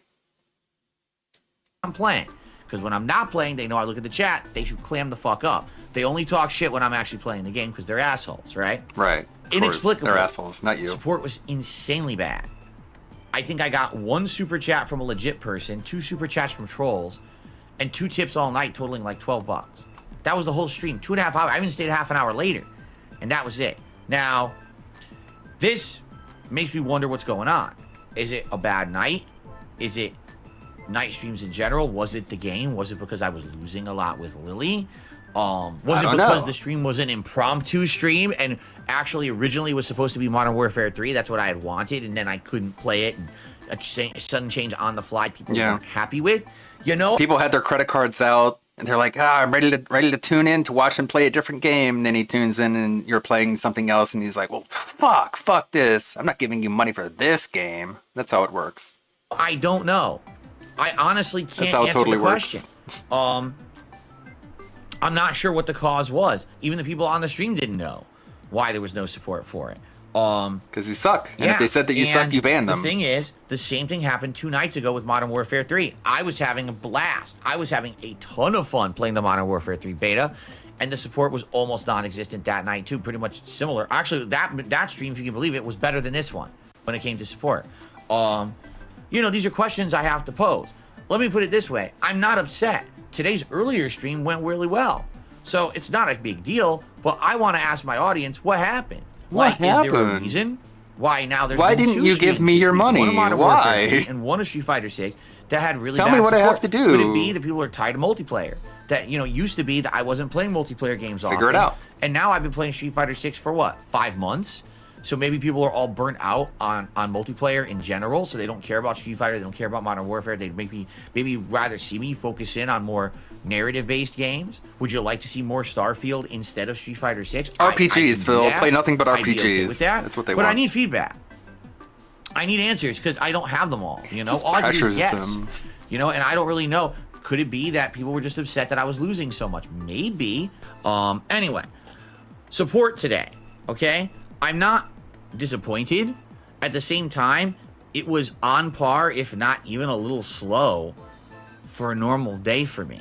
Like, I'm not going to beat around the bush here. If this were a normal Friday where I had done maybe like an ongoing new release on the first stream and a Friday night fight stream of Street Fighter 6, I actually would have done better support-wise. That's a little weird. I don't know what happened. Super chats today were not bad. On the first stream, we got a handful of good memberships, but tips today, for whatever reason, we barely hit the tier 1 tips goal on the Spider-Man stream. I think we hit it and then that was it. And tonight, we didn't even hit 20 bucks on the Mario stream. But like I said, other ways, it actually was pretty supportive. Like, we had a lot of super chats on the late stream tonight. So I don't know why. I don't know if it's because people are used to it being Friday Night Fights and there wasn't Friday Night Fights this week. I don't know if people are not interested in Mario. I don't know what to say. I'm going to tell you right now, it's not the end of the world. The sky is not falling. But whenever this happens, the moronic people show up. Like, I noticed a distinct spike in views in my last hour of streaming today when I think my trolls realized, oh, Phil's not going to have a good streaming night with a lot of support, so let's all flood his stream and make fun of him. Didn't work, of course. They tried, and, you know, people got moderated or whatever. So But they did make fun of you. I enjoyed the games. I think that they're both great fun. Didn't I think that work. would They both didn't make fun of great me, but I playthroughs. banned them Spider-Man for will be making a fun little of bit me. More action-oriented with story, Makes sense. while Mario will likely be more of a chill stream. But, you know, I You know. don't know what happened with launch day. You know, typically, launch day, you would expect that along with the increased amount of viewership, there would be increased support. And actually, no, it was actually slower than almost a normal Friday. Or actually, it was slower than a normal Friday for me. So I don't know what caused that. I'm not going to sit here and try to look for a root cause until we figure out if there's actually a pattern. Personally, I like both games. I feel like if I stay positive and I keep playing these games, you guys will like them, and hopefully people will keep eventually show up begging. and enjoy them and support them. So I guess we'll see. Because notably, tomorrow, we're doing the same games again. We're just flipping the order. All right? So tomorrow on the first stream, on the podcast, I will give you a summarized opinion on each game. And then the first stream is the continuation of Super Mario Brothers Wonder. And it looks like we'll probably get through all of World 2 and maybe a little bit past, depends on how long it is, how challenging it is, because it did take me 2 hours just for World 1. Tomorrow's daytime stream is a 3-hour stream. Night stream tomorrow will be Marvel Spider-Man 2, continuing on from where we left off. Now, there will be one day this week that I'm not playing these games, Sunday, because Sunday is React Day, where I do my React show on DSP Reacts, and also Sunday night, I want to do some Street Fighter 6. I'm actually really itching to play more story mode because I played it last week and we made good progress and it looks like I'm getting near the end. And I'm like, oh. I did see some Sonic Soul videos over the weekend, but I didn't see this one. I'll take a look at it. Crap. If I do like 1 or 2 more story mode streams of Street Fighter 6, Hey, we can Pastor wrap up Remote. that playthrough and have that How's be it going? done. It's been going for 4.5 months. It would be nice to finish it. So I'm almost thinking that's what I'm going to do Sunday night. But then for the rest of the week, We're watching a fairly lengthy compilation from Dashfire, the content curator, DSP Year in Review Part 10, October 2023. So we're going a little bit farther back. will be a balance between Spider-Man and Mario as the focus is. The only reason I would change that up is if people are getting bored of the same thing every day, in which case maybe I would bring back a Starfield late night stream or something like that, because we did get to a really important part of the story of Starfield. But the thing is, I want to get as far as these games as I can, because this coming Friday now, coming up is Alan Wake 2, and that would mean I'm juggling 3 games while also the Halloween event is coming up. And obviously, I want to be getting through these games before new releases start hitting in November. So, yeah, there will be a major focus Monday, Tuesday, and Wednesday on Spider-Man and Mario. By all means, let me know your thoughts. I want to know what you think about these games. You suck. And how I covered them. Your feedback is appreciated. You got anything to say about the support today, please share. Again, I'm not going to freak out. But it's funny, again, my haters, my hate watchers, this is what they do. Oh my God, he didn't have a great launch day for these games. Yeah, I showed up in his chat and I was like, it's like, why do you, oh God, I don't even want to say it. Why do you do the thing that you do? And he's like, oh, I didn't ban you, someone else banned you. You see, everyone hates him. Yeah, so that doesn't even make sense. Last week, when I wasn't playing these games, things were actually going quite well. Looking back at the next clip is hilarious in 2024. As he would reverse this in early 2024, DSP in October goes on to talk about how he doesn't want to co-op with his wife and wants to separate his personal and business so they don't cross over. 7Ven, no, I haven't thought about playing Sonic with Kat when she's off stream playing on the other Xbox. What are you talking about? You playing with Kat? What? You do realize that when I'm when I am streaming, my wife is not just sitting around the house doing nothing. You realize this, right? Like, she has stuff to do. She plays video games, or she has stuff to do around the house, just like anyone else. She has stuff to do around the house, or like stuff to do around the house, and also she has stuff to do around the house. That's why she's going through all these lengthy RPGs. Sure. Cook a lot. She does a lot of shit. She has to cook a lot. Then why are you ordering so much DoorDash that it creates a mountain of styrofoam in your garage that you need 7 bags to fill up with to go do a styrofoam run? So, no, she's not just sitting there watching my streams all the time and say, oh, I have nothing to do. Let me jump in on my Xbox and co-op with Phil to do a No. My work is separate from my private life for a reason, And then he ended up doing that. Kat ended up showing up to stream with him. I thought she was too busy, Phil. No. What changed? We don't cross that border of work and private, so that way we can keep things separately, 2 different parts of my life. Yeah, very separate. Compartmentalized. So separate. When it starts to seep over, that's when you start to see problems. Trust me, I've been there before, with and who? I know from personal experience. With who? I know what I'm talking about. Who's the person you're talking about? What's her name? Oh, Adachi Cabbage says, what about co-oping with her off stream? God. Why would I do that? Again, you guys seem to be under this very odd impression, okay? Hold on. Oh, Adachi Cabbage says, what about co-oping with her off stream? Why would I do that? Again, you guys He did the character creation from Dragon's Dogma 2 off stream. Seem to be under this very odd impression, okay? That like my entire life is video games. That is not the case at all. In any way, shape, or form. All right? Look, I like video games. I'm a lifelong gamer. It's my lifelong hobby. I don't think you do. Tremendous amounts of stumbling into luck. I turned it into a career. Okay? So that's awesome. But when I'm out of this room, the last thought on my mind is, how can I play more video games? Guys, I'm in this room from 10 a.m. Groom the hair, groom the hair, groom the hair. No, it's what are ways you can spend time with your wife that the 2 of you can do together? That's what they're asking about. But no, of course. Most days. Today I was in here Why would you want to do that? 10 Groom the hair, a.m. groom the hair, groom the hair, groom the hair. Usually on most nights past 10 groom the hair, p.m. groom the hair. And it all groom has the to do hair. with video games, right? I'm usually playing 2 games a day, all day long. All the self-soothing right? ticks I don't that are so want apparent. to make my personal life the same as what I'm doing when I'm on stream. Except for when you do. The whole point is that separation so that I have 2 aspects of my life. For you guys who don't do video gaming for a living, the sound command's right? working? You probably think, oh, that would be awesome if I could just do gaming all day. I could do it for a job and then I could do it. No. Because once it becomes your job, I'm not saying that I don't enjoy it, because I absolutely do. I still love games to this day as much as I used to. No, you don't. But if you're in here all day... I mean, he does if you're talking about mobile games. Right? And you're playing... He loves games even more than before. They're just on his phone. Games on a stream or whatever, And the question is, do you think about you're gonna do co-op with your wife off stream? No. I'm the gay, moment and that's I'm out of okay. here, I the don't have last to thing I want to hide. think about is booting up a console and playing a video game. You know. But what if it's to spend time with Kat? No, of course not. Absolutely no. Absolutely not.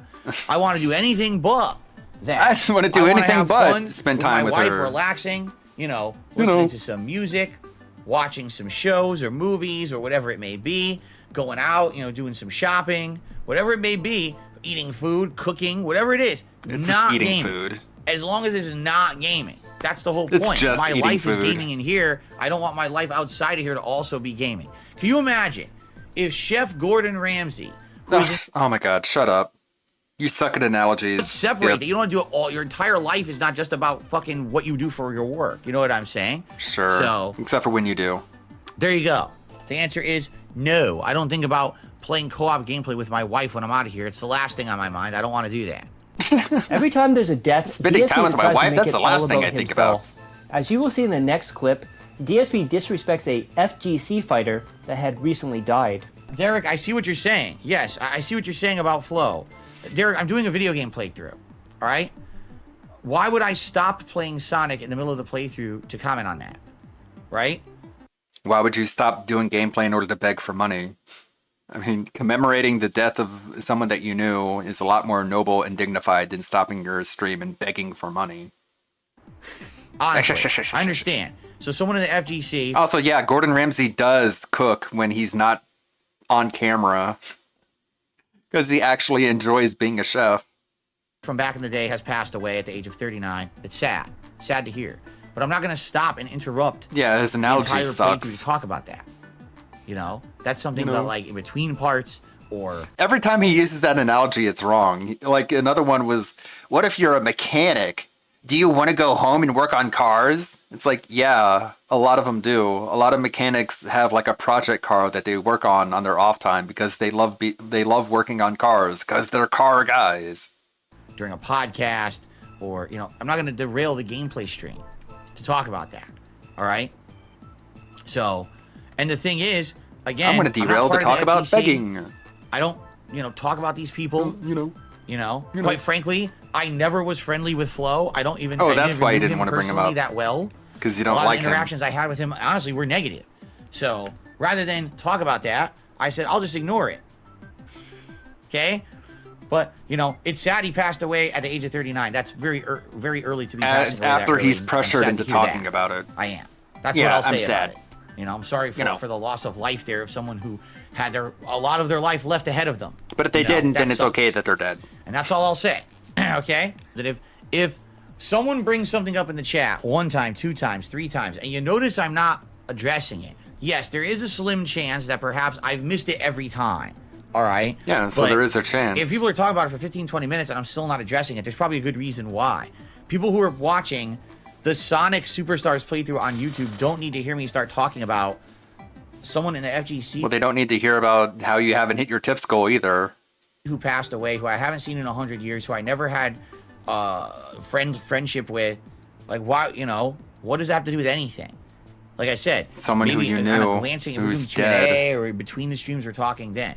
All right. So what I would say is, and this is not just for Derek, this is Jesus for anyone, Christ. because people do tend to do that. They want to get my attention and they just spam the chat nonstop. It's not gonna. If I'm ignoring it, it's for a good reason. Like, this is what makes you look so fucking scummy. You've spent 10 times the amount of time complaining about having to commemorate this guy's death than you did commemorating the guy's death.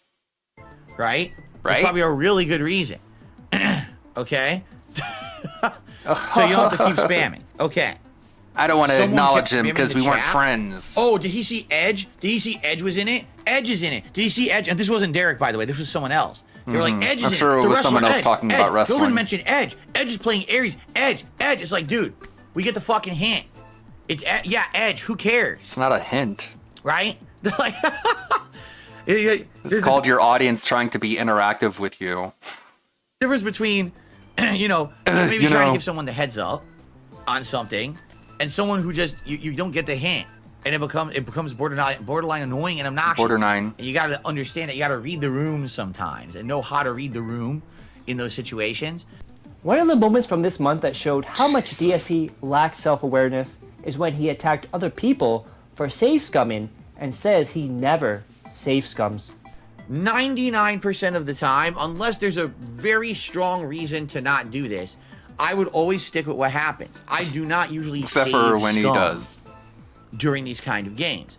I want it to feel like an honest first-time playthrough is an honest first-time playthrough where my decisions stick and there's direct consequences and repercussions for my choices and actions during my honest Did he undo that choice with Asterion yet? first playthrough. Or is he just letting that actually happen, like he's claiming he does here? Right? Did you know there are plenty of people going out there doing playthroughs of these kind of games? They don't do that. They literally, before every single major decision, they do a hard save. And then they'll actually do every option And gone to forever. see the different ones. And then they'll pick the best one and stay with that one.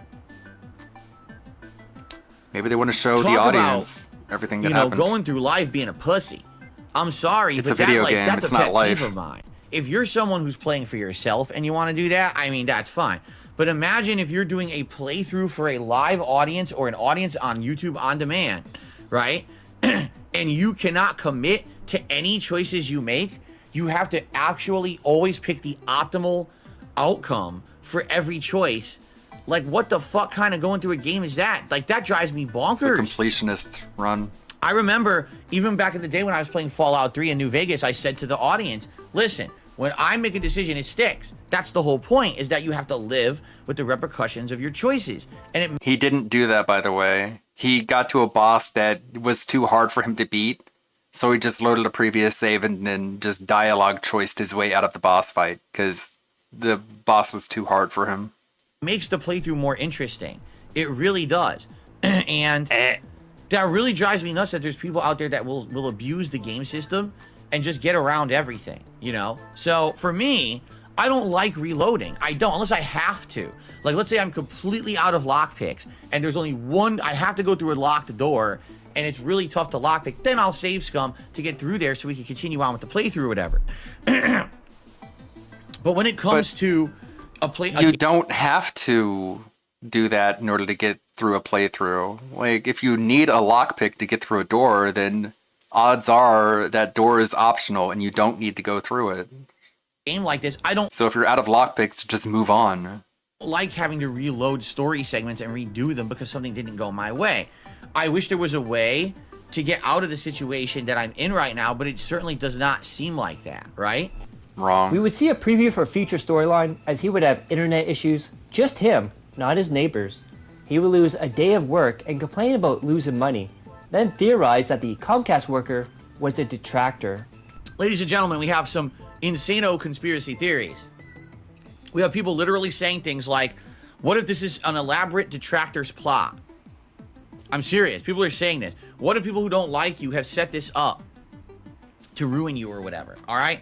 Well, I would say a few things. Number one, if this is an elaborate detractor plot, this is probably the most elaborate plot ever. Like, this is more elaborate than them catfishing me for a year and a half and pretending to be someone else to become a moderator and then pretend to be my friend, but then try to, like, hurt me or leak information or get me banned. And that happened twice. Apparently they did hurt you twice because in my years as you're a so content butthurt creator. about it so And much. This is, I'd say this is more elaborate than that. This is more elaborate than them completely fabricating this situation with fucking mobile games, providing That wasn't years fabricated. apparently of fake Discord chats and completely falsified information about Fake bank statements, Discord all the shit chats. they've done there, right?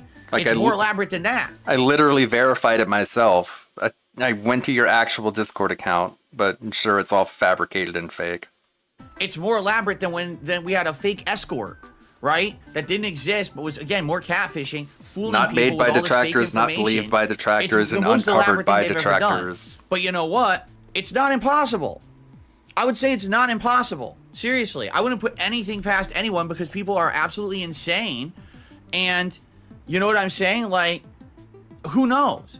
Is there someone who works Yeah. at Comcast who has control over Yeah, I have a slightly reduced schedule lately because of family issues. It'll change eventually, but right now it's just Monday and Thursday. Monday's content watching and Thursday is more gaming oriented. Because I have to like do stuff that makes a little bit more cash. You know how it is. For this kind of shit. Instead of complaining about money, I actually like make changes. What a concept. Has a bug up their ass about me and is willing to risk their job. Sorry if that to sounds fuck with bad. me. Maybe. You know, because some people have said, well, I don't understand, Phil. If your internet's screwed up, why about your neighbors? Well, my neighbors wouldn't be affected. Why? They would only be affected if the internet outright went down. I have completely different hardware and a completely different setup than them. I have all business class modems and different accounts. They don't have that. They just have There's no residential such thing internet as a that's called business Xfinity. class Mine's a modem. completely different thing. So that's why, like, even Comcast and Xfinity is the same company. though I'm using the same lines as them, What an idiot. unless it's an outright, oh, internet's completely out, they likely would have no idea that I have any problems because we're on different lines and everything, different No, accounts it's the and same everything. lines. You see what I'm saying? Of course, it's If you different want to accounts. help right now, It's yeah, the same I'm not line. gonna lie and I'm not gonna fucking pussyfoot around it. Right now, my work is completely uncertain. I lost out on an hour of Spider-Man streaming. Oh, I no. lost out on a nice stream of Mario, and today this stream is uncertain, and I don't know what I'm going to be doing in the near future. This could is be not playing a good, game right now. because I run a business where every time I stream, I'm supposed to be raising money to pay everything around here. If I can't make the content you want, I'm not going to get the support I need to keep my business operating. All right? Oh no. So if you want Cat's gonna have to eat less than 5,000 calories a day. to help out right now, here's what you can do. Support however you can. If you can't do anything crazy, like the content and leave comments on it. That engagement will help the channel. If about you this, can go like- above and beyond doing that, and you want to do more, please support in some way. On today's live stream right now, super chat, memberships, gifted memberships, tips. Okay? If you're watching on demand, you can leave a super thanks on an on-demand video. You can do a tip, but just by looking at the description of any video, there's a link there to send a tip.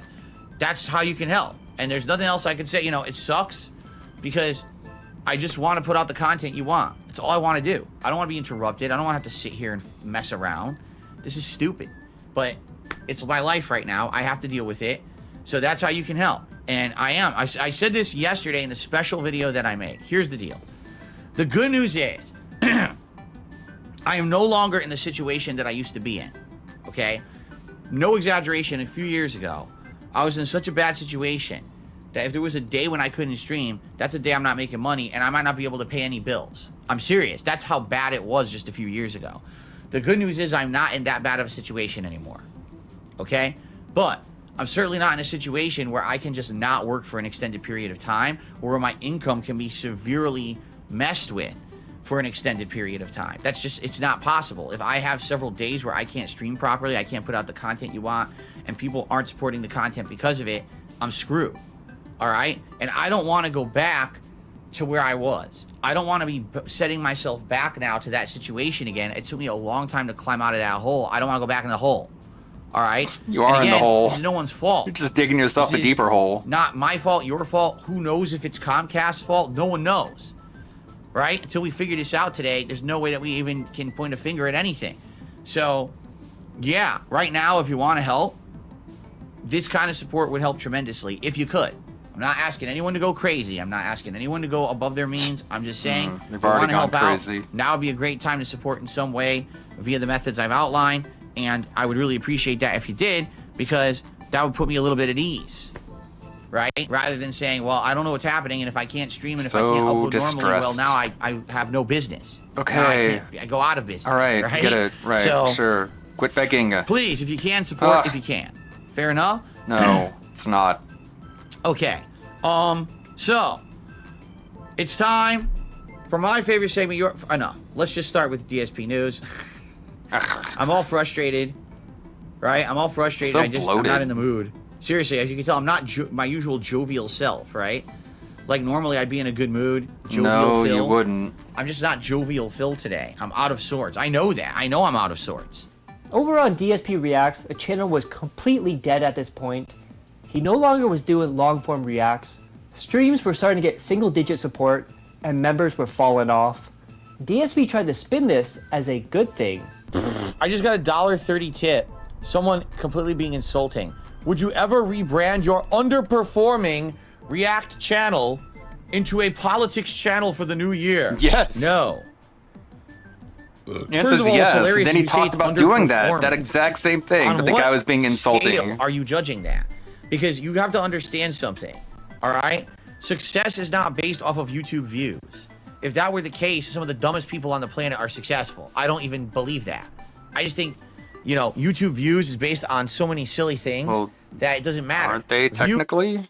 Views have never, since the moment that my contract with Machinima changed from a view-based contract to an ad-based contract. You understand? I don't care about views at all. What I care about is people enjoying the content and supporting it. And they do. People enjoy and support the content on the React channel. I make a decent amount on a monthly basis on that channel for the one show a week I do, and every once in a while doing movie reviews, which, by the way, tonight I think I will review Halloween Kills. I think Where's the movie reviews, Phil? You know, where are those? Is it because they didn't get enough views that you don't do them anymore? But he doesn't care about views. I'm making a living doing this. You realize that, right? I make a whole full-time job out of this, even though I don't have viral views. You understand how significant that is? How different that is from the formula that most YouTubers abide by. Because you're a beggar. Maximize the appeal from widespread viewers who just don't fucking care or could put a thought in anything they do, because they rely on, they need that. I don't need that. They have too much dignity to beg. Love what I do and enjoy it and support it for what it is, not just because it's popular. You understand? In fact, I'm not popular, but I'm still successful. That's harder to do. There's no such thing as a successful beggar.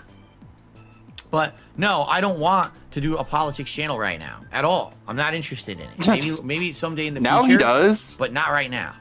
At this point, DSP was so desperate on DSP versus the internet that he turned to watching detractor content. And one of the funniest was when he watched a laugh compilation. He would go on to defend his laugh and say he doesn't say ack, ack, ack. Supposedly this is a video, we're not watching all 11 minutes of it. It's a compilation of me laughing and talking about people saying I sound like a certain level of laugh. Like a certain level of laugh. Because I don't really know. This is from years ago. Look at this when I used to run this fan art before I even did the podcast. When I would just talk with the fan art running. Remember this? Okay. There's this stupid meme that my laugh sounds like ack, ack, ack. Now, ladies and gentlemen, when I laugh, do I say ack, ack, ack, ack, ack? Not literally, but how else are you going to write it? How else are you going to put it to text? Or little things like that. It depends on what's going on. How do you put I never say ack, ack, ack. I've never said it once ever. So it was ha ha ha ha ha ha ha ha ha. No, it isn't. Correct? No. It just was ha ha ha ha ha ha. No, it wasn't. It was ha ha ha. So I'll agree I have a distinctive laugh for sure, and it's kind of funny. It's over the top, but it's definitely not app. That's so fucking nutty. He unpauses the video and it's him going and he pauses it and he's like, "There, you saw? Ha ha ha ha ha ha ha. That's what it was, right? Correct?" Unpauses. Pauses. You see, that was ha ha ha ha ha right there, right? Correct? It's ha ha ha ha ha really loud. Literally, look at that. It almost sounds like when you slow it down, it does sound like the count from Sesame Street. For sure. Does he go ha ha ha ha ha? No, he goes ack ack ack. Yeah.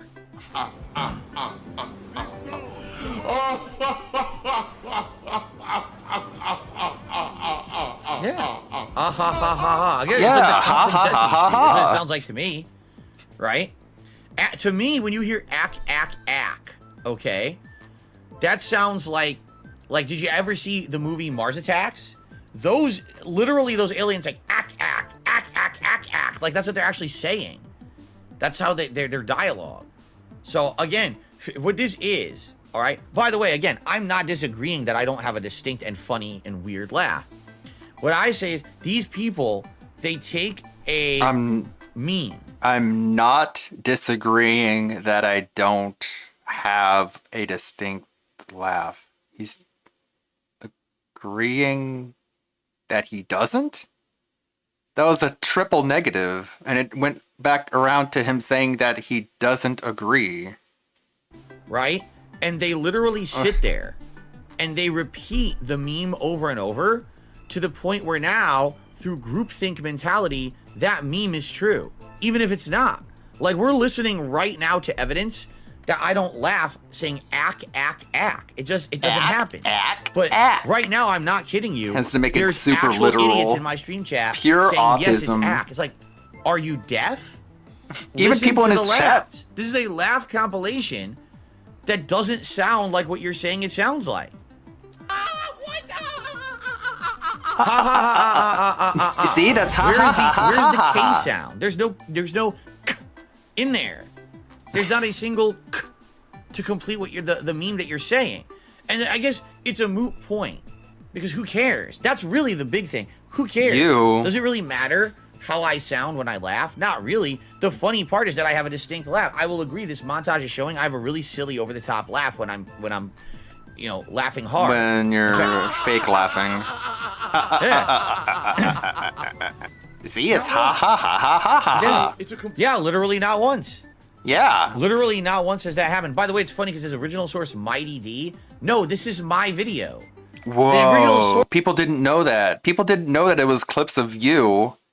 People thought it was clips of someone else. Man, he was just so monumentally butt blasted during this whole video. It's like, yeah, but Mighty D is the one who edited it and compiled it. Everyone knows it's a clip of you. Otherwise, yeah, I thought it was Mighty D laughing. Now I know it's Phil. It's so bizarre. This is like pure autism. Source was not Mighty D. It's my fucking video. Look, it's my raw video. Why would you say original source Mighty D? Because he edited it and compiled it. Like, if someone sources one of my videos and credits me, what is he gonna do? Oh, it says original video, Ludwig World Order? No, it's me. It's like, yeah, no shit, dumbass. How about original source? Dark Side Phil ripped off of his channel.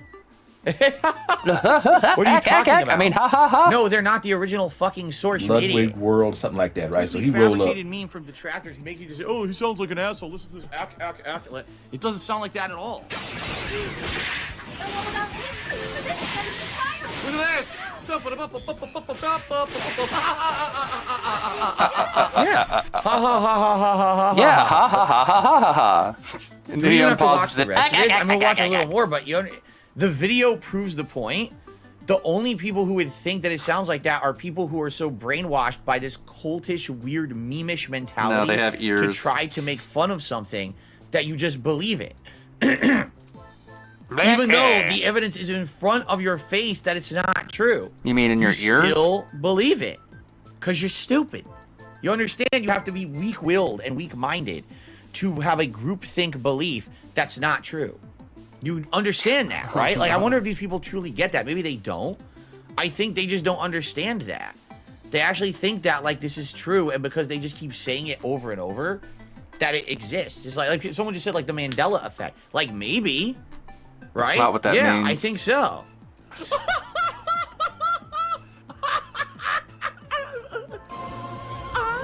Oh, this is where I fucked everything. Look at this.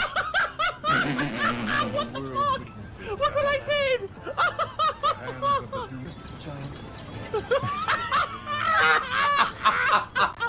And there he does it right there. He does the laugh right there Oh my live.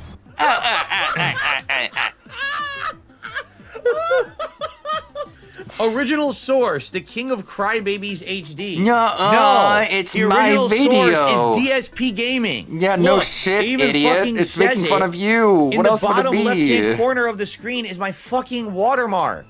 It's from me. It's not from the King of Crybabies HD. They stole my content, and this idiot fair is crediting use. people who stole it from my channel because they're a moron. If you made this video, you're a fucking moron. Congratulations. Boo-hoo-hoo. You just proven you're a fucking idiot. You can't even credit the stuff right. You're a complete moron. All right, I'm done watching that Everyone shit. knows it's Let's a clip of you. He'll go on to describe how he had talks with Fucking Mutahar weirdo. while completely butchering his name and how he was offered $5,000 for an interview, but he turned it down because he didn't want to talk about drama with him.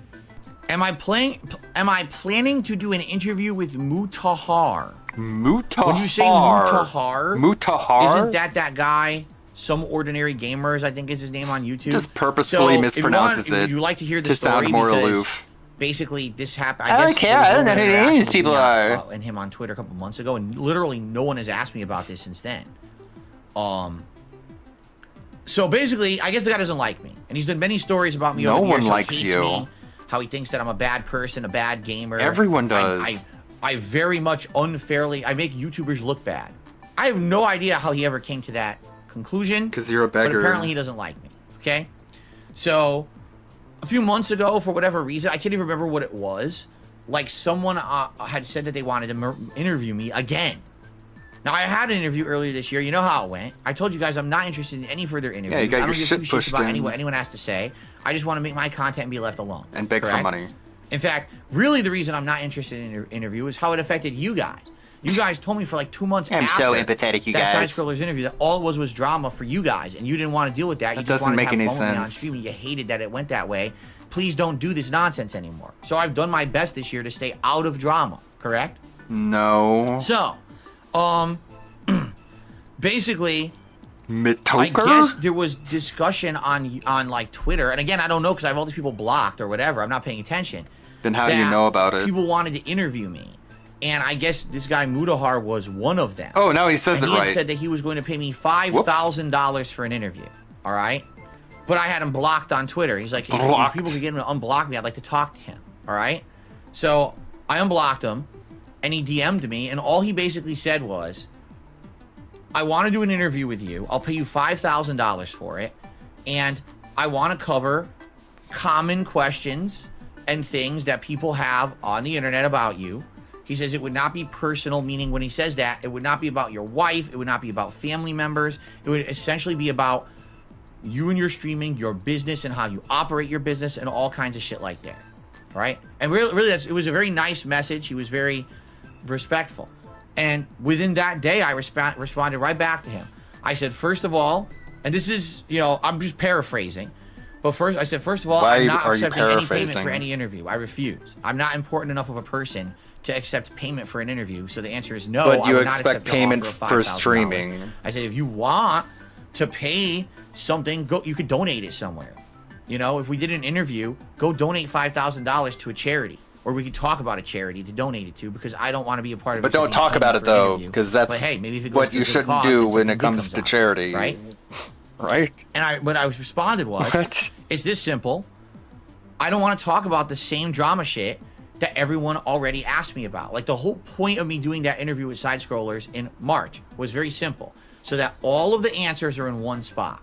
If you want to see my side or my take or my answers on some of those, what I feel are really stupid personal questions that have nothing to But what are you spending $5,000 a month on? What is your WWE Champions account name?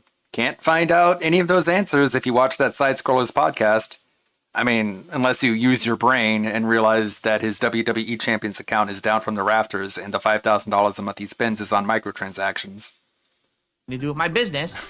But if that's what you want, the answers are there. They already asked all the questions. I answered to the best of my ability, and those Yeah, you answers sure are never going did. to change because they're truthful, right? So why, if you ask me an interview and you ask me the same fucking questions that those guys asked You me, sure you're going to did get answer exactly all the those same questions answer. without You have nothing different, legally implicating right? yourself So I said, in perjury. So no, if the interview is going to be about that same stuff, then the answer is no, I'm not interested. However, if you want to do interviews about anything else, you want to talk about games, you want to talk about, hey, my work ethic. Hey, you know what? If people had an issue with the amount that they think I e-beg, fine, we could talk about that. I'm down for that. But the thing is, I'll I just don't want blame to talk everyone about else the for it. same bullshit that people keep bringing up over and over. The fucking mobile game shit and the fucking bankruptcy shit. The shit that's no one's business, by the way. It never should have been anyone's business. It's stuff that people force to the forefront as a reason It's not to like me, public despite the fact documentation. it has nothing to do with what I do on my streams at all. Nothing, right? Except How many the times begging. have we talked about that stuff in the last many months that I've told you guys I'm done with drama? Zero. How much fun have we had on stream because we're not talking about it? Tons, right? We had one That's fun. why the fuck would I ever have to bring that shit up ever again? It doesn't One affect whole any fun. of the content we make together. So What, you know, again, it's like to entertain these morons out there who just want to keep doing ridiculous stuff, right? The interview in March served the purpose that it served, and it's good for that. You want to see my answers to bullshit? Watch the interview. You don't have to believe my answers, but you know That's what my a answers problem. are. There's no point in me ever doing a second interview about the same topics. My answers will never change because it's truthful answers from me. Okay? Okay. So, what I did bring up, I said, Sure. I think if you want to have a good interview, sure, let's, you know, bring up the stuff that you don't like about me, like the eBay or whatever, but let's talk about that side scrollers interview. Well, let's get through this portion and then we'll take a short break. Let's talk about how those Watch a different content thing. guys all became fucking snakes after the fact. And So in other words, listen to what he's saying. He wanted to use Mutahar as a platform in order for him to complain about the side scrollers. And Mutahar was like, I'm not going to let you come on my stream and just shit all over the side scrollers. We're going to talk about you and the answers that you failed to give during that interview. And literally, And that's when Mutahar was like, all right, fuck this. last many months have profited directly off of slandering me and everything about me. Because I think that would be something people would like to hear about. Because it's pretty obvious that's exactly what they've done. And take a look at their behavior, not only with me, but others since then. I think that would be a great interview exposing how bad they are as people, as content creators, right? I'm willing to talk about that or anything else. They gave you the opportunity, if what you were really saying was accurate and that wasn't your WWE Champions account, they gave you the platform in order to debunk what everyone was saying. And what did you do? You fell flat on your ass and made everyone believe that that is what was going on. Else you want, just don't ask me the same questions, okay? Because it's so true. That was my response to him. I have never heard from him since. No response whatsoever. He just, as if I never responded. Didn't even say, oh, thanks for the response. He just never responded. So the answer is, no, I'm not doing an interview with this guy because apparently he wasn't interested in anything besides the same exact drama questions that have already been asked. And you never answered. So let's step back for a little bit. What a punk ass bitch, effeminate man. Hey, put out another Trump song. Might listen to that later. But I was more interested in this one. Look at this thumbnail. Raven's Dolphin. It's even done in like the Mario colors and Mario font. And it has the face. That alone makes me want to click on this. What is this all about? Pepsi can. Pepsi, man. Look, female. Look, guys, female. What she wants. The Kingdom does not run at 4K resolution. It runs on the Switch, which is a child's toy. That's why I'm hard on it. Nintendo. A child's toy? Toys, if they want to be taken seriously. A child's toy? Stop buying everything Nintendo puts out there in droves. A child's toy. I'm actually offended. Nintendo get off. I'm offended.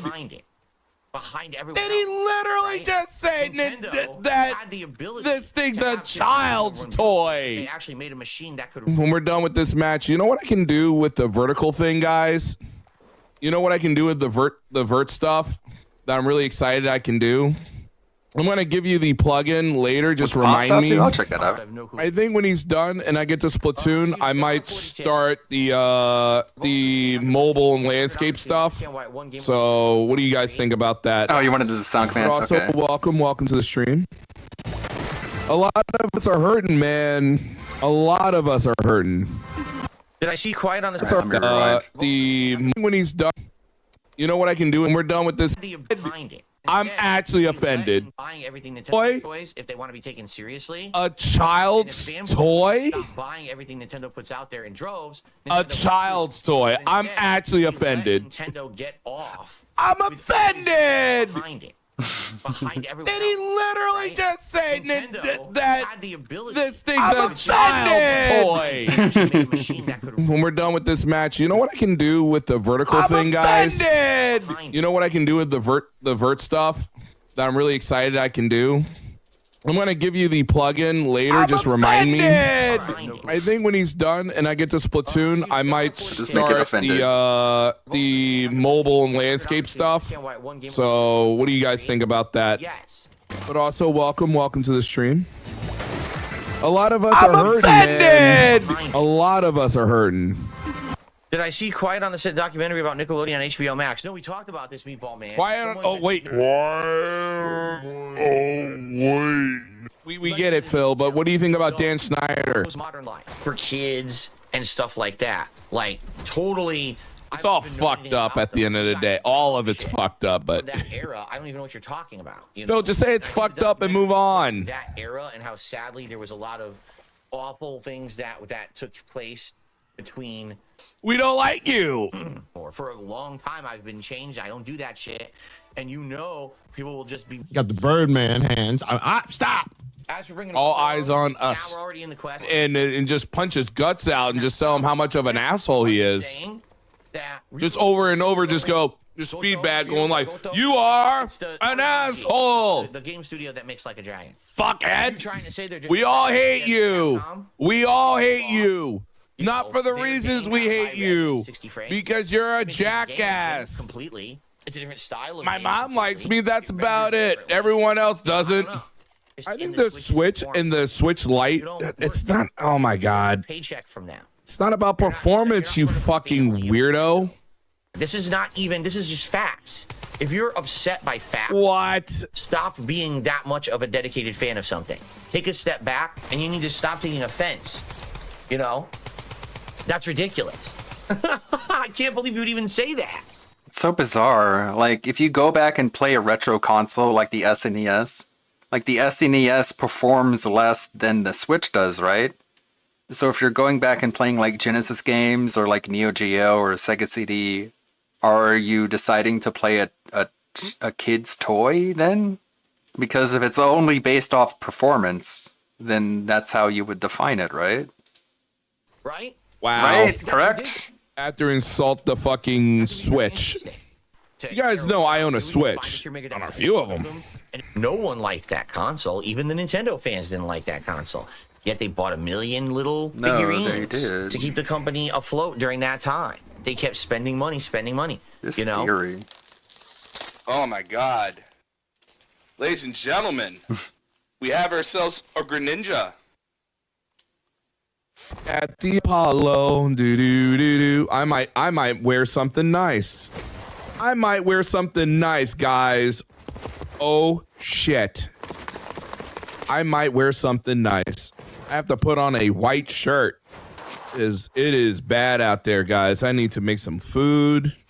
I haven't had a pizza in I had a pizza last month, but even last month, that's like a long time in pizza time, you know? Pizza time. You know what I mean? Anytime you say, man, I would like a pizza, if you had it 3 days, still too long.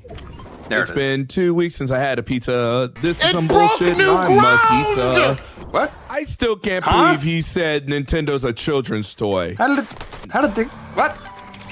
I still can't believe he said that. I fucking can't believe he fucking said that the Switch is a fucking children's toy. A children's toy. What? It broke new ground!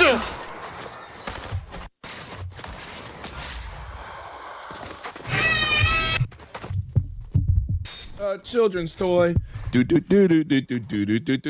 at the Apollo. Guys.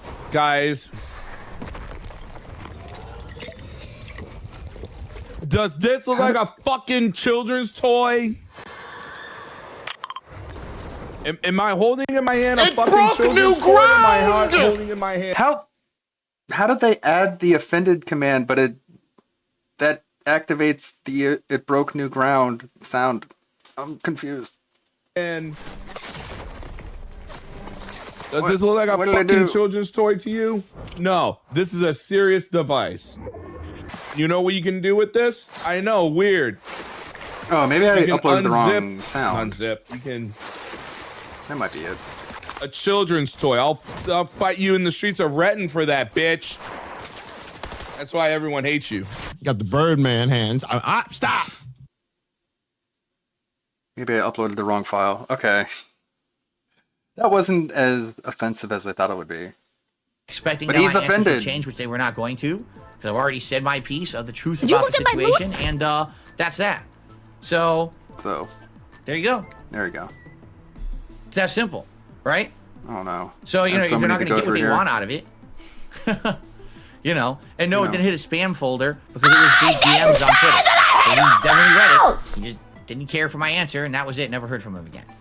DSP would then go on to call viewers hypocrites for not supporting Starfield and claim people begged him to pay money for the early copy, despite it being a Game Pass game. Also, he used his wife as a shield yet again. Yeah, there we go. So basically, after having beaten it, the way she's like, listen, you don't have to rush it. She's like, you could literally put it on hold. Did you look at my and moose? come back to it. I'm offended. It would be sad because there's people who are going to be there who wanted the narrative right away. But I didn't say that. And I told her, I said, I'm noticing on my stream, sadly, people have lost interest in the game. And she's like, yeah, it's a little hypocritical because there were people who they're hypocrites, Phil. You're right. Extra to play I'm Starfield. offended. Remember when Starfield came out last month and people were begging me to spend the extra $30 to play it early because people really wanted to know what this game was. So I paid extra. I played it early, and now here we are 30 hours in, and it seems like the entire audience has turned against it, saying, don't play it, do other stuff, right? Yeah, it's kind of funny. It's kind of funny how things turn out. He would then go on yet another insane rant about people tracking his money, such as Piece of Peace and myself on Twitter. He tried to enforce the cult mentality by telling people not to watch Detractor content and just watch him. So I got a dollar tip, but again, I think people completely misconstrue what I'm saying. What this person is saying is, if you have a good daytime stream, then you shouldn't care what you make on the night stream. You've missed the point. You have missed the point. You understand? Here's the point I'm making. I like it is, again, I keep telling you this and saying this, and some people misconstrue it because you know why? They want to believe the toxic negative thing. Got Pride 4 as well. For one moment, I want you to clear your mind. I'm gay. I want you to pretend like my detractors don't exist. I want you to pretend like I'm just saying something fresh for the very first time. Okay? Pretend like there's no other factor involved. And I know that's incredibly hard to do, to have a clear mind and just think clearly about something. All right? My philosophy on content creation that has worked for 15 years, all right, is that if you're making positive and fun content for your viewers, and if your viewers are enjoying the content, they will reciprocate by supporting said content. Now, that will not necessarily happen every single time. There will be some extenuating circumstances. It's like people have said, there's going to be a slow time every once in a while. That's fine. I get that. I totally understand that. But in general, from someone who is operating a stream and a business, all right, my goal is to put out entertaining enough content for you guys during the course of any given day. Got a BRB, hold on. All right, that I can make you entertain, and you entertained enough that you'll want to support that content because you liked it so much you want to see it continue. All right? At face value, that statement is correct, right? So it stands to reason. If you're here for a daytime stream and you're having a really good time and you support it, great. If you're here for a nighttime stream and it's a completely different game and you enjoy it and you're here and you support it, great. It broke if new there's a stream that doesn't ground! get support, you'll wonder why. What was the reason? What was the root cause? Could it have just been one-off bad situation? Yes, it could be. It's not about how much I made. How about this? How about this? Everyone stop fucking counting dollars.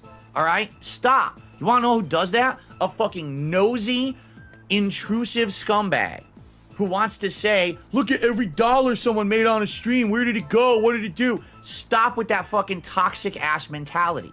Stop it. It's not helping anything.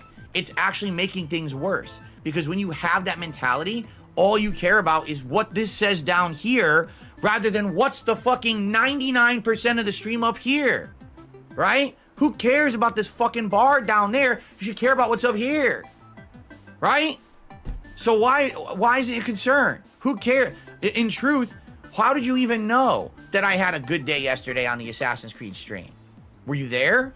No, you weren't. Because I know you are. I know you weren't there, yet you were on the late stream, right? You watched a detractor video that said, oh, he did good on the first stream, bad on the late stream, but he wasn't happy. You watched the detractor video. Stop it. Just fucking stop. You're hurting yourself and you're dumbing your fucking brain cells down to a dunce level, listening to their toxic shit. No one gives a fuck about what they say.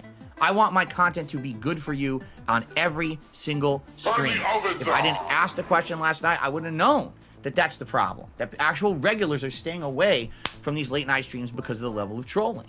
They don't want to put up with that shit. In a weird conversation, DSP was asked about if he would take time off if Avira paid for it. And what happened after this was very sus. Felix the Maid says, would you be open for us buying you a free day? Like once in a while someone would tip a certain amount and then you could have, you could just relax with your wife for the day. Here's the thing. Yes and no. You know, if we were in the distinct idea that that's what was going to happen. Hold on one second, by the way. Not working puts me behind, you understand? Like, how can I explain this? As you guys know, I have a certain work ethic. We were to have a situation where someone say, hey, I would like to donate a certain amount of a tip or whatever it may be. Okay? And that would allow you to have an extra day off this week, right? Here's the thing. If that were exactly what happened, then yes, all right? But typically, in a situation like that, here's usually what happens, right? So, all right, so I get a big contribution, and I decide, well, because of that, now I'm going to work less. What ends up happening is, you know, now I work less, now I'm behind. Now because I'm behind, people are upset. Now because people are upset, they don't contribute. You get it? It kind of is cyclical. It's like, you have a level of expectation of what I'm going to do and how I'm going to do it, and if I don't live up to it, then people get disappointed, and disappointed people don't tend to have a good time and don't tend to support that person who they're watching. Do you see what I mean? So, if the whole idea was, I'm going to tip Phil a big tip today, and I'm hoping that this tip is going to allow him to not have to work an extra day this week. And so this happens, and I planned it out ahead of time, and we're all of the agreement that this is what it is. And everyone says, yes, this is so you can have an extra day off this week, you deserve it. And everyone's okay with it, then yes, that could happen. After he was asked this, he suddenly got sick and had to take time off. He said him and his wife probably got COVID, but refused to get tested for it. His wife was also going back and forth to work, possibly infecting other people. By the way, she works in a mall. Imagine all the people that she would come in contact with. He would then come back after a few days and play Spider-Man, where he would start crying like a baby. And I look into her eyes and it's like I'm home. I was so nervous that day, Spider-Man. Almost didn't even ask. It's like I blinked and she's gone. Aw, I'm sorry. You said my granddaughter was looking for me? Okay, let's go see her. I should have guessed you'd come here. Sorry we lost track of each other. It was my fault for wandering off. What is he doing with the glasses? Just take them off. What is he having them sitting on his forehead? Oh yeah? She used to love this spot, huh? I feel like I spent every weekend here with her, feeding the ducks. Look at me, I I'm have crying emotion. like a baby, because that was really a really touching scene. Wow. You don't eat that sandwich, they Oh, rare moment of really good writing in a freaking superhero game. Holy shit. Now I gotta go blow my nose. Hold on. Damn. That was really well written, man. Out of nowhere. Who expected that in the game out of nowhere? Sometimes The these only games time can he surprise cries you. are superhero Sometimes games they can like actually Guardians have of the something, Galaxy. Like superbly written and meaningful out of nowhere. Right after I was joking about stinky blood snakes. But you know, that's how it works, right? Like, wow, I wasn't No. expecting that at all. There was nothing like that in the game up to this point, right? Like, holy shit. He would then beg like crazy because of missed time and how he had to make up for it.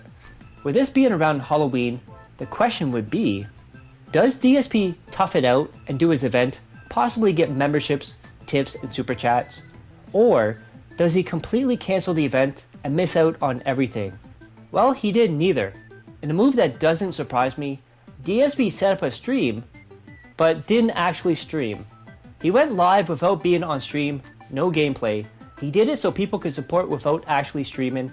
We then tried to spin the scam of a non-stream into trying to get money and support while not actually working.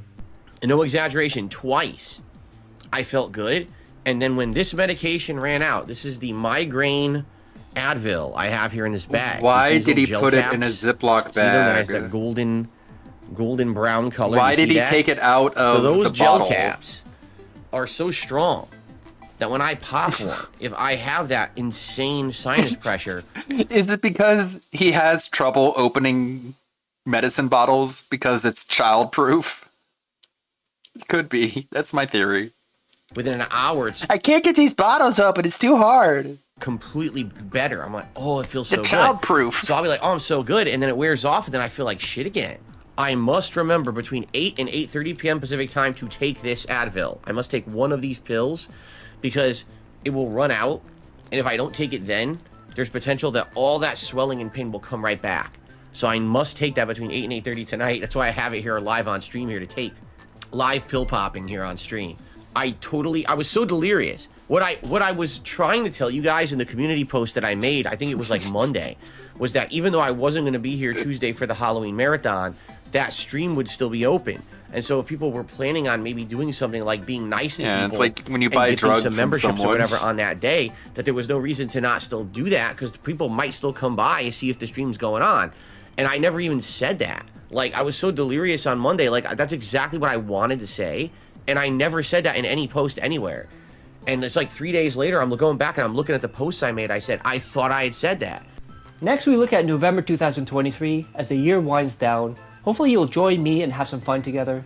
Don't forget to click the like, share the video. It's a good leave a video. comment, sub to my channel, sub to my other channels on the details of the end cards. And as always, I love each and every one of you. Hope you're all safe, healthy, and happy.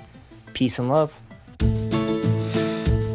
It's a good video compilation for going back in time and reminiscing on things that really didn't happen all that long ago. But let's take a look at the Sonic Soul from Button Check. Let's check this out.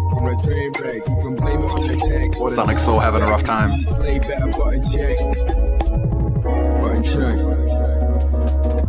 What is up, Butt Check family? Welcome back to yet again a beautiful day, beautiful morning, beautiful weekend of buttons that need to be checked. Thank you guys for tuning in. As always, chapters down below. If you want to skip around to that sub button, I appreciate you guys taking the time to help the channel grow. We got so much to talk about, so without further ado, let's jump into it. Let's go. All right, now into the first set of when trolling goes too far, that streamers are at the point of mentally breaking down buttons that need to be checked. All right, y'all, so this one is deep, right? So I'm gonna kind of present it the way that I saw it. I will explain both sides, so hang with me, right? I'm gonna definitely unpack it all. This is a very serious debate, though, that's currently going on, right? Because you have a very well-known player in the FGC, right? Sonic Saw. I'll put his information on the Never screen. heard of And him until he was a lolcow. check him out. He has quite a bit of a reputation, right? Got familiar with him over the last couple of years. He's known for talking that shit in the game. He's known for popping off. Very passionate player. Also very good player, right? And also, we've seen from time to time, he's also had people trolling him and talking mad shit right back to him. So this is where it pops off, right? And got the FGC pretty much taking sides and debating, right? Starts off right here. Somebody by the name of Honest to Hold. They say, here's the clip of him, speaking about Sonic Saw. Yeah, well, he's probably not a Skullgirls player. That's why you've never heard of him, Theo. Threatening people clearly. I know you're deep in the Skullgirls FGC.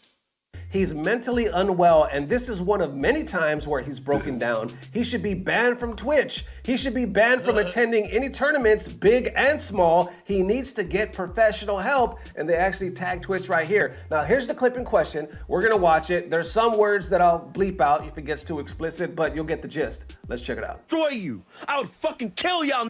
Fuck y'all. I'll say whatever the fuck I want. I'm tired of y'all niggas, bro. Every fucking day. Y'all niggas don't support me every fucking day. It's the same shit. Y'all fucking treat me like I'm a piece of shit. I'm fucking tired of that shit. I'm tired of it. Y'all keep fucking with me, and y'all gonna fucking see what the fuck happens. Y'all wanna fucking make me mentally fucking ill? Y'all wanna keep me over and over again? Watch what the fuck happens. This to me. Watch what the fuck happens. The game. Spend time. I'm fucking tired of this shit. Y'all keep fucking bothering me over and fucking over again. Y'all keep pressing me. Y'all keep fucking coming after me. If y'all fucking continue to do that shit, I'ma find y'all niggas. So stop it. I'm not scared of nobody. I'm not fucking scared of nobody. If I fucking see y'all at a major, if y'all fucking come up to me and try to say some slick shit, I will fucking die. I'm tired of this shit. I'm tired of this shit. I go gone through shit in my fucking life every fucking day. And I got I doubt it. what y'all think y'all fucking know me. Y'all don't fucking know me. Y'all don't fucking know me. Cause if I fucking come near you and I fucking see you, I will duff the shit out of you. I'm tired of it. I fucking deal with fucking abusers every fucking day. In my house, I'm mentally fucking ill. I gotta take care of them every day. I work my fucking ass off every. All right. So there you have it, man. Obviously, now if we don't receive any more information, which we will, like I said, I'm going to present both sides and why that happened in the first place, right? But if we don't receive any information, like if we just were to watch this much, you would be able to see that obviously this is a streamer, a gamer who's at his breaking point, who's, from his words, is just tired, and he keeps mentioning he's so mentally sleepy. ill. Like, you guys want to push me to that point. I feel like I'm getting to that point. He even said at the end there that I have experience with that because there's people in my house that I have to take care of like that. So he's familiar with that. And he's like, is this what you want? This is what you're gonna get, basically. And he's snapping. He's snapping. It's to the point where you could feel the energy and it doesn't feel good. You know what I'm saying? This is the part where you want to kind of go in and calm people down and let them know before any more shit. Because this is where it gets dangerous. You know what I'm saying? Or I should say, let me bring that on back. This is where it could get dangerous. You know what I'm saying? Depending on the person, you know. But of course, with that being said, these are just initial thoughts, right? But when you start to unpack it more, right? People right here are kind of responding and you got different point of views, but let's unpack it, right? Because there's a lot of people talking about this. Starting right here saying, this is omitting a lot of context. Let me add some. This started over someone backseating and he said to stop. Dude Oh my kept God. pressing and got Wow, that banned. changes People in everything. the chat and on YouTube constantly He was complaining about being trolled. I didn't realize the context is that he was being trolled. Wow. That puts everything into a new light. picking fights with him. It's like, yeah, no shit. Just wouldn't it be more mind-blowing if he wasn't being trolled? And then they cry wolf and their feelings get hurt. At Volster responds to that saying, a lot of these things could have been avoided if Saul had stopped putting himself in dumb situations in the first place. No one deserves to be harassed, but when It's debatable.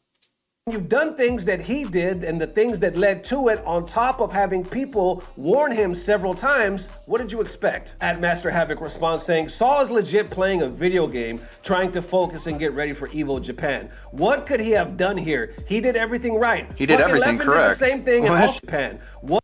He did everything right. Fuck, Leffen did the same thing and also received flack for it. Stop fucking backseating in people's chats. Like, you could have timed him. Oh my god, it's Master Saru. Look at the name. It's the DSP whale. And also this guy's a mod in Sonic Soul's chat. So you have the mod going into the YouTube channels sucking his dick. What could he have done here? He did everything right. Save Team Ruby. That's funny. What a fucking freak. Right. Fucking Leffen did the same thing and also received flack for it. Stop backseating in people's chats. Then I see somebody by the name of Ultra Cloud respond, right, saying, everything I've seen from Saul makes me not really like his presence. With that said, yeah, if people constantly dogging on him, Saul makes me... I should go into the chat. Or the comments. Oh wait, that's on Twitter. Fuck Twitter. Did everything right. Fucking Leffen did the same thing and also received flack for it. Stop backseating in people's chats. Then I see somebody by the name of Ultra Cloud respond, right, saying, everything I've seen from Saul makes me not really like his presence. With that said, yeah, if people constantly dogging on him and backseating him, people shouldn't do that either. It's not much effort and they time them really should out. stop fucking around. Then this is where it actually Time gets them out, deeper, right? move Because on. Sonic Saul actually responds saying, maybe look at my body language. Look at the sadness. Look at me crying because of the constant harassment. Dissect the things I said. I'm frustrated and tired of what people keep doing to me every day. Oh, no. It's called being human. I don't want to hurt anyone, but I'm tired. I can stop streaming and play these games, but you I don't want to hurt anyone, but if I find you, I'm gonna fuck you up. But I don't want to hurt anyone, but I want to threaten violence on people. I want all to kill won't you. change. You'll do anything to continue to poke the bear and act surprised when it lashes out. Stop harassing and bullying not a for bear. internet points, and I won't lash out like this. Thanks. You're a Then you cow. see some responding to that, kind of taking it from a different perspective, right? Like maybe he should just stop altogether and he's not built for this type of response, right? Right here saying, get off the platform if you can't handle it. Exactly. Just because in an ideal world shouldn't happen doesn't mean you can change it to be so. Either have your mods on it or get off the platform. Simple. Then Sonic Saw responds to that saying, my favorite response. Get good, bitch. You can't handle it. Log off. True. Let me dox you and see if you can handle it, yeah? And then he posts the screenshots below, I guess where, people were sending him messages. And then he posts the screenshots where people were actually doxing him. And of course it's cropped so you can't see all the information. But you see right here where it says, you're right, Sonic Saw, nice house. Can I swing by and get some coaching? You're mine. And it's a picture of the dude's damn house. Then maybe the same person or another person you see right here saying, keep whimpering, baby. I'm about to finish. What the fuck? They literally donated $5 just so this comment would stand out and saying, keep whimpering because I'm about to finish. So this isn't that a reference to what he does in his own Discord chats when he's in there watching like dick girl hentai with his other bros? There's quotation marks around this statement, so for all we know, he could be quoting something that he said. $5 just so this comment would stand out and saying, keep whimpering because I'm about to finish. If that ain't some evils, this man is literally talking about I'm touching myself till you're whimpering. What the fuck? What? Stop it. Get some help. He's quoting what Sonic Soul has said. If that ain't some twisted ass fucking troll fetish shit, man. Am I gonna have to leave a comment pointing that out? They respond back to Sonic Saw one more time saying, I'm not saying it doesn't suck, my guy, but this is an everyday occurrence for every big streamer, and they don't all have these meltdowns on a regular basis. I ain't saying that you can't be frustrated, but the minute you give into this, you lost. Ban people and move on. Sonic responds laughing pretty much, and then says, well, guess Etika should have done the same. They respond one more time saying, I'm just trying to be honest and fair with you. You can get mad, but how about actually stop being mad for 2 seconds? Breathe and think instead of just reacting. I'm not trying to piss you off. You're doing that to yourself. Saul responds to that saying, you think I'm angry and pissed off right now? I'm laughing because I see a bunch of shook people that got mad. I snapped back after the copious amounts of poking the bear. I'm sure years of harassment, doxing, personal information, and influencers slandering you before smiling in your face when you see them won't have lasting scars. You don't know shit. Then none other than Big Bird responds to this as well, saying, not gonna lie, there's an alarming level of obsession with internet people trying to see how far they can push someone, then cry wolf when the person snaps. It's very telling when the he needs professional help is mentioned dead last when it should be first if we're pretending to care. Not even trying to talk specifically about Sonic Saw here, just in general, I've seen a lot. Perfect Legend, Punk, etc. The only difference is there's not many that actually crack. Then Omni actually responds to this as well, saying pushing someone to the edge and then attempting to deplatform and demonetize them over the veil of being mentally unwell is some real fucked up shit. And others kind of adding on to what Big Bird was saying, right? Saying the FGC is notorious for constantly trolling and egging old beef sets, and then when people get upset, they act like the person shouldn't be mad. Prime example is Perfect Legend versus Sonic Fox was a decade ago, and PL is still getting trolled daily to this day. And you know what? That's 100% right. I was thinking the same thing when Big Bird said that. When have you not heard the 13-0? Perfect Legend will say that every now and then, right? It doesn't stop. They will constantly do that over and over, even though that meme or joke, whatever it is long played out. They're never gonna let it go because they never fucking forget. The FGC, I'm not gonna say total, right? Obviously, the FGC is a lot bigger than that, right? But the trolls, I should say, in the FGC, they do not forget. Whatever you did 10 years ago, 15 years ago, whatever, if you're on stream, you will see that shit in the chat. You know what I'm saying? There, I left a comment. Sonic Soul has a Discord where him and other dudes watch Fuda hentai and orgasm into the microphone. The troll tip message was a reference to that. Dude's a freak, LOL. I wonder if he's gonna read that. A lot of YouTubers don't read their comments for some reason. They'd rather hang out on Twitter.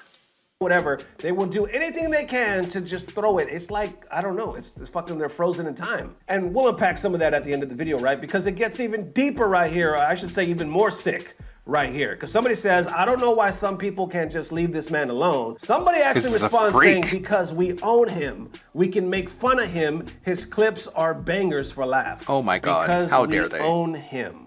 we can make fun of him. Yes. His clips are banger for laugh. Then Big Bird basically quote retweets that saying, what the hell, what's wrong with you people, right? Yeah, it is And true. then from there, I see more of an explanation. Like, I clipped it and I made it a video on my channel. If you don't know the context, where he admitted it and talked about doing it and said that he was proud of it.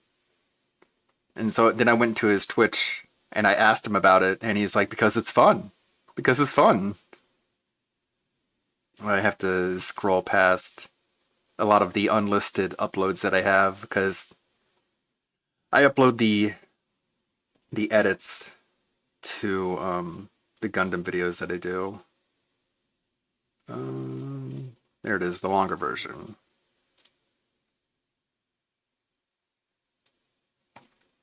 Unmute. Oh. Video. Oh, no, this is in. Rewind. Here it is. Sonic Soul. Video. Oh, no, this is in. I'm moaning in a fucking mic and wow. Oh, okay. I didn't hear that. That's pretty gross. I goon. Cool. What? Of other guys. Is that what that Anything means? else? Okay. What the fuck? Oh, you're kidding me. This is a thing that people do? They did like a literal circle jerk. I have to cut down the internet. You goon? I have to cut it down. Look, I seriously don't give a shit. Because I don't give a shit. Oh no, it's the Raven response. I don't give a shit. Make I will your say video. it 5 million times. I don't give a shit. Make your video. Because I'm not doing that shit. I'm not doing that shit on my Twitch. Yeah, they can do like I do that shit in a Discord, privately, like a good little boy.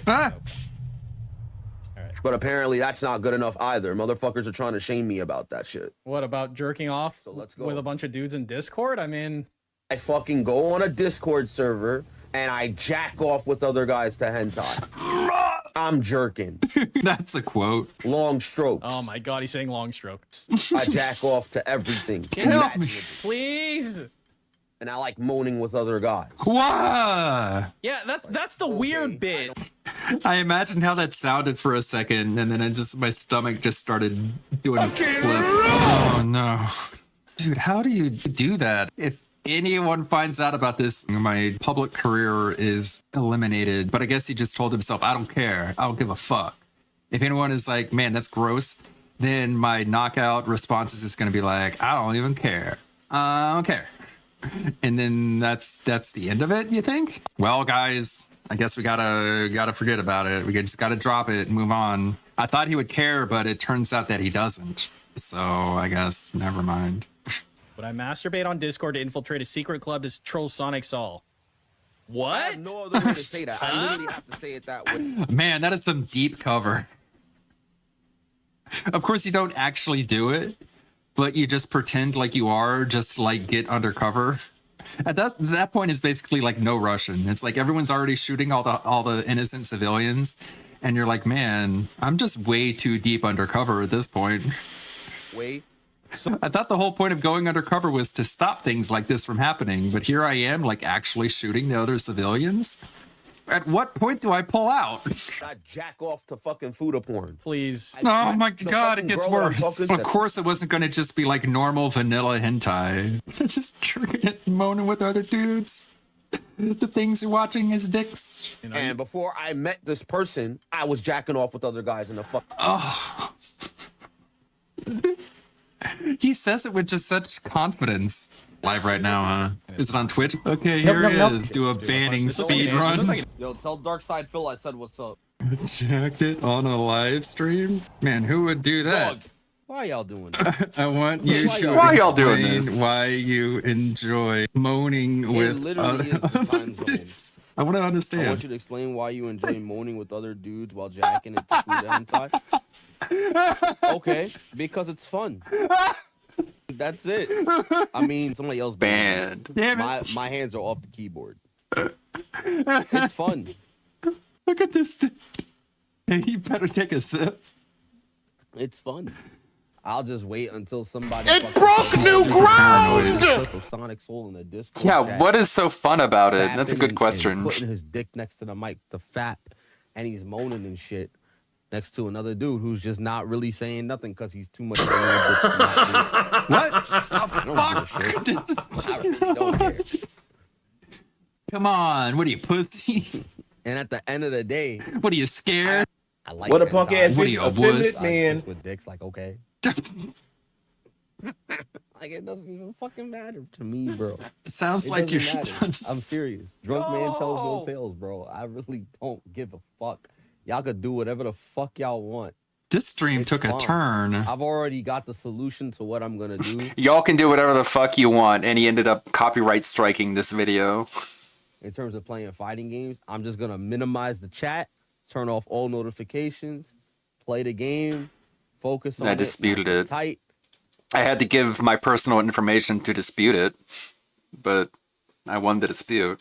And I won't ever have to see any of you motherfucking people in my chat. Y'all could type and argue with each other, and I won't give a shit. Sounds like you And it'll do, be though, great, and I'll because you're engage with you guys when I'm trying playing other games. It'll be to fun, you know. hide it. If you didn't My care, mental will be then better. You guys will not have any content to really try to get anything off of. What the It'll all be good, you know. So do you not get? Cheers to that. Do you not hear yourself? 2024, I'd really like it if I have a better mental. No, I know the police won't really do In 2024, it's really working out for him, huh? too much. They did like a fucking This investigation. was it's so 2 months concerning ago. because like my sister this was actually December 31st, 2023. It was a fun night. I had a really long stream. Plays Roblox. Oh yeah, it was a New Year's stream. Man, that was fun. Roblox. A lot. And like sometimes I look over her shoulder and she's just like flying a dragon around and I'm like, nothing could go wrong here. I mean, this is fine. There's nothing like weird going on. She's just like flying a little dragon around. It's just like a video game. And then I hear about all this stuff, and I'm like, should I just like be like, hey, you're not like doing any like weird, crazy, weird shit on there, are you? Because of course he's gonna be like, no, what are you talking about? That's a weird thing to ask. And I'm like, yeah, I know it is, but like, stuff is crazy, you know? And she's like, no, I don't know. And I'm like, yeah, I mean, me neither, to be honest. I mean, stuff like this. Of what happened. So we'll start to unpack it right now. But for those that still might be a little fuzzy before we get into that, you can see right here where it says someone was backseating in the chat. He told them to stop, but they kept going. He banned them. Later on, he's chilling on Snake Eyes chat until someone brings up the situation and chat gets out of hand with Sonic being thrown under the bus. So Snake bans him and Sonic Again, goes it's more Master Saru. Dick riding Sonic Soul. Man, I never thought I'd see that guy again. Basically, Sonic Soul was playing SF6 and someone was backseating in his chat. Okay, well, time him out. He told them to stop, but they kept going. Okay, time him out. He banned him. Later on, he is chilling on Snake Eyes chat until someone brings up the situation and chat gets out of hand with Sonic being thrown under the bus.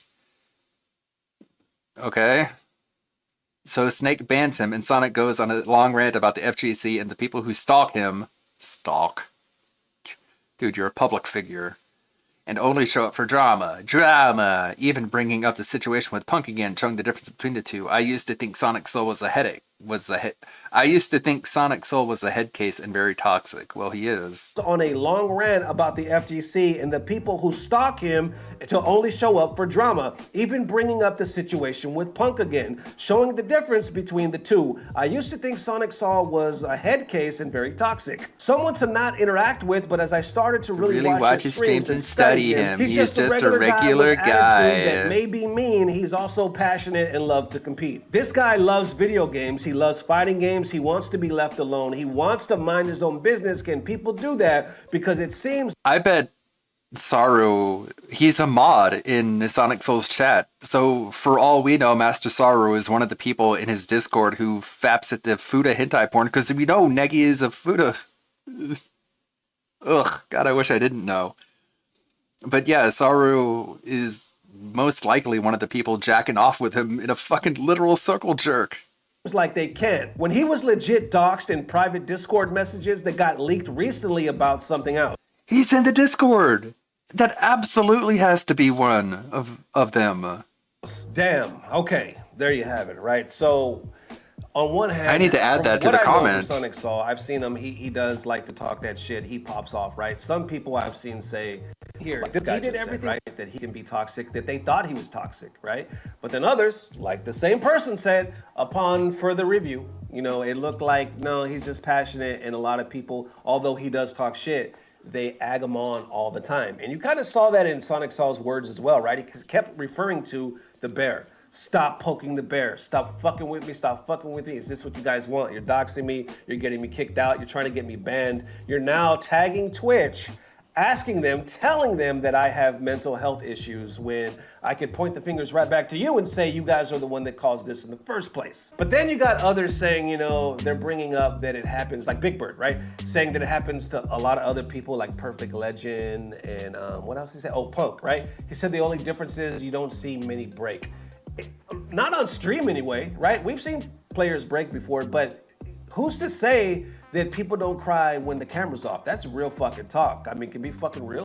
Who's to say that people don't break, right? They just don't do it on camera. Now, that's not me saying that PL and Punk have, you know, mentally broken down. I'm just saying in general because it happens a lot more than you think. And I'm gonna tell you like this because I probably know Sonic Saw as much as any of you watching this, right? I've never met him, right? Just knowing what I've seen from him throughout the few last years, right? Wait, what? I've never met him. I'll tell you like this because I probably know Sonic Saw as much as any of you watching this, right? I've never met him. Less than I do. Right? Just knowing what I've seen from him throughout the Well, you're welcome, because I'm going to go ahead and inform you. few last years, right? I do agree. The thing that stands out to me the most is what Big Bird said when he says there's something about internet people wanting to push streamers or noticeable names to the point that they want a reaction.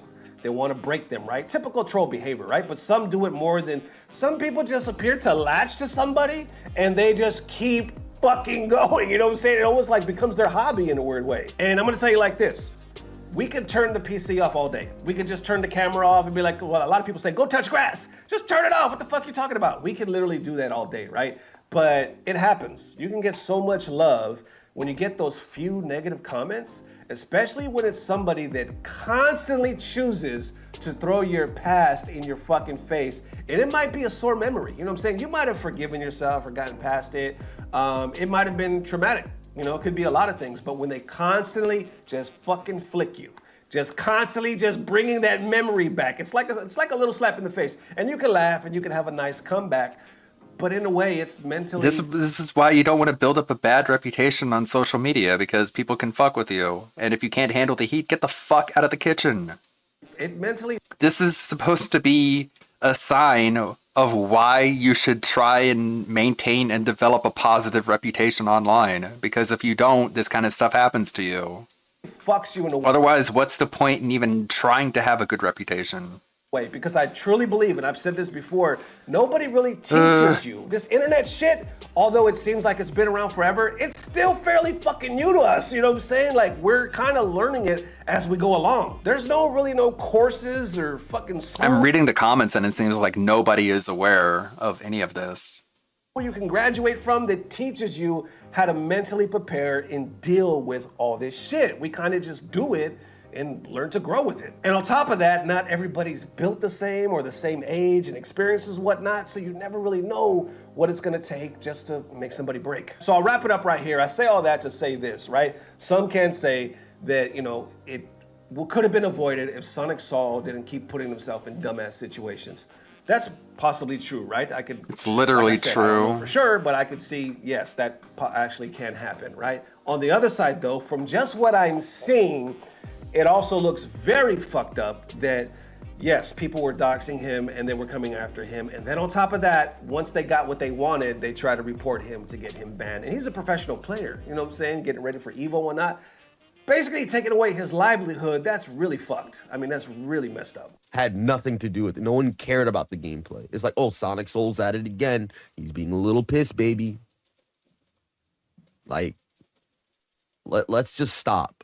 Let's just stop the act, bro. Like, y'all harassed me. I called y'all out. Y'all didn't like it. And now y'all trying to cancel me for it. Like, what do you expect to happen?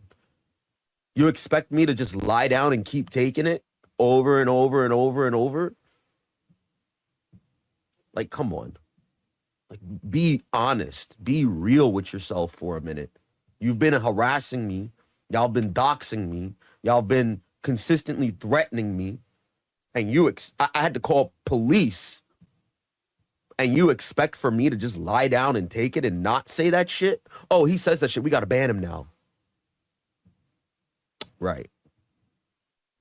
I can pull up all the influencers talking shit about me too. I can keep going on and on. The same influencers I'll meet in person and they straight up smile, which is what I said in my stream. But nobody listened to that. Nobody cared about that. All people cared about was, oh, he said he wanted me to die. He said he's going to go to majors and hurt people. Not like the context before it. Not like all the shit people did before it. No. Yeah, let's just gloss over the fact that we've been consistently shitting on this man for years. Even top FGC people shitting on me for years. Oh, no. And you want to say to me that my response is unjustified? Yes. That's crazy.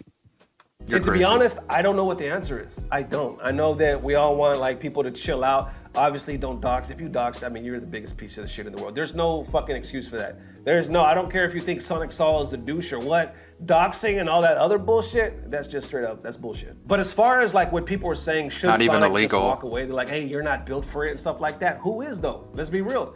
If we're actually all going through years of mental fucking torture in a way, is anybody really built for that? I'll keep that in mind if he ever releases my information that he has, because he sent me a false copyright strike and I had to dispute it using my personal information, including my name and address. So if Sonic Soul ever releases that in order to try and intimidate me, I hope you keep that one in mind, buddy. There's different levels, let's be real. Different people receive different type of trolling all the fucking time. So it's not like we're all equal. So once again, like I said, there's gray areas here and whatnot, but from the information that y'all received and what you know thus far from all of this, how y'all feeling, because there's definitely some interesting takes. Let me know. Definitely, ladies and Okay, gents, I'll let you know. Hey, definitely let me know how you're feeling. Like I see, this can go a couple different ways, right? Let me know how y'all feeling, man. Thank you guys for the amazing love. We will see you soon. If not tomorrow, definitely the next day. And as always, I don't know what it is, but I know it's about to get better. Love y'all, fella. Peace. I like this comment. Blah, blah. This is a great comment. Someone give me one good reason why Sonic deserves to be treated like this. He jacks it to Fuda Hentai in his Discord with his mods and orgasms into the microphone. There you go. I mean, you asked for it. You wanted a good reason. There you go. Hey, there you go. I'm being helpful. I'm here to help you guys. Your friendly neighborhood eldritch beast monster. What is this? Cassette Beats Showcase. Oh, is this a song? Is it? Beasts Showcase. It's been a wild year. Over 400,000 of you have now played Cassette Beasts. Thanks a million. We couldn't do it without your support. So, as you just saw, the Cassette Beasts multiplayer update is coming to all available platforms as a free update on May 20th. What's more, it will support crossplay across all platforms. Wicked, right? There's also going to be a free public multiplayer beta test for the Steam version of the game available today. Check out our Steam page for more information. Yeah, I'll check it out. I'll add it on Steam. Oh, it's on Game Pass? Neat. I might really play that then. Real fucking billionaire. You guys want to listen to this? I just paid $4 billion or so on truth. Social stuff, fuck your $500 million fine. Bitch, I'm watching the TV in my 58 bedroom, that's an oceanside estate. Some more bullshit on TV, I bet this will be great. A broke asshole on CNN saying I got bills I can't pay. Yo, what the fuck did this moron just say? Donald J. Trump gets free, I'm a real fucking millionaire. Laughing at your clown in my custom Boeing 757 while I fly through the air. Shit, I just made 4 billion or so on truth. Social stock, fucking $500 million fine. Bitch, I got billions to spare. Dollar fucking Trump, bitch. I think I'll fly to my golf course for a game. Oh shit. Which one? So this fake ass AG Letitia James thought she had me. I'm laughing the whole time while I judge in New York just reduce your fine from 480 mil to just 175. Hold one for a second, I still have that much on me. Okay, sure, can you break $1 billion? It's the smallest bill I have you seen. Donald J. Trump, get it straight, I'm a real fucking billionaire. Man. I'm a cafe in my vineyard in my Like, the problem with AI generated songs is that they're not specific enough, but Alfred has like a really intricate learning module that he plugs into it, and it has like really specific lyrics to it. You think I sweated out a few $100 million? Shit, I just made 4 billion or so on truth. Social stock, fucking $500 million fine. Bitch, I got billions to spare. Donald fucking Trump, bitch. I think I'll fly to my golf course for a game. Oh shit.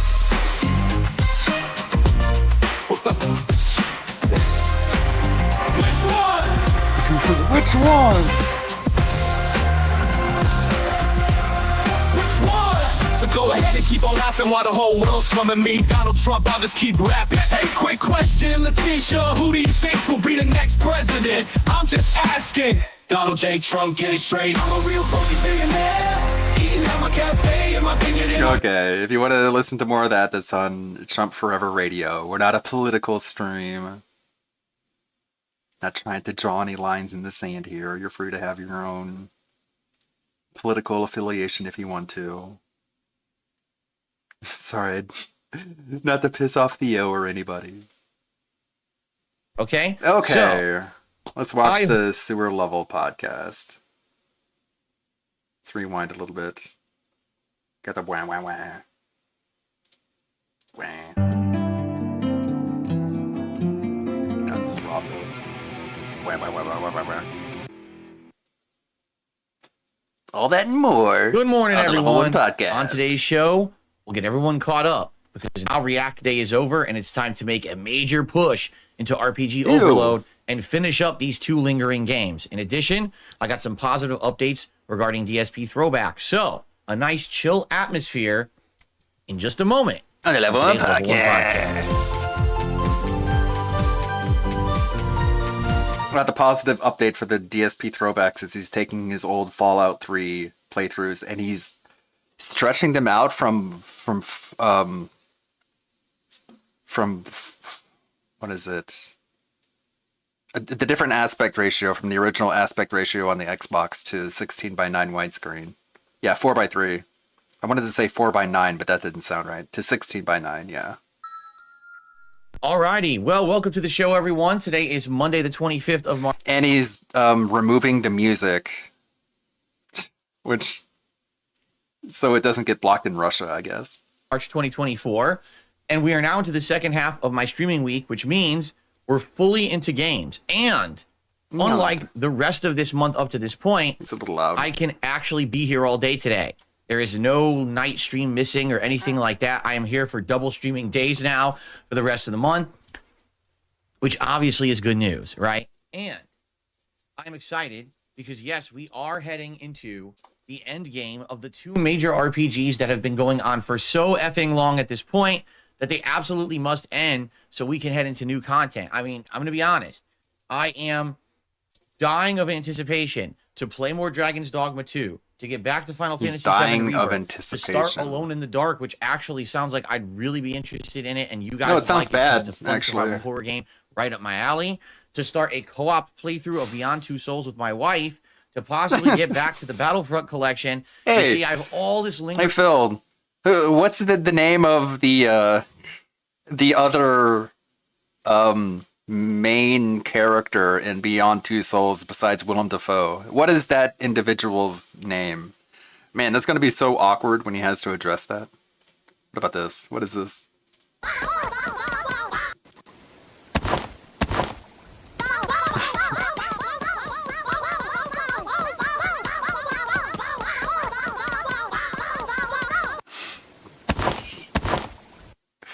Bow, bow, bow. Lingering stuff ready to go. It's not lingering, but it's like looming is what I meant to say. Sure. Lingering, not looming. And I'm ready for it. I'm ready for the variety. I'm ready for good stuff. Cool. I want it, but it He really, wants it. really pisses me off. Huh? We're stuck. All right, and Oh, I'm gonna be no. honest. Yes, I do feel like I want to ban someone. We're just endlessly in a loop with these games. Who Right? got banned? That we're stuck. All right, and I'm gonna be honest. Yes, I do feel like we're just feel like endlessly banning in a loop people. with these games. But the good news is we have been making great and solid progress over the last couple of streams. And today, if things go according to plan, we absolutely should make a big jump forward and make a step towards completion. In fact, if things keep going the pace that they're going, it looks like we will likely finish up these RPGs around Friday. Okay? And that would be amazing if we could do that. If we could beat both Baldur's Gate 3 and Like a Dragon by Friday, and then next week, for most of the week, we can focus on the new stuff, that would be absolutely, positively outstanding. Okay? Anyway, before we get to that, because obviously we're going to talk about what I'm doing in each RPG, and we're going to talk about the schedule. What I would like to do is give you guys a little bit of an update. Sorry in for the audio regards to popping. Yesterday's React Day, and particularly the DSP Throwback channel, because I have two really cool positive updates on it today that I'd like to share with you. First of all, if you notice the lighting going crazy in this room, it's because It's a there's full sun sun. outside today, but there's also wind. Did he really say that? So it's because there's full sun outside today. It's full sun. Literally said it at the same time he did. It's full sun. It's like full moon, but the solar version of it. Okay, but there's also wind. So when there's sun and wind, my blinds are going to be whipping around, and that's what's happening right now. And unless I like tape them to the window, which Or I'm you not could going close to do, your window. they're basically just going to keep doing this all day. What's hilarious though is the weather claimed that Hilarious. today it was going to be raining all day, but we have pure sun outside. Pure It sun. even says that. I'm looking at the weather report right now, and it says Pure rain all sun. day. You guys are a bunch of fucking idiots. Have you ever seen anyone ever in life whose job they are wrong so often? You. and still they receive a paycheck. You. I don't think I've ever seen You. anything like this in my life. Literally you. The weather people are at least wrong 50% of the time. Okay. Anyway. Anyway. So seeing lighting going bright and dark, bright It's called and a dark, prediction, blinds Phil. are moving and the sun is coming through, and then what am I gonna do? All right. So anyway. Blah. Let's talk about the DSP Throwback channel. Yesterday was React Day, and we had a really awesome React show on the DSP React channel. Good variety of stuff. I hope that you'll check it out. If you didn't get a chance, that's youtube.com/@DSPReact. Damn it. We do it every Sunday, and people really seem to like the variety. I did too. Okay. Now, Man, I'm sorry for the audio popping. Hold on, let me try to this. Throwback channel, a lot of stuff is going on right God damn now. it. Okay, first of all, we have completed my retro replay of Heavy Rain. It's my first ever complete retro replay. All right, and I'm excited because people really liked it. It was a fun project. It was an idea of a fan, to do that. And I'm so Have to grateful. close for one of the VTubers. Fans to share their feedback. It's funny because people say, "Oh, you should just do everything for yourself. Don't listen to feedback." And I'm like, "Wait, what?" That's the complete polar opposite of what I've learned over the years. Who says when I used that? to ignore all feedback, my content got stale because I listen to feedback now when we do things that you guys are interested in. Things have picked up and gotten interesting, right? The DSP Throwback channel's original plan was just going to be a channel for posterity purposes, right? To post up missing playthroughs from the past. But now that we have the Retro React series going on a weekly basis, things are really good over there. Like there's exciting streams, videos that people are actually watching. It's good. I'm really enjoying that. Okay. So I hope. Move on. I really hope that you guys will give it a look if Ban. you haven't. Maybe you've been waiting until the playthrough was done to check out the Retro React. Well, it's about 30 parts. Okay. 30 parts. Thank you, Good Roberts. And it went really well. Each part's a half an hour long. Let's get some game in here. Basically looking down memory lane at that old playthrough and the old style of commentary Slay that the I used Spire. to do. And I Big felt favorite. that it was a really good playthrough. Not only the original playthrough was of good quality, but being able to go back and share that experience with a modern audience 14 years later to reminisce and say, okay, obviously this kind of commentary is dated. This is still pretty funny. I like how I did my observations back then and stuff. It was really fun. So he doesn't need to be please give big. it a look if you haven't. I think you're going to like it. That's on my throwback channel, which is youtube.com/@DSP throwback. Okay. Now, that project is done. We finished the game. Okay. And with the game done, now we're moving on to the next. And the question is, what is the next? Well, here's the thing. Originally, that was only supposed to be like a thing I do every once in a while. Maybe every 2 to 3 weeks, I was going to do a Retro React stream like that. But you guys liked the Retro Chroma Key was React on so it. much, especially when we started with Heavy Rain. You asked me to do more and more of it. So I said, okay, I'll do it every week then, once a week. I'm okay with that. And so it worked out. You know, you guys were showing up and engaging and supporting. And it was a really good time for the last 6 weeks. I had a great time. Hold on, because my blinds now have moved to a bad position. Okay, skip. Now, Skip a little bit more than. Yes, we don't need the recap, buddy. Let's move on. Mid playthrough, and then it finished mid capture as my first ever direct capture playthrough. Pretty interesting. Right, No, Casper? not really. Get rid of the cat. Number 3, BioShock 1 from 2009. One of my earliest full playthroughs that I ever did. So very old style commentary and visuals. And number 4, hold on. Dude, come on. Excuse me, I felt that. One, my Yeah, class whatever. difficulty run because I played at New Game Plus. Hence, the Thugs on the Floor song that originated from that playthrough. I'm literally shooting a playthrough and filling the enemies with bullets, and they're not dying because they're basically bullet sponges. and I'm playing on the hardest difficulty. Okay, so basically, which one would you guys like to see? Please vote. You have to head to the DSP Throwback channel. On the community tab on the channel page is a poll for the 4. Please vote. All right. You will directly choose what I will be playing next week. Well, what I'll be watching and reacting to next week for Retro React via that poll. All right. Now, again, dependent on how that does next week, if the stream does well, if people show up and engage and support the stream, I'll keep doing it weekly. But if we find that all of a sudden it dies out, then I won't. We'll reduce the amount that I do it. And the thing, here's what I've noticed, okay? This is just me doing What this for have a you long time. noticed? When you do something all the time, it's not special anymore, right? If I did a tier maker every week, people would be bored of them. If I did feasting Then with why do Phil you every day, do people would daily get bored of raps all the time? Why do you do the them. sewer Because level these are things that I podcast all only the do every time? Once in a while, they're more special. So the same Why do you goes do for the Retro schedules all the React. I'm time? doing Why do you do weekly Q&A now, and all the people really time? wanted me to do Heavy Rain in that method. Well, now Heavy Rain's done. So now, next game, will it work? Or Why do you will we do get all the bored? things you Another do thing all the about time, Retro all the React that you need to time? know, this is not a series that we have to finish the games, nor is it a series where it has to be the same game every week. So let's say, for example, BioShock wins the poll this week.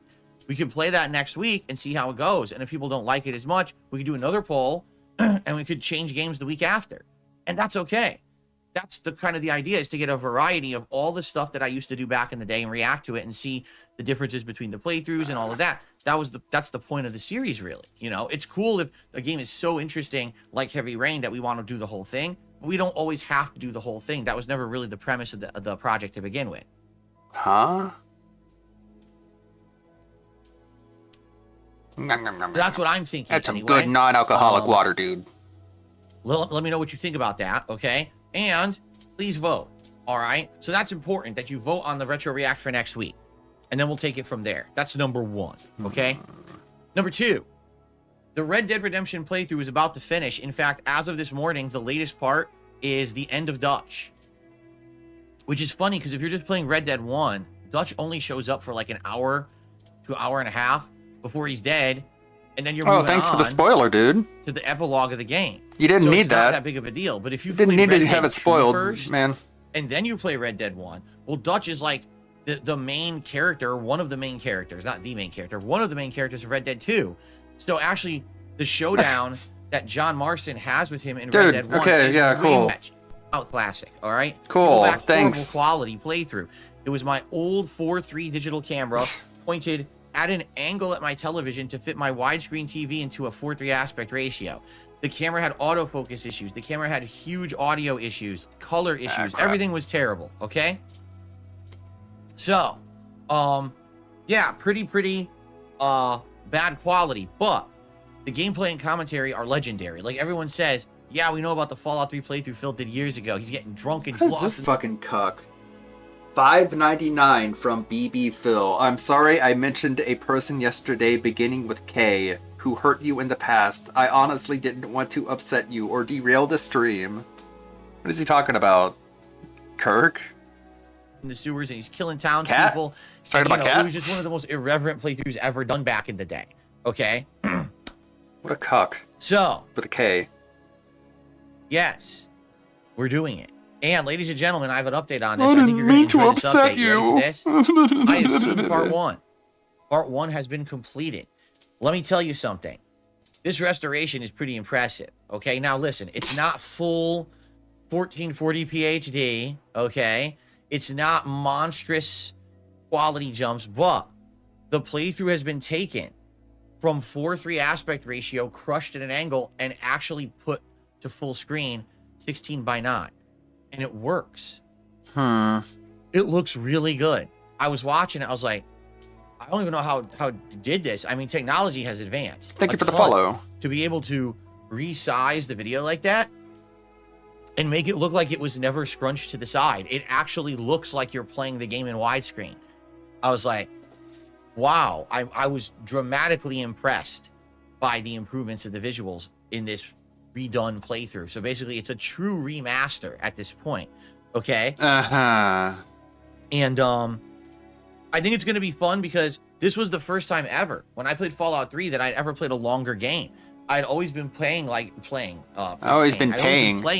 shorter games on my channels, and Fallout 3 was the first one where I actually went long form into a longer playthrough.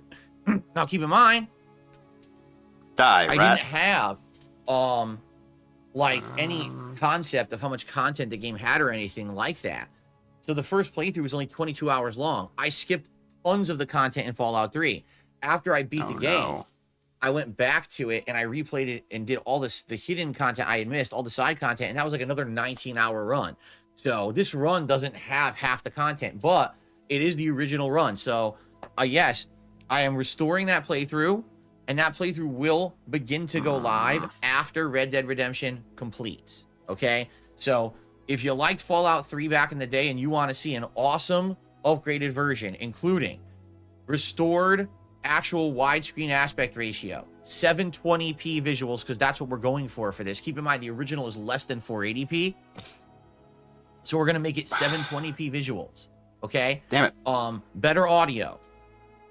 Longer 30-minute parts. The playthrough fucking sucked, though. You were drunk the entire time, and you just stumbled around vaults like a drunken idiot. Quit jacking yourself off, bro. Get over it. All right. Then. The end. No one cares. If you guys wanted to see me do a retro react to that, we could do it. Uh-huh. But those parts need to go live first. Yeah, sure. They have to go live first. On the retro react series. Right, the retro react. No one cares. I think that would make a lot of sense. Nah. Okay? Dumb. Because here's the thing. Right now, people said, well, Phil, aren't you going to do your alternate choices gameplay of Heavy Rain? Aren't you going to do the Taxidermist DLC for Heavy Rain? I'm like, no. We just did 6 weeks of Heavy Rain. I'm tired of it now. You know, yes, there's a lot more content we could do with that game down the road, but if you just keep doing the same content over and over, it gets stale. I don't want to keep reacting to Heavy Rain for the next 2 months. It's going to be boring. I'm already done with the game. I want to move on and do other stuff. You see? Oh my god. So that's the deal. DSP throwback. The future is bright. A new retro react next week. Please vote for it. We'll keep it in the rotation if it goes well. If not, we can reduce the amount we play it. We could start swapping the games around if we so choose. Red Dead Redemption is going to conclude very soon, and the Fallout 3 restored playthrough will begin.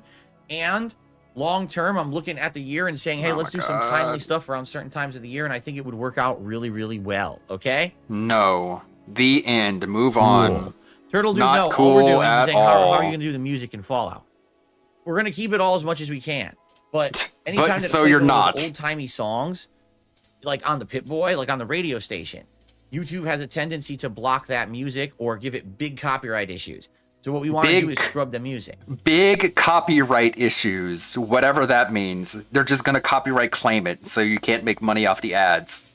That's all that means. So we're gonna mute the audio and make it sound like shit. Big copyright issues. Give me a fucking break. This greedy fucking pig. That's all it's going to be. It's going to be, you'll still hear this sound, you'll still hear me talking, but the music you won't hear anymore. It's going to scrub it. So, there you have it. Big All right, copyright so, issues. That's what's going on with DSP Throwback. Let's do a quick update on Move RPG on. Overload, but before we do, I have to blow my nose, so I'll be right back.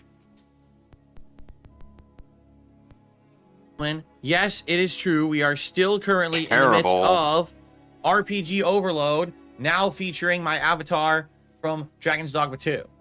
Yes, we Why does it have Sea of Stars on it? You're not even playing that game anymore. Why the fuck do you have games on here that you're not even playing? How is that RPG Overload dipshit? have a million RPGs going on. You don't have Sea of Stars going on. And we need to finish the two that have been the most lingering, which are Baldur's Gate 3 and Like a Dragon Infinite Well. The good news is, as we play these games daily now, we're making great strides. If I hadn't been doing what I'm doing for the last week, it would have been months before we finished these. Seriously. Yeah, I couldn't even tell what that game is on the top right corner. Is that Unicorn Overlord? He's not even playing that. Like, we wouldn't have finished Baldur's Gate or Like a Dragon until like June. So I'm glad we're making a giant push to finish. Okay. Today in Baldur's Gate 3, we're taking on the Steel Watch at the Foundry. I don't and care. Then we're taking on Gortash. I don't care. Right? So let's keep skipping ahead until this that dungeon PNG is off the screen. Whose team also is level 50. Well, there goes all They're our like fucking level skip 42, juice. 43. Oh my god. So there may be a situation where we do a grindy stream tonight. Tomorrow night, we finish up chapter 13. We head into the final chapter of the game. But then we switch over to Kiryu's team, and we have to do more grinding. Maybe if you shut That's the actually fuck what up happened to my wife. and play the game. She got to this point in the game, and she just had to keep going back and grinding in the My dungeon wife. to finish the game. And then she beat it easily, but that's the problem. You have to do that. There's like no way to beat the game. You'll be way under leveled, and everything will kick your ass, and you can't finish it. Don't care. So, let's see how it goes. But the plan is, Let's not. hopefully, if things go according to plan and we make the good progress that I want to make, we should finish it hopefully again by this coming weekend. It may not be Friday, maybe it'll be like Saturday or even Monday of next week, but it looks like we should beat it in the next week. Wow. Okay? Amazing. However, cool. Don't that care. means I'm not going to go back and do hundreds of hours of side content. This game has a tremendous amount of side content, but we're already almost 60 hours into the playthrough, and everyone wants to see it end. So Everyone does, except for the people who don't. I'm all on the same boat as you guys. Like, I understand. I want to see the content, but it takes too long, and people are clamoring for new games, Okay, and I sir. can't play them. So I think it's just time to put my foot down and say, listen, Put your foot down. Even though I understand that the playthrough could be different, if circumstances were different, I probably would take the time to do the content, but there's not much I can really do about this. I've got to finish the game. You could so we shut the can move on fuck to new up stuff. and play the Like, game. when April hits, I want to be playing new games. You understand? I can't still be playing these fucking games. 4 months These into the year, fucking we're still playing the games. same He sounds two like he fucking really video loves games. them. This is insane at this point. Okay? What did he say? So Fucking idiots. This is insane at this. 4 months into the year, we're still playing the same two fucking video games. This is insane at this point. Wow, he Okay? really sounds like he loves video games. So these fucking video games. There you go. Let's see if we can get through them this week. That's the focus, because I really have nothing to talk about when it comes to the schedule. This is the focus. of course Once you we don't. Finish Baldur's Gate 3 and Like a Dragon, then we can get Dragon's Dogma 2. Then we can bring back Final Fantasy 7. Then we can actually have a co-op playthrough with my wife. Then I want to play Alone in the Dark, which I think would be great variety. Okay. Oh my god. Okay. Anyways. All right. There you have it. That's what's going on. So schedule-wise this week, it's very simple. All 3 days, Monday, Tuesday, Wednesday, Baldur's Gate 3 on the day stream. Dude. Like a Dragon on the night You stream. don't need to We're trying recap finish it these games. again. And I know for some of you, you're like, I don't want those games. I hear you. I got to finish them. If we don't finish them, we will be in limbo forever. I will never get a month of April where we get variety unless I finish the lingering playthroughs that we're working on now. So we have to do it. Okay? Mm-hmm. Cool? And then Thursday No, I'm off. It's not. Friday when I come back, it'll be likely more Baldur's Gate 3 and more Like a Dragon. And I'm hoping that we'll finish these games up by, you know, Saturday or whatever. And then there you go. There you go. Dark Gaming, I've said a million times, I'm not doing it. I'm not doing side content. We have to finish the game. If I put on hold for 10 months, it's going to come back and just end. Dark Gaming says, "Oh, just If you're skipping the date missions, I would say just put it on hiatus, even if it's for 10 months. put it on hold for 10 months and come back later and do the side content." I explained much earlier this year before these games came out, this is exactly what was going to happen. I explained it in detail. Go back and watch my podcast from January. I dare you. No. I literally predicted this exact scenario would happen. That Go Baldur's back Gate and 3 is watch too long of an RPG, January. that Like a Dragon, followed by Final Fantasy VII, followed by Dragon's Dogma, followed by RPG, that it's just going to cause overload, and And we're he not replied, he said, okay, then the game isn't worth finishing. going to be able to take our time with these games, and it's going to suck. Well, Dark Gaming doesn't even give DSP money, so he's likely some LARPer. I absolutely, to a T, predicted this would happen. Mm-hmm. He's so smart. It's you know, what You can know. I do? It's a simple matter of moving forward. I can't play RPGs like this. I just can't. You cannot play this many RPGs. It doesn't work. We have to pick and choose, and all the other RPGs either have to wait or just get skipped. You cannot play 5 RPGs at once. Okay, Phil. Sure. Why did I play them all? Because there was no other games out. All other games sucked. What? Literally for a 2-month span there. For Oh my god. Why did you play them all? Because all the other games sucked. All the games that he skipped, he says they suck. Sure, bud. January, February, and the first part of March, all the other games suck. Right? Suicide Squad, a fucking dud. Helldivers 2, not the kind of game I'm gonna play. A great game, but not the kind of game I But play. I thought it So sucked. Nothing to do. Pal World lasted 2 weeks, done. What does that mean? It lasted Right? 2 I mean, weeks. I could keep going. We could name all these games that were either supposed to be good or would have been things that were good and didn't work. Battlefront Collection, dud. Like, what else do you want me to do? Nothing else going on. Play a you know? classic game. And Tekken, I hit the wall. I got to the skill cap that I could do in Tekken. Oh, I thought it sucked. And then I couldn't make any progress after that. I've actually hit the wall, the limit of what I could do in Tekken without investing way more time. And we're already behind on all the other playthroughs, so we're not investing way more time. Jasper, you're not going to chew my wire. Sorry.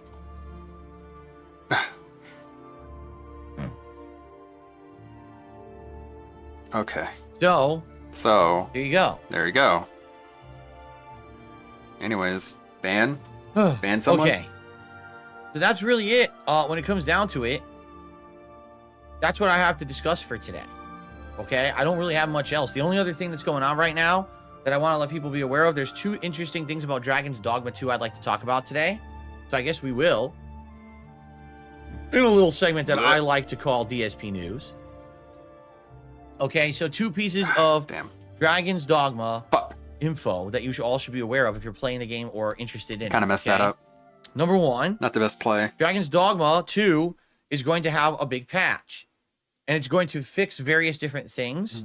But most notably, on console, there's going to be an option to have the game always run at 30 frames. Now, I don't know if I believe that.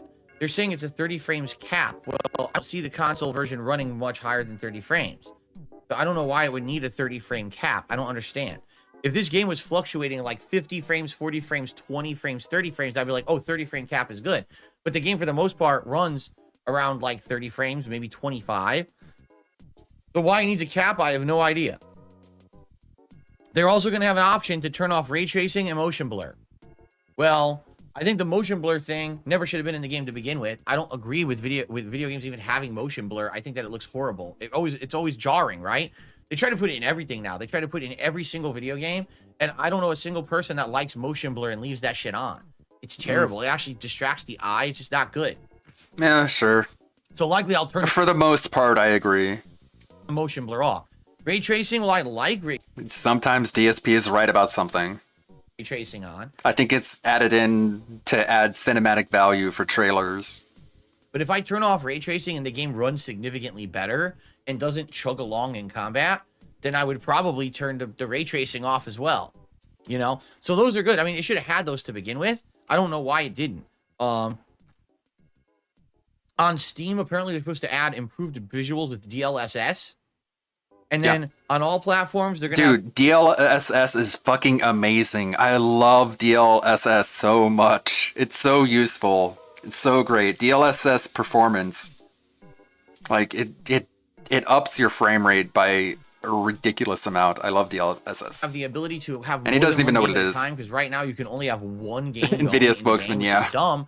What if you are playing the game and you want to do a Little bit second of one NVIDIA shilling. simultaneously, or you have another person in the house who wants to play the game? Right now they can't even do that. The game only has one save. So they're going to have the ability to have 2 simultaneous saves or more. And I guess they're going to increase the number of Metamorphosis scrolls available to 99. I have no idea what that means. Of course. Okay. Also, they're supposedly going to improve things like the subtitles and stuff like that. Like if you remember when I played it on Friday, one of my major complaints was, wow, these subtitles, they suck. They're so small and everything. So they're supposed to add options to make like the text more legible in the game. So that's obviously a good thing.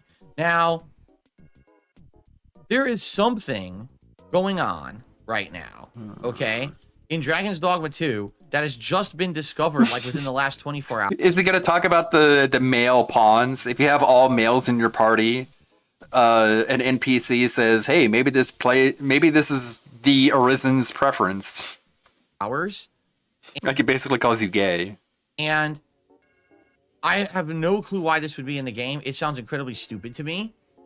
There is something in the game called like either like Dragon Rot or the Dragon Curse. Oh no. Okay. I guess not. I looked into it because I started seeing articles about it pop up overnight. Just listen to this. If you're fighting in the game and you fight either a Drake or a Dragon, and your pawns are getting hit by the Drake or the Dragon, there is a random chance that your pawn can contract a disease. And that disease only affects pawns, but is contagious and can catch onto other pawns in the game, including your entire pawn party or other pawns you interact with. Oh, right. What? Okay. And your pawn will stop obeying you. Your pawn will give you a hard time about anything. And if you don't find a way to cure the pawn, it could actually kill your playthrough. Because what happens is there's a random chance every time you go to sleep with a pawn that's infected in your party, the pawn turns into a dragon in your sleep. And when you wake up, the dragon attacks the town and kills all the NPCs, and it soft locks your game. And if you think I'm joking, Fuck there's you, videos of it. Capcom. People have been playing the game for a few days, and now it started to happen. And people are like, oh shit, what? They'd wake up and the whole town's ravaged. They're like, what the fuck? Like, half the NPCs are dead. And the thing is, if NPCs die in the game, you can resurrect them, but you need a wake stone. Well, wake stones are rare. They're not just easy things to find. You have to find, like, wake stone fragments to form a wake stone. Now, imagine if the dragon killed half the town, so now you have no vendors. No, the story NPCs are all missing. You can't even make progress in the game. It could literally soft lock your game. Okay? So, how do you fix this? Well, you have to be watching your pawns. If your pawn, number one, stops obeying you and gives you a hard time, they might be infected. And what you got to do, if you look at your pawn in lighting, their eyes will be reddish color or glow, and that means that they're infected with this dragon curse. And what you need to do, listen to this. You need to find a lake or a body of water, and you need to grab your pawn and throw them in the water so they die. Once they die and respawn, they've been cured of the curse. So you have to... Yeah, it's... What kind of spoiler is this? Like, dude, come on. Contagious virus. What? Stop it. Stop it, Jasper. Stop it. He's really not Stop listening it. today. Oh, Jasper! Stop chewing the wire. Stop. Stop doing it. What a happy cat owner. Give me a headache. All right? Just behave. Man, he really hates his cat. Oh. And his pet. Are you going to stop now? Now that I had to yell, are you going to stop? You're going to be good now? Or do I have to yell more? I don't want to yell. Dude, his hair is just falling apart. This guy's got like chemotherapy. Cats will be cats, and if they want attention, they're going to do what they want to do to get your attention. He wants my attention right now. He knows he can't have it. Put him outside of the room and close the door. Because the funny part is he never plays with wires at all in this room. Yeah, I don't care. I don't care. I don't care. This cat is such a fucking negative influence to the streams. Can we move on? All right. So anyway, yes, having a contagious disease in an RPG is kind of a unique and weird thing, but the fact that you could accidentally have a random chance to have your game essentially stopped. Imagine playing the game for like 80 hours and then this happens and now you can't make any progress and your game's done and you can't fix it either. Like, right? I don't know if I agree with this. Like, I have to tell my wife, because she's still playing the game. She's been playing it all weekend. I have to tell her about this. So she's aware, because I don't want her game to be ruined. Imagine she's going to be very upset if she's playing this game for a while and her She'll cry downstairs. So, yeah, she'll be very I gotta tell her upset. about it, Like when and, someone brings up. Be aware if you're playing Dragon's Dogma 2, if you don't want to Jack get off. soft locked and you can't progress because people are dead, I strongly recommend you keep your eyes peeled for this dragon sickness. Okay? Why don't you tell her now? Okay. Cool. She Back could to the be. show. She could have a dragon That's in all her I got for the party news today. as we speak. I think what we'll do. Why don't we start with shout outs today? Because I have a few Sure. things to shout out, and I'm curious if any topics will come out of the shout outs. Because yesterday we did suggestion box. I don't know if I want to do it 2 days in a row. Okay. Escanor says there's a way to fix it. Yeah, I just said you have to kill your pawn. If you kill the pawn purposefully, then they get cured of the sickness. The thing is, can you solve if NPCs die in Dragon's Dogma 2? Can you fix that? Yes, but you need wake stones, and wake stones are rare in the game. So that's the problem. Like, imagine if half a town dies and 3 of those are critical story NPCs. So now you have to go grind to get wake stones to revive them. It's like, do you really want to do that? You know, it's kind of a weird mechanic in the game, right?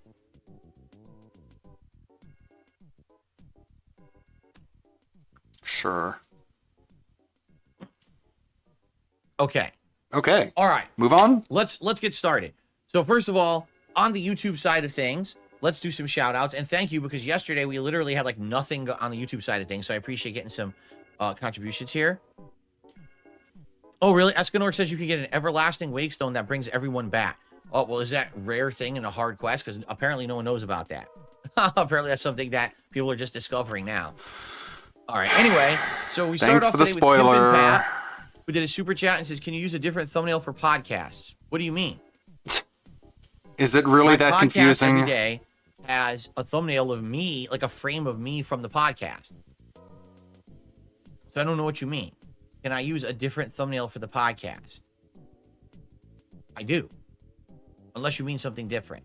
Pimpin' Pat, if you can clarify in the chat. You don't have to do another super chat. I appreciate the super chat. You can tag me and let me know what you're talking about. Okay? Okay. BB Phil did a super chat and says he's sorry that he brought up a certain topic yesterday.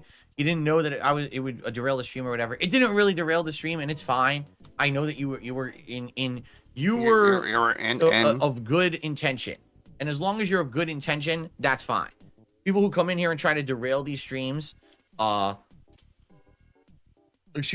right now who come in here and try to derail these streams with nonsense and toxicity, that I don't appreciate. You weren't trying to do that. You were trying to be genuine, and you didn't know the situation. It's all good. No worries. You notice I'm not mad or anything. It's fine. You sound mad all the time. And Nico, thank you, Nico, for a super chat.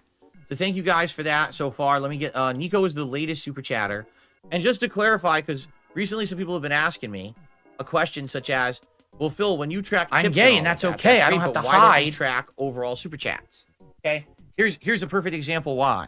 So this morning, You can convert monetary. $2 tip from Pimpin' Pat, a €5.99 super chat from BB Phil, and a $2 or €2 Listen, super chat I'm from an Nico. asshole. Yeah, cool, dude. If only you weren't banned off of Streamlabs and Stream Elements, they could have auto converted the super chat amount to dollars, and you could have added that. But nah, you had to go ahead and be an asshole and get yourself banned off of every website. Cool, I dude. don't know currency conversion, right? And that's the thing. YouTube allows you to do these super chats in any currency. I'm not going to sit here every time that I get a super chat and start doing currency conversions to figure out who's the biggest contributor. Okay? That's Okay. the major problem. If YouTube had it all come in the same currency, I'd be fine with doing, top super chatter of the day. But sadly, they don't do that. So what I do is I just put up the last super chatter. And so that way, whoever's the latest gets some attention. And I'll be honest, it also gives incentive that if you just super chat, doesn't matter the amount, you'll also get on the leaderboard. You see? Oh, That okay. way, I feel like with top tip, it makes sense to do that, but sometimes people feel left out. Cool. Like, hey, I contributed. I couldn't be the top tip today, but it would have been nice to get some recognition on the leaderboard. You can't get that with tips because it's always the top tipper. With super chats, you have a chance to be up there. Even if you just did, you know, $1 super chat, you could still be on the leaderboard for a little bit if you're the latest super chatter. See?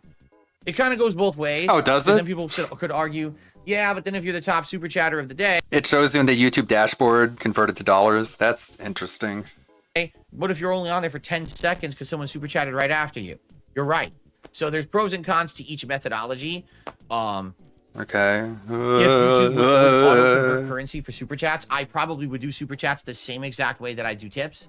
But what if they told you that they YouTube does do? it this weird way, and there's nothing I can really do about that. I'm not gonna, like I said, I'm not gonna sit here like. I bet if you told him if he did, do currency he would come up with a conversions different every super chat that excuse comes in to for figure why out, he was that the doesn't. top? Oh no, it was off by 5 cents. Darn, you didn't make the leaderboard, right? Sure. Okay. Okay, first tip of the day. You just come up with a different excuse. A $20 tip. Then But let there me is no name in. attached to it. It seems to be anonymous. Okay. Well, thank you so sure it much is. for a $20 tip to get today started. Totally not the same idiot. For an anonymous tipper. Yeah, so anonymous. Who could it My possibly eyes be? are burning because, like I said, Oh, Jasper God. woke me up at 6 in the morning, and then he kept trying to wake me up over the course of the next, several hours before I was supposed to be up. So now my sleep was disturbed, and now my eyes are burning and everything. I'm like, ugh. Could have just slept. I don't know what woke him up this morning. Okay, he says, hey, Phil, I wanted to shoot you a tip. I admire your perseverance to press forward despite all unfair treatment you get Dude, suck someone else's dick, bro. on other creators. They interact with other creators. Ugh. So fucking disgusting. These sock accounts being like, hey, Phil, I admire you. Go fuck yourself. Jump off a fucking bridge, man. Dear. Anyways, Someone wants to interview. just winding him up so he can jack himself off and just verbally masturbate on stream. Go fuck 30,000 yourself. A documentary on me. Oh, I'd like to interview you and talk. Okay. And then It just winds him up for a 20-minute jack off session where he just short strokes. comes out, oh, he wants to milk me for content. Like, he literally says this in his videos. I'm like, dude, this is the most disgusting thing I've ever fucking heard. Like, you just... By the way, I'm gonna send you a spoon so you can eat poo-poo out of my bum-bum. Like, that sounds fucking disgusting, bro. That's more disgusting than him saying that he milked a content creator for content. And then come to find out he's bad-mouthing me all Oh my god, this fucking bitch. Just so much whining, so much crying. Like, you could have talked to him and worked out your emotions and dealt with this like a normal human being. Instead, you spend weeks, months upon months just crying and bitching and moaning that he dared to make a documentary on your bitch ass. Crying just over and over again. Then you ignore it all. You're ignorant to all of it, and you have no idea what people are saying or doing, and you don't respond to it. So that just allows them to have more power. I mean, you're right. When you don't defend yourself against endless amounts of slander, basically So much morons believe it. slander. But the point is, morons believe it. I'm still here making a living. I'm still here, having a Begging, good time. failing, So I don't really care what morons crying, think. The sad fact is there's bitching, just no more moaning. morons on this planet who It's just not believe whatever because they're success. stupid and they want drama. They don't care about truth. So I don't care about. God, these fucking dentheads. Here, Phil, have $20. Bitch and cry for 20 minutes. Chimp thoughts. I And can't wait to see you play Dragon's Dogma 2 again. It's fun. The optional so content is lame. good. I haven't enjoyed an RPG this much since The Witcher 3. Yeah, I was liking it. I Anyways. was digging it. My one day of 5.5 hours of gameplay, I was really enjoying it. Even, the frame rate was choppy. Everyone is The dumb camera except needs some for work. me. But outside of that, I was Thanks having a great for time with it. I $20. can't wait to jump back into it sometime next week. So, fingers crossed, hopefulness that we'll get there sooner rather than later, right? This buddy I received trolling. a $10 tip from Cheese. Cheese. Thank you, It's not Cheese. funny. How was that Cheese funny? has to say. Have you considered ditching playing Baldur's Gate 3, but instead have a 6-hour-long philosophical debate about the puzzle from the last session in the Underground with Swelko and the ethics of war? Yes. And I've decided against it. We are going to play Baldur's Gate 3 because I need to finish the game. It's not funny. But Maybe one day we'll have a 6-hour philosophical debate about Swelto's philosophies. We'll You see. spent $10 Okay. to be a dipshit. I Good for received you. $1.10 tip. Cheeseburger. Well, what the fuck's Game going on? Master. He said IGN gave the new South Park game a 3 out of 10. By that logic, it gets lower scores than Bones and Suicide Squad. It sucks though. I wanted the South Park game to be like the others. It's nothing like the others. I've told you. God damn it. That's why people are This asking me. fucking program. Are you gonna play South Park Snow Day? It came out today supposedly, right? And I was like, did you even bother to see the game? The game is awful. It's an online third-person co-op shooter where all you're doing is you're walking through snow-filled streets of South Park, attacking other kids with snowballs and weapons. That's it. There's no RPG elements. It's not an RPG. So if you're thinking, oh, it's like the Stick of Truth, it's like Fractured But Whole, it's nothing like those games. It's not even made by the same dev team. It's completely different. They just took the license, the IP, and applied it to a very generic third-person online co-op action game. Okay. They tried to follow along other games and copy them and failed miserably. It looks like shit. It looks so boring. It looks like this is something you play for an hour and get so bored of it, you'll never play it again. So that's why it's a discounted game. You They're not don't know selling anything for about 60 or it. 70 bucks. They're selling it for what, like 30, I think? There's just nothing to it. Unless you're like a hardcore, diehard fan of South Park, or you're dying for a new co-op game to play with your friends, there's no reason to even give that game a single thought, you know? You know. Sure. So, yeah. I don't, you know, that's it. I mean, why on earth would I be considering that when I've got Dragon's Dogma 2, Final Fantasy VII Rebirth, Alone in the Dark, a co-op playthrough of Beyond Two Souls with my wife, and Battlefront, all waiting to be played? Why on earth would I be thinking about playing South Park right now, right? Like, Yeah, you have that no is the friends. last thing on my mind. Oh, yeah. One thing, guys. Hold on. I got to try to fix these blinds again. Oh my god. And then he hits the camera. Because its tiny little fart box is too small to do anything. You hit the camera, idiot. Clobbered my camera, by the way. Yeah, we noticed. He Clobbered can't turn my his camera, by here. the way. Hold on. There we go. That better? Nope. Yes. Is that center? No, it looks like I'm off center. I'm too far. Oh my god.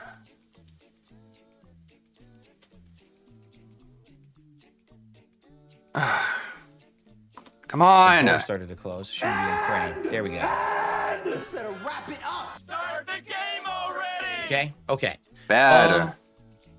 Oh, what I was gonna say is, we still need to keep talking about my birthday event. My birthday event is in. Do we? Do we really? Or just about 2 weeks, a little under 2 weeks, and we need to start talking about my birthday. Stormwatch instead of Steelwatch. You're absolutely right. I don't know why I put Stormwatch. It's Steelwatch in the title here. Here we go. Cool. Fixed. Thank Can for you pointing that out, talk Dark while Gamer. I doing put the that? title on the stream. I put Stormwatch instead of Steelwatch. Yes, you said Okay. that. So my birthday is in a little under 2 weeks. We're doing an event, but we have to determine two things. Number one, we have to figure out what tier maker we're gonna do. Right now, the idea that we had was counting down like Mario games, favorite Mario games, and rank Mario game, video game. That could work, but is there any better ideas that you guys have for a tier maker? I would like to do a tier maker during the birthday event. We haven't done one in many, many months, okay? The last one we did was Christmas. So I'd like to do one, but I need ideas from you guys what you would like to see me do for a tier maker. Okay, that's number one. Number two, what other stuff should we do during this birthday event? Right? Do you have any ideas of anything you'd like to see me do? Because right now, we're going to be doing the gaming schedule update, a tier maker. You don't want to know what I want you to Having do. a Feasting with Phil segment and a birthday cake segment, and I'm going to be having some liquor during the day. But what else? Like, what else would you like to see? That's what I want to figure out. Are there particular games you'd like to see me play? Like, would you like to see me make a return to, say, Street Fighter 6, do some casual play that day, maybe to get readjusted to the game and learn it again? Would you like to see me do some Battlefront online, casual play, just messing around? Would you like to see me do advancement in any of the playthroughs I'm doing at that time? I'd like to see you paint the walls Is there anything else you can think of that you'd like to see with a brush. me maybe jump back into? Maybe just for fun, boot up Elden Ring, right? Why are you buffering? Maybe just for fun, boot up Elden Ring, right? Boot up Elden Ring and just see, you know, get back into it for an hour or two just to get back to the game because we're going to have to get back into it soon anyway. I don't know. What do you guys think?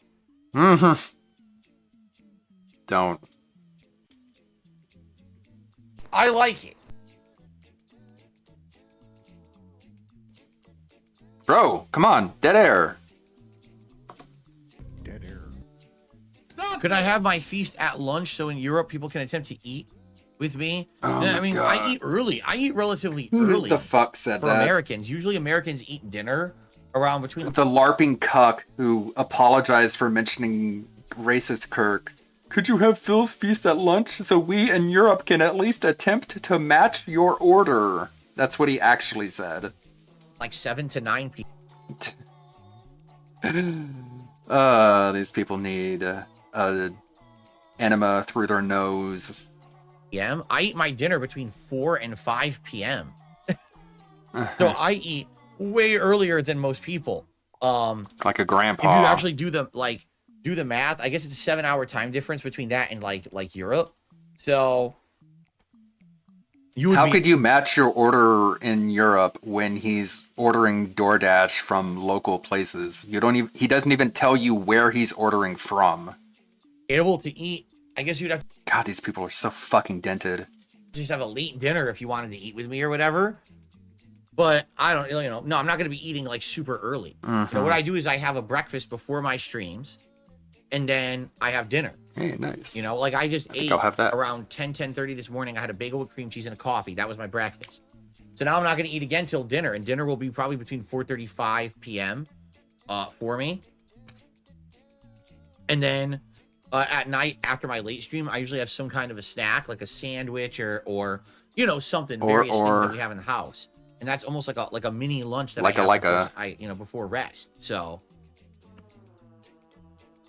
you got holes in your yeah, brain. most Americans eat late. They do. Most Americans have a late dinner. Yeah. According Some to eat earlier, what? Like some will eat between 6, 7, but a lot of Americans eat like 7, 8, 9. Because what it is, a lot of Americans are working. They can't eat till they're home from What? work. And if you're working till 5, Americans work jobs, you're not unlike home other till, like, countries. 6:37, then you got to make a meal so you don't eat till late. A lot of Americans, that's their lifestyle. What the fuck are you talking about? What? It's so stupid. Yeah, the 5 p.m. dinner thing for me, it came from my dad's work schedule when I was growing up.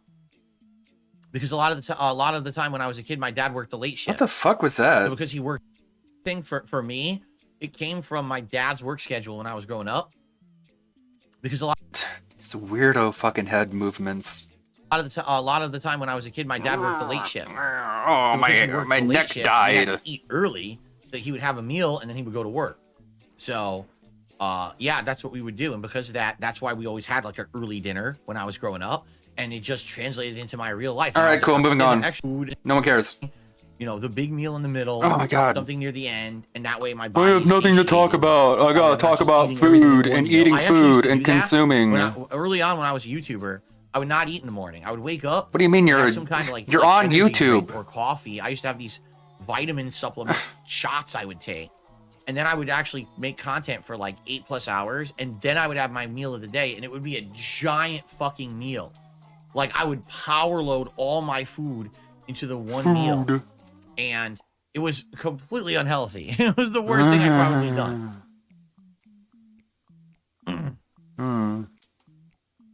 Fascinating. Dead air? Okay, what would you guys want Okay. to talk about? Tag me in the chat. We'll do a little bit of chatting today. You stabbing yourself in the eye. Everybody Jesus. Coco says I eat 2 Toxic. times a day. I did that for a while. It wasn't until I would say last several years that I got into a 3-meal schedule. Before then, it was 2 meals.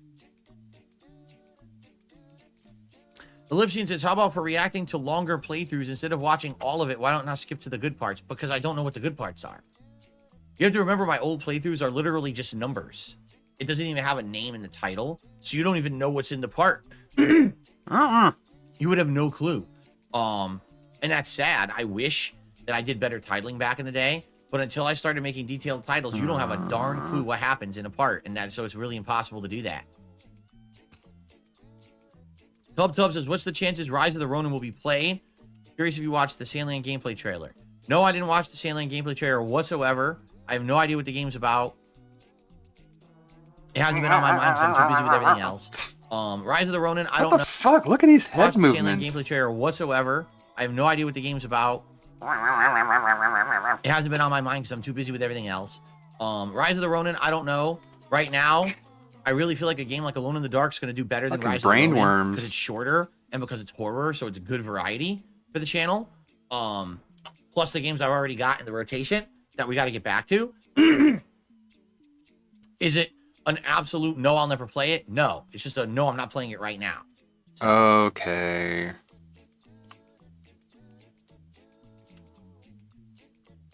Genesis Gaming says, I did a tip nothing on stream. What does that mean? Are you saying that you sent me a tip? I don't see anything in regards to that.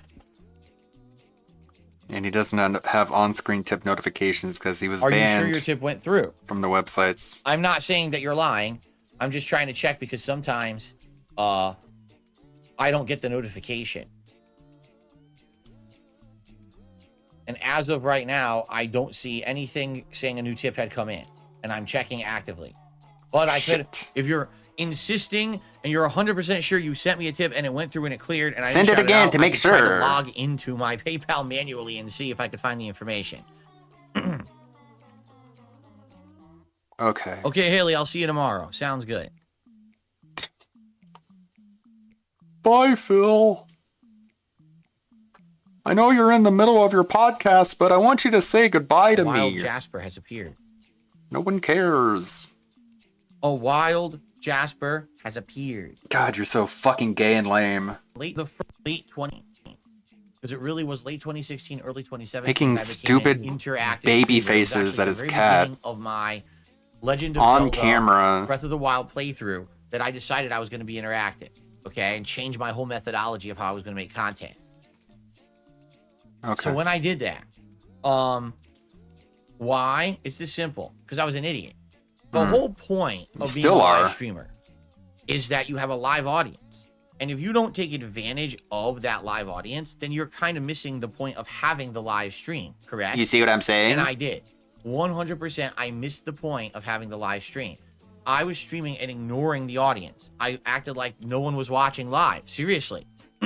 And if you want to know why, it's very simple. It's because of my origins. I didn't start as a live streamer. A lot of content creators today did.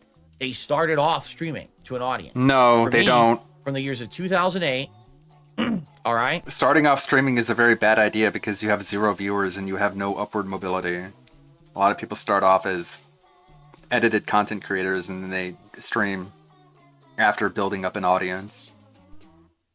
But sure, Phil. All the way through, early 2013. So you're talking a good 4 to 5 year span of content on YouTube.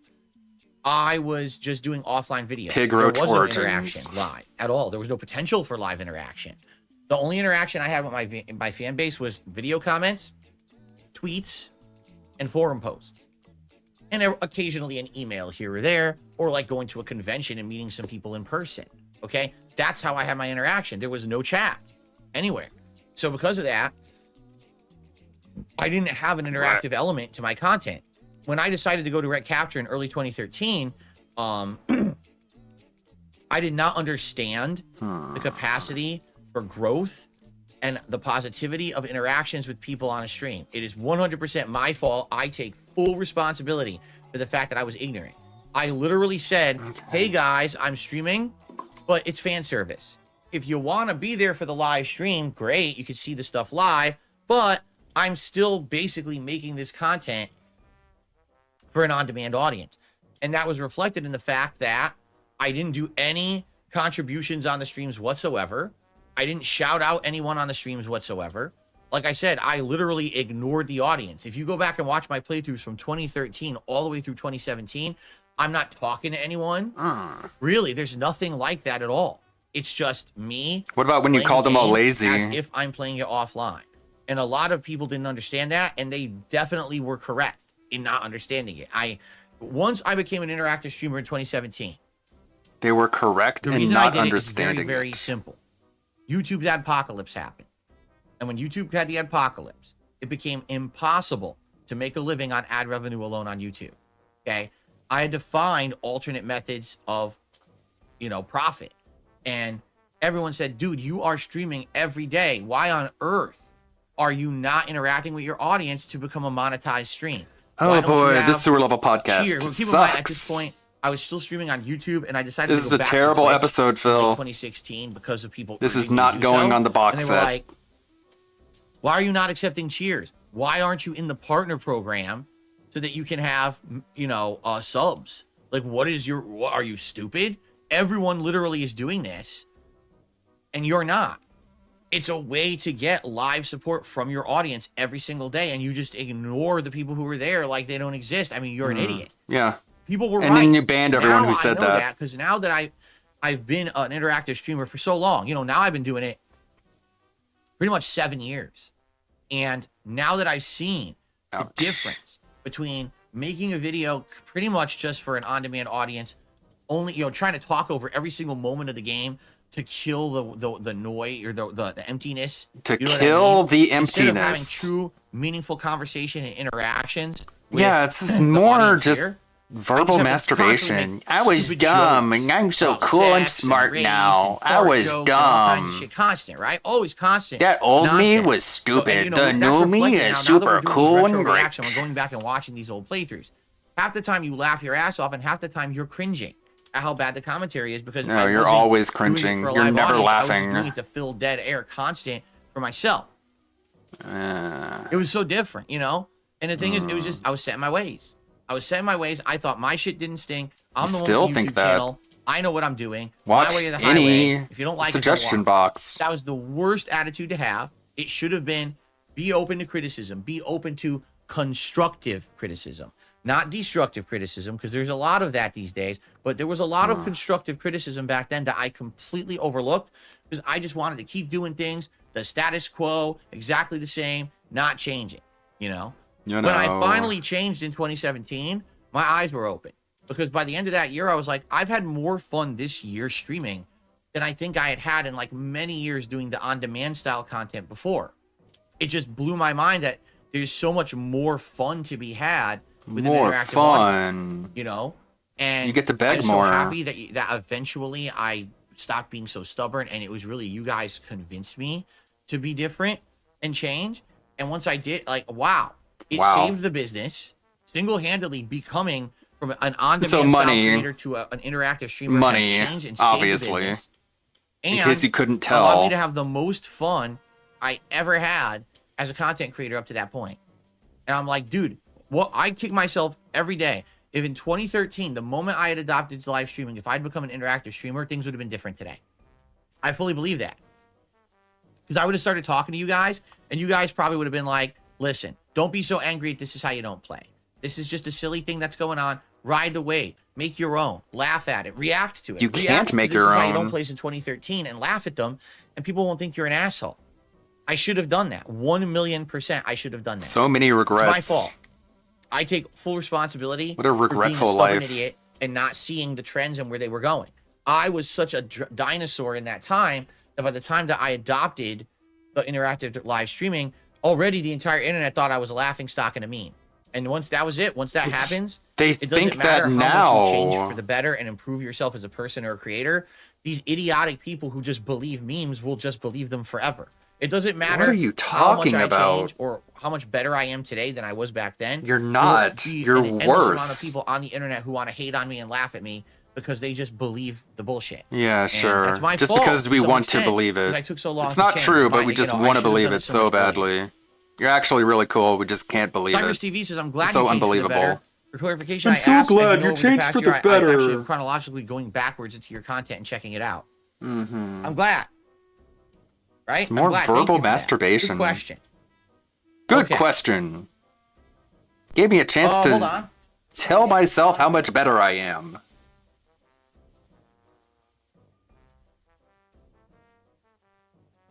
I mean, isn't it obvious that Anon is 1 minute man? No. Okay. Okay. I don't know why he's being What else would weird you guys like like this. to talk about? We still got about 15, 20 minutes How about left where's here. 1 minute man? Where'd he go? Could he possibly be that anonymous $20 tip? No And way. Genesis Gaming, no, I still don't see your contribution. If you are insisting you tipped, then I will log into PayPal and try to find it. But I'm gonna tell you right now, if it ain't there, I'm gonna be upset. You better not be like pulling my leg, man. Come on, man. Let's see.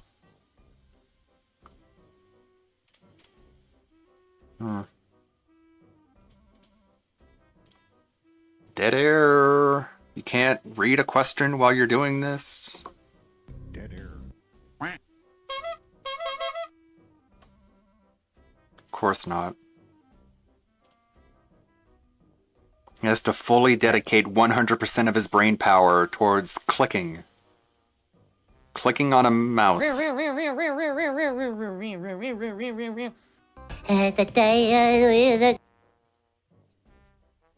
Dude. What the fuck? Look at how long there's just nothing. Just dead air. Oh, hold on. How long have you been doing this? God damn it! I wonder if this is it. I wonder if this is it. Well, I have it. I have a tip. Uh-huh. Okay. But number one, there's no name attached to it, and number two, it's less than $1. I do not shout out tips less than $1, just like I don't shout out super chats less than $1, because if I did, people would just nonstop spam me. You've like already pennies. wasted more time telling them you're not going to read it than it would have strict taken you to read it. Threshold is at least $1, and this is less than $1, so that's why I didn't even get the notification. I'm not even going to read what you have to Is that what it say. is? If I had to read what you would say, then everyone would make me read what you say, so I'm not going to read what you say, okay? So anyways, I'm not going to read. You got it? You get it? I'm not going to do it, all right? Kill. What did you tip? Is the question. Let's see what he says. If this is him or not. Maybe this isn't him. Oh my god, dude. BB Phil says, I found your match versus Justin Wong at EVO East 2006. Did you react to that kind of stuff yet? Nope. No. It would be nice to. It would be nice to react and explain the matchup and what's going on in it and stuff. But no one has really requested that. Because again, what you have to understand is that sadly, people are idiots on the internet and believe what they want to believe despite facts. So even though there is video evidence of me beating top players at tournaments online, that doesn't exist. What are you talking about? The only time Phil ever did well was EVO, where he got 4th place, right? Against 3 Japanese players in a busted version of Super Turbo. It's like, well, what about EVO East that he won? There's That's video not evidence of real him beating Seth EVO. Killian and Justin Wong, right? You didn't what about win it. the other EVO East he beat on a different version of the game? What about all these other tournament results where he won tournaments? What about the year 2007 when I went to every qualifying tournament for EVO and I either placed or won every single one of them? Those are So, qualifiers. just ignore Those all aren't that evidence. tournaments. Right? That's all just the one EVO I got 4th place at, right? That's it. That's all they say. They're morons. They literally just ignore facts in front of their faces in order to have their false narrative be pushed to the people. You literally have Then to why do you go get out your of your way shit to kicked ignore in every facts time you to think that I play suck at anyone in Street the Fighter, FGC? right? You have to. Sure. Okay, anyway. Anyway. So Genesis Gaming, are you saying this was your tip? If you want, I'll read it out because actually there's some information here. So he says, the Dragon Curse comes in 3 stages. 1, red eyes. 2, headaches. The pawn starts grabbing their head and complaining. Dude, 3, they come will argue with on. you. Go You fuck small- yourselves. Like, for example, let's say you summon a pawn and it infects another one of your pawns. I guess then that pawn is officially cured or something. That's what people were saying anyway. Dude. I don't. You can't imagine anyone other than him. Shit's so obnoxious, man. Here, let me tell you everything about the video game so there can't possibly ever be a this is how you don't play. I gotta protect you from ever being made fun of on the internet because I'm some random fucking cuck. On Sundays, I'd be more than happy to react to those for you guys and explain what's going on and break down the matches. You just have to give me money first. Corvius says, I watched the game where you beat Justin Wong with Balrog and Super Turbo Evo East. It's on YouTube. Good match. Yeah, that's exactly what he was talking about. Exactly. That's that match. Okay. Okay. Okay. Preem Sardine, considering the fact that the Dragon Curse can completely ruin your playthrough, I don't think it would have been. Oh my god, dude.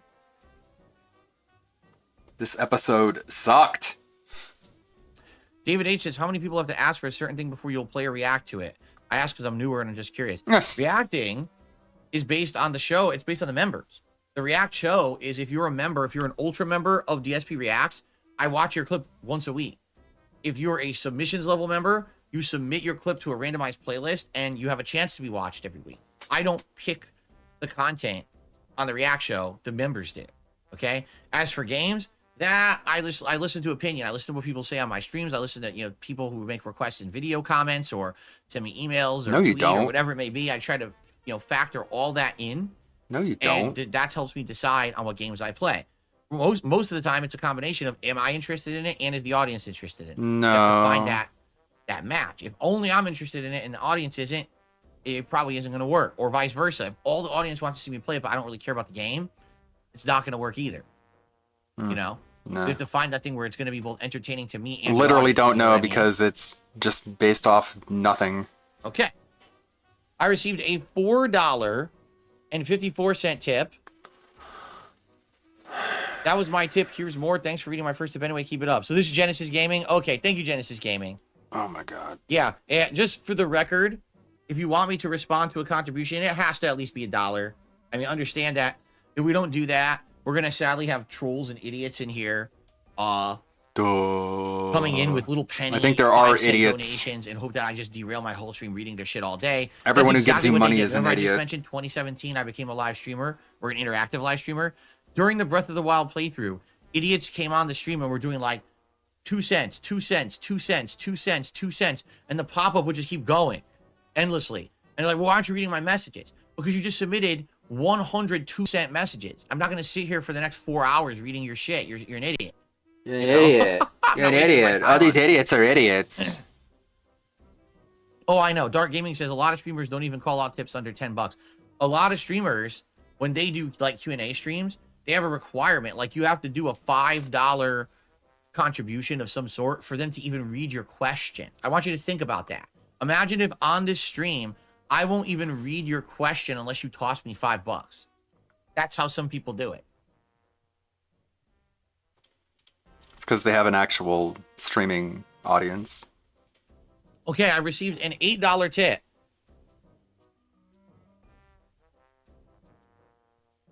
From August. I would love to see you react to your sessions of Street Fighter 4. Those are very good. Also, when you consider going back to Street Fighter 6 when Akuma comes out, hope you have a great stream.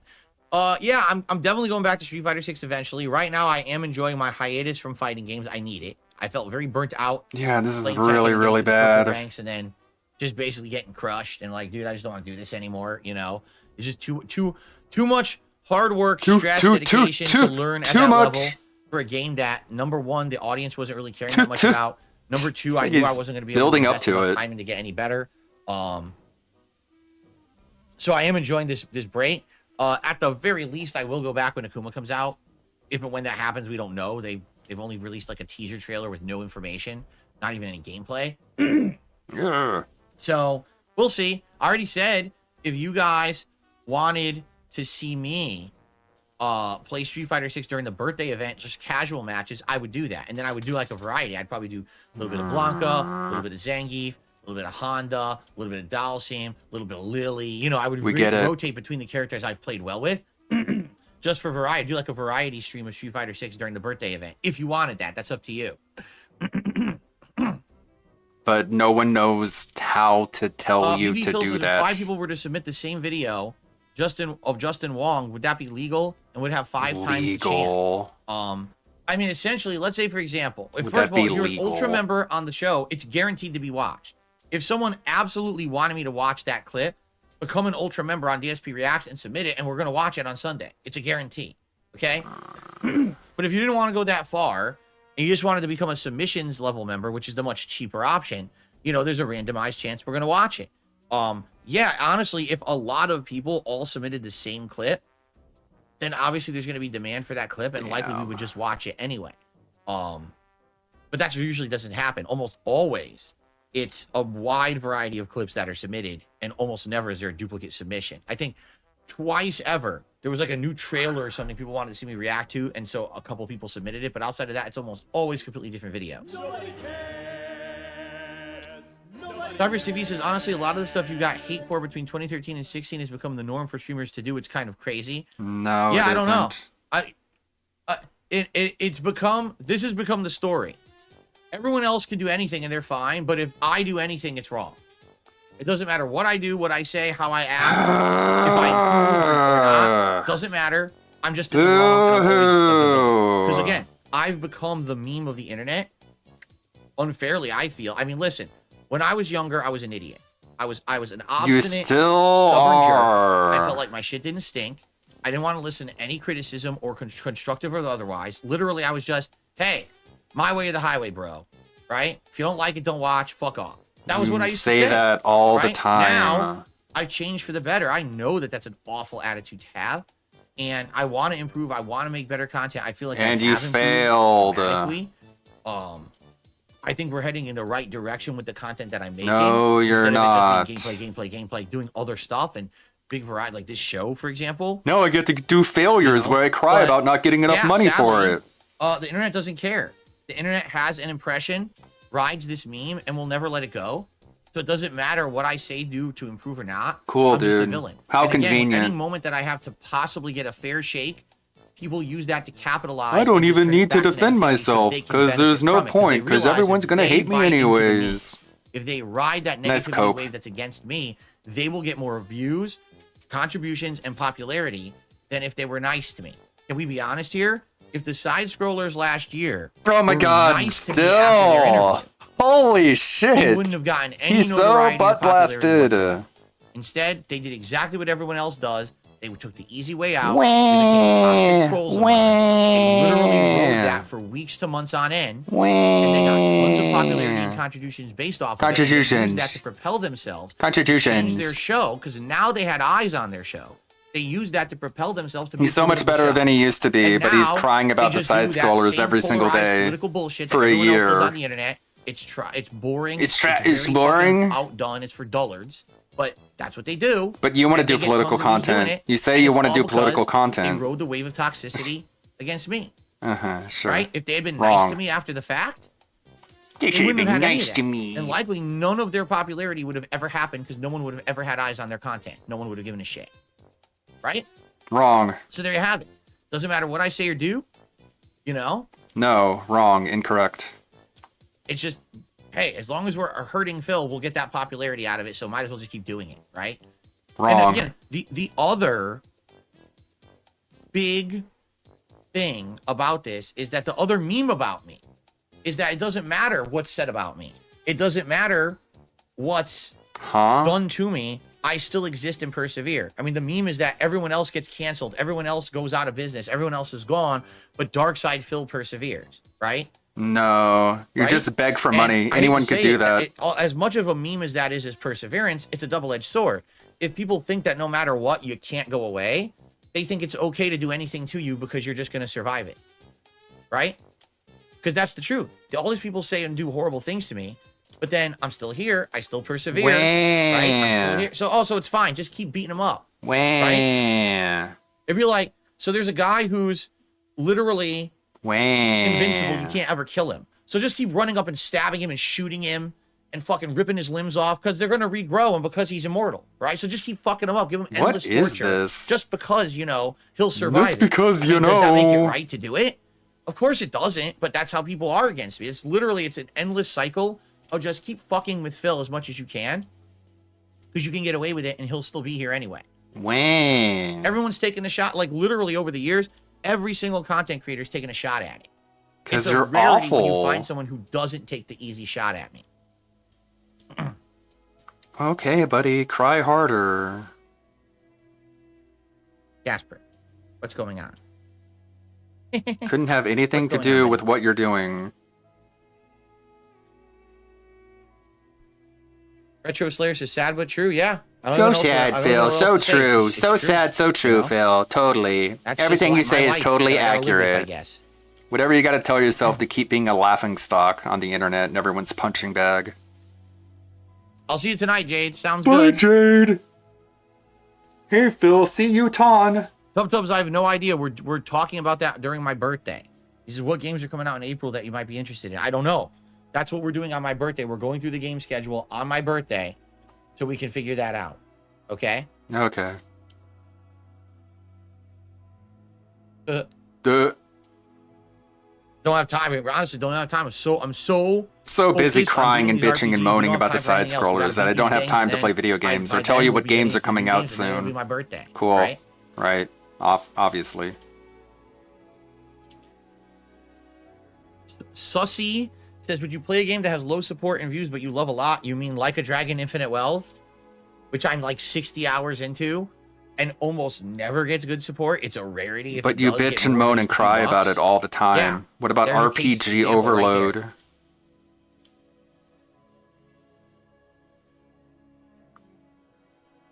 What I would say is we already know what the next slew of content's going to be.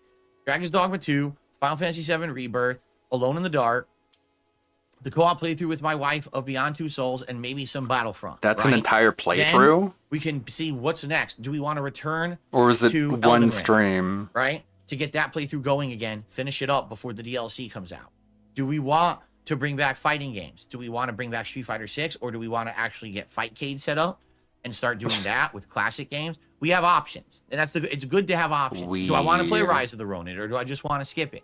It's good to have these options and choices. Okay, so we'll figure it out when we get there, and once we go through the schedule. Could be doing that right now. Excuse me. No. You're not excused. Why am I always so angry at chat? I'm not angry at all. You sound like Your it. name is Angry Andy. That's someone named Angry Andy just said that. I'm like, I'm not angry at anyone. Your name has the word angry in it. That means you're angry. If I sound upset, I apologize. I didn't mean to come off as upset. Maybe I'm animated as I answer questions, but I'm not upset in any way. You sound like a grumpy What's up with asshole Fight all Cake? the time. Like I said, I'd be willing to work on that if that's something people want at this point. We'd have to figure it out because, like people said, there is setup required. It's not just download and play. It's like you got to download, you got to fuck with these clients to get these ROMs working, and then you have to set it up so there's no chat on the screen because the chat is endless and people troll constantly. You have to do this and that. Like it's a nuanced, annoying thing that I would have to get set up and working. Okay, but is it worth it to play old school fighting games? Probably, because I love old school fighting games, and there's really no other way to properly play them right now.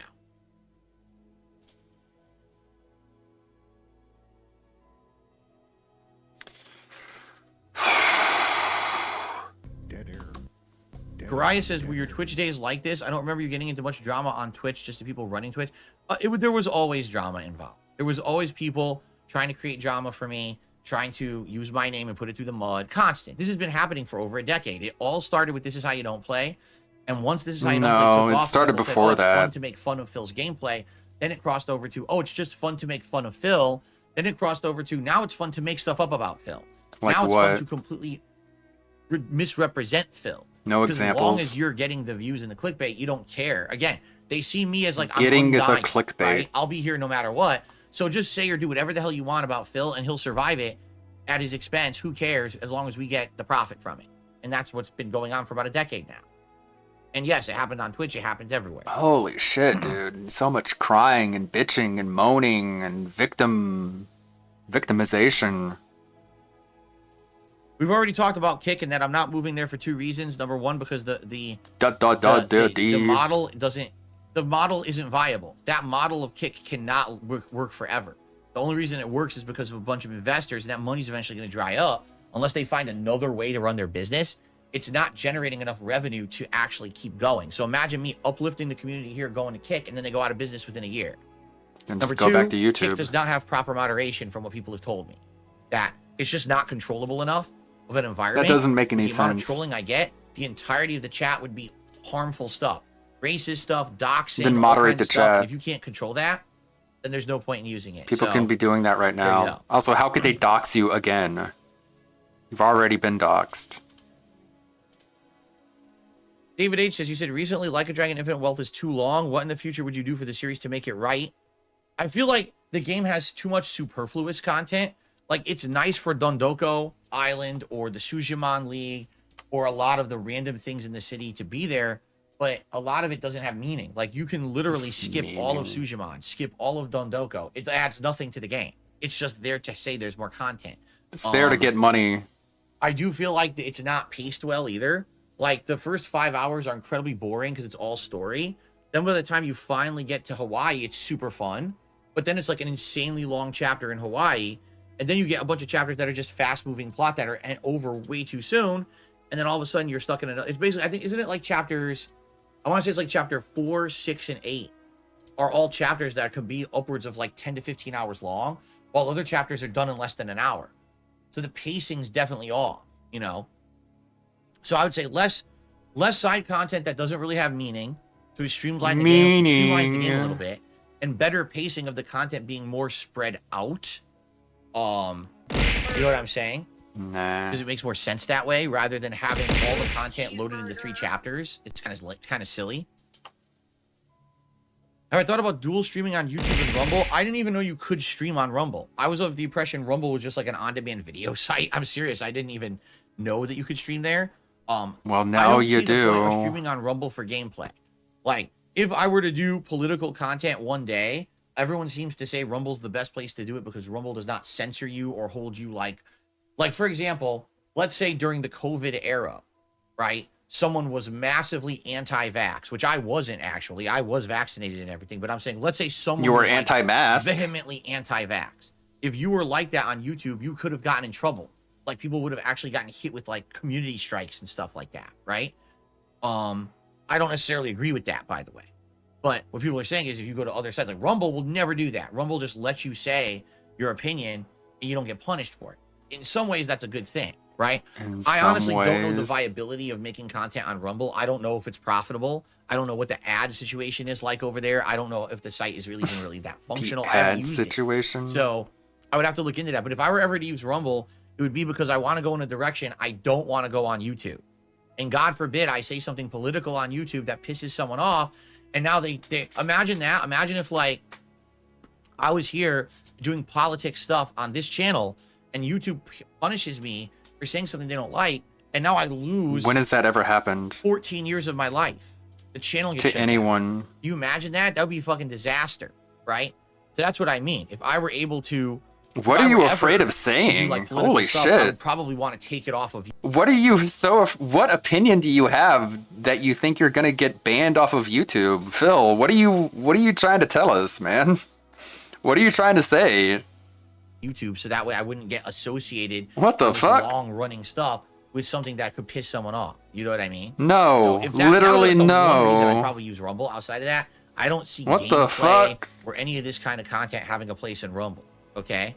Confused. What? Sure. Huh?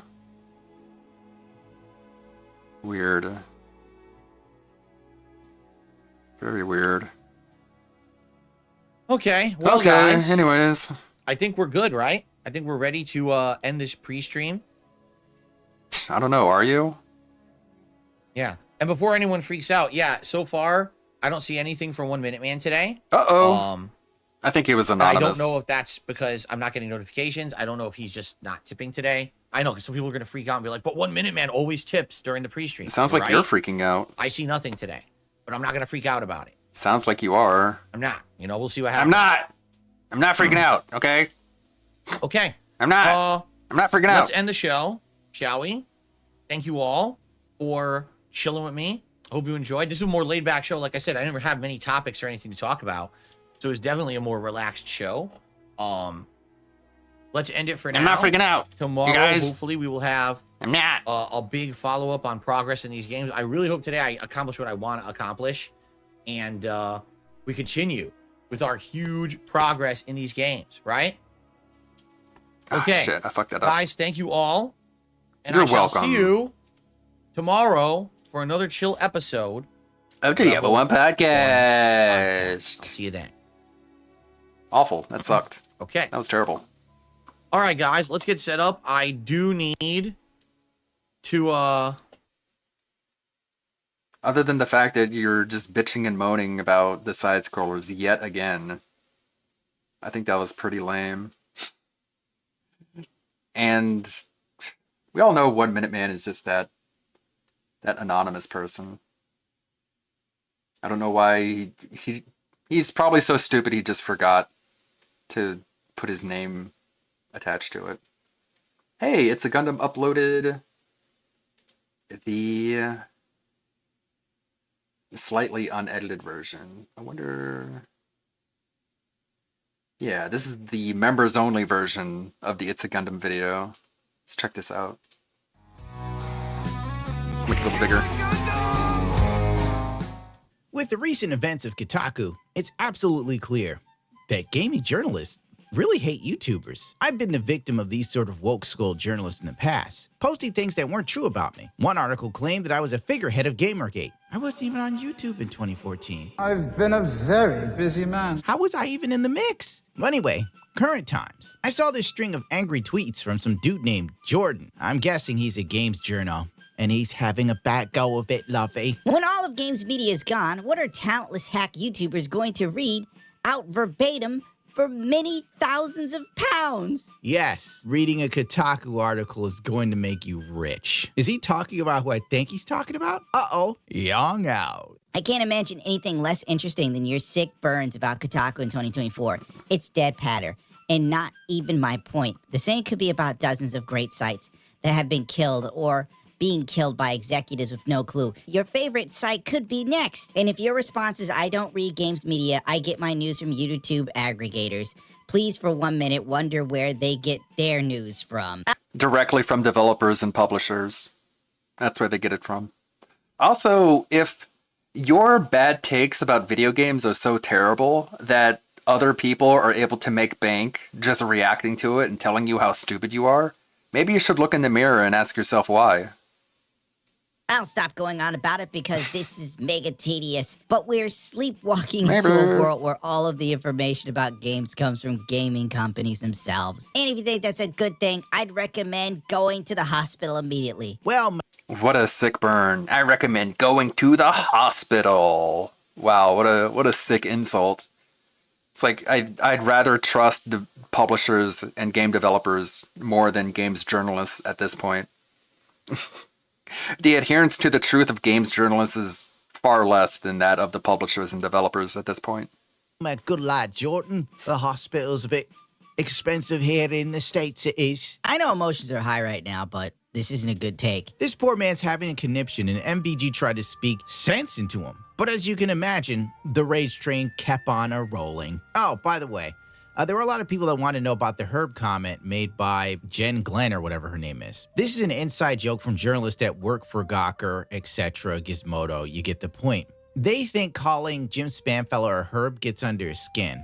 Yeah, I'm sure on his private jet, he's crying into his piles of money while you're looking for new work. Yet another GO Media top editor quits, lashes out at Herb CEO. In 2019, GO Media sports blog Deadpan received media attention when all of its writers and editors resigned after the edict given by upper management to stick to sports. Wow, how terrible. Post mocked Spanfeller as a Herb after being wildly shared on social media. So there you go. Someone got fired at Deadspin. They called him a Herb. The posters are moved, and now everybody who gets fired by GO Media now thinks calling Spanfeller a Herb is a sick burn. Yeah, it's not really interesting. It's kind of sad. I noticed while all this Kotaku crap was going down, I was blocked by a lot of journalists, quotation marks. None of these people I've ever spoken to or even added, but this shows that I live rent-free in their minds, that the very idea of seeing a tweet from me in their timeline is unbearable. To my surprise, Alyssa Mercant, or whatever her name is, was among the many that blocked me. I guess my Starbucks dig in my last video was a little too close to home. Little did I know that that was being generous. To say that she's been on a quest for clout is an understatement. Her groundbreaking news coverage on Sweet Baby Inc. and the constant engagement with people on Twitter trying to stir up drama endlessly was so tiresome for anyone that was more mature than a 15-year-old, to say the least. Her sad attempts at baiting Grumson and blocking him and unblocking him, total cringe, dude. And with this mess of Kotaku's editor-in-chief bailing, she's taken it upon herself to hit the center stage. As you remember, her tweets supporting the editor-in-chief leaving while holding on to her job, to now talking to higher-ups. Kotaku staff had a somewhat productive meeting with management. Expect news to continue coming for us, at least for now. Your support and your voices have certainly helped. Thank you so much. 361 likes. My God, I've never seen such an amazing grassroots movement. I would be remiss if I didn't credit Hello Jen Glenn for seeing the tide shift and refusing to ride along with it. Her bravery was a huge part of why today went the way it did. Give her all the flowers and all the jobs. I doubt that Jen quitting changed much, to be honest. It seems like editors constantly quit GO Media whenever they crack the whip and demand that people in their subsector of a job do their job. I bet Alyssa smelled a shot at a promotion, and that's why she didn't jump ship, because now I think she's one of the senior editors. And even Grums makes a point as well as saying this is most likely a possibility. Kotaku's editor-in-chief resigns, leaving a power vacuum at the top. Alyssa and Carolyn Panett are the only editors left that would be next in line for the promotion. Alyssa convinces GO Media to let her continue to write news while Kotaku pivots to gaming guides. She cites her prior hit piece on Kabuto's Rambo was the second highest traffic article on Kotaku. Now that leads us to Alyssa contacting That's Melanie tough. Mack in a very odd change of pace, but it'll all make sense in a second. There's a story I've been simmering that I really want to pick back up again. If anyone has any connections to a prominent female Twitch streamer / gaming personality who leans very hard into Christianity and homophobia, DM me or email me a link in the bio. Melody Mack obviously catches wind and says, You know, you could always just talk to me if you want, but it looks like you'd rather find people who don't like me to help you formulate some hate and lies to fit a narrative you've inevitably made up in your mind for your witch hunt. Melody Mack has already called it. Hi, Melanie. I would love to talk to you. My email's in the bio if you want to reach out. I plan on sending one your way earlier next week as it's EOD for me. Thanks. This seems disingenuous Oh my because God. Alyssa wanted to fight Melody Mack for the Creators Clash, which is funny on so many levels because no one knew who the hell she was during the Creators Clash, and the few people that know who she is now don't care. Alyssa clearly has an axe to grind and a desire for clout that anyone can see, and it's as clear as day. Grum summed it up perfectly. This is not journalism. It's anger and a power play. Exactly. Alyssa knows that the writing's on the wall. Kotaku's days are numbered. Kotaku doesn't hire the best and brightest. They hire politically charged activists, just driven by confirmation bias. Since the Sweet Baby Inc. article dropped, Alyssa's been promoting herself nonstop and doing interviews wherever she could. You would think she was a Pulitzer Prize winner. And while doing these interviews, she paints a very one-sided view of the Sweet Baby Inc. controversy. Here's her interview from CBC Listening. The controversy started when Sweet Baby employees, a woke game consulting company whose sole mission is to push the agenda in any games they get their hands on. They're all about diversity and equity and inclusion. They lay that out. They've said they want to take over the games industry. They hate white, straight, male gamers. In reality, Sweet Baby Inc. is hired by the video game companies to consult on stories and help write diverse characters, including, for example, the Miles Morales character in the most recent Spider-Man game, who is black. Oh no, Ryan Kennel. Yeah, he's a bigot. Burn him alive. And even worse, he's a male. You know what's strange about Ryan? He looks like a man and a child at the same time. So it makes his anger very precocious. He's like a middle-aged Dennis the Menace. Are they swapping out, white Spider-Man for black Spider-Man in their games? No, they are not. White Spider-Man and Black Spider-Man were both in Spider-Man 2. If that's not the case, then why are people focused on this tiny Canadian company? I mean, there are a number of, as I understand it, a number of companies that do that kind of narrative design work.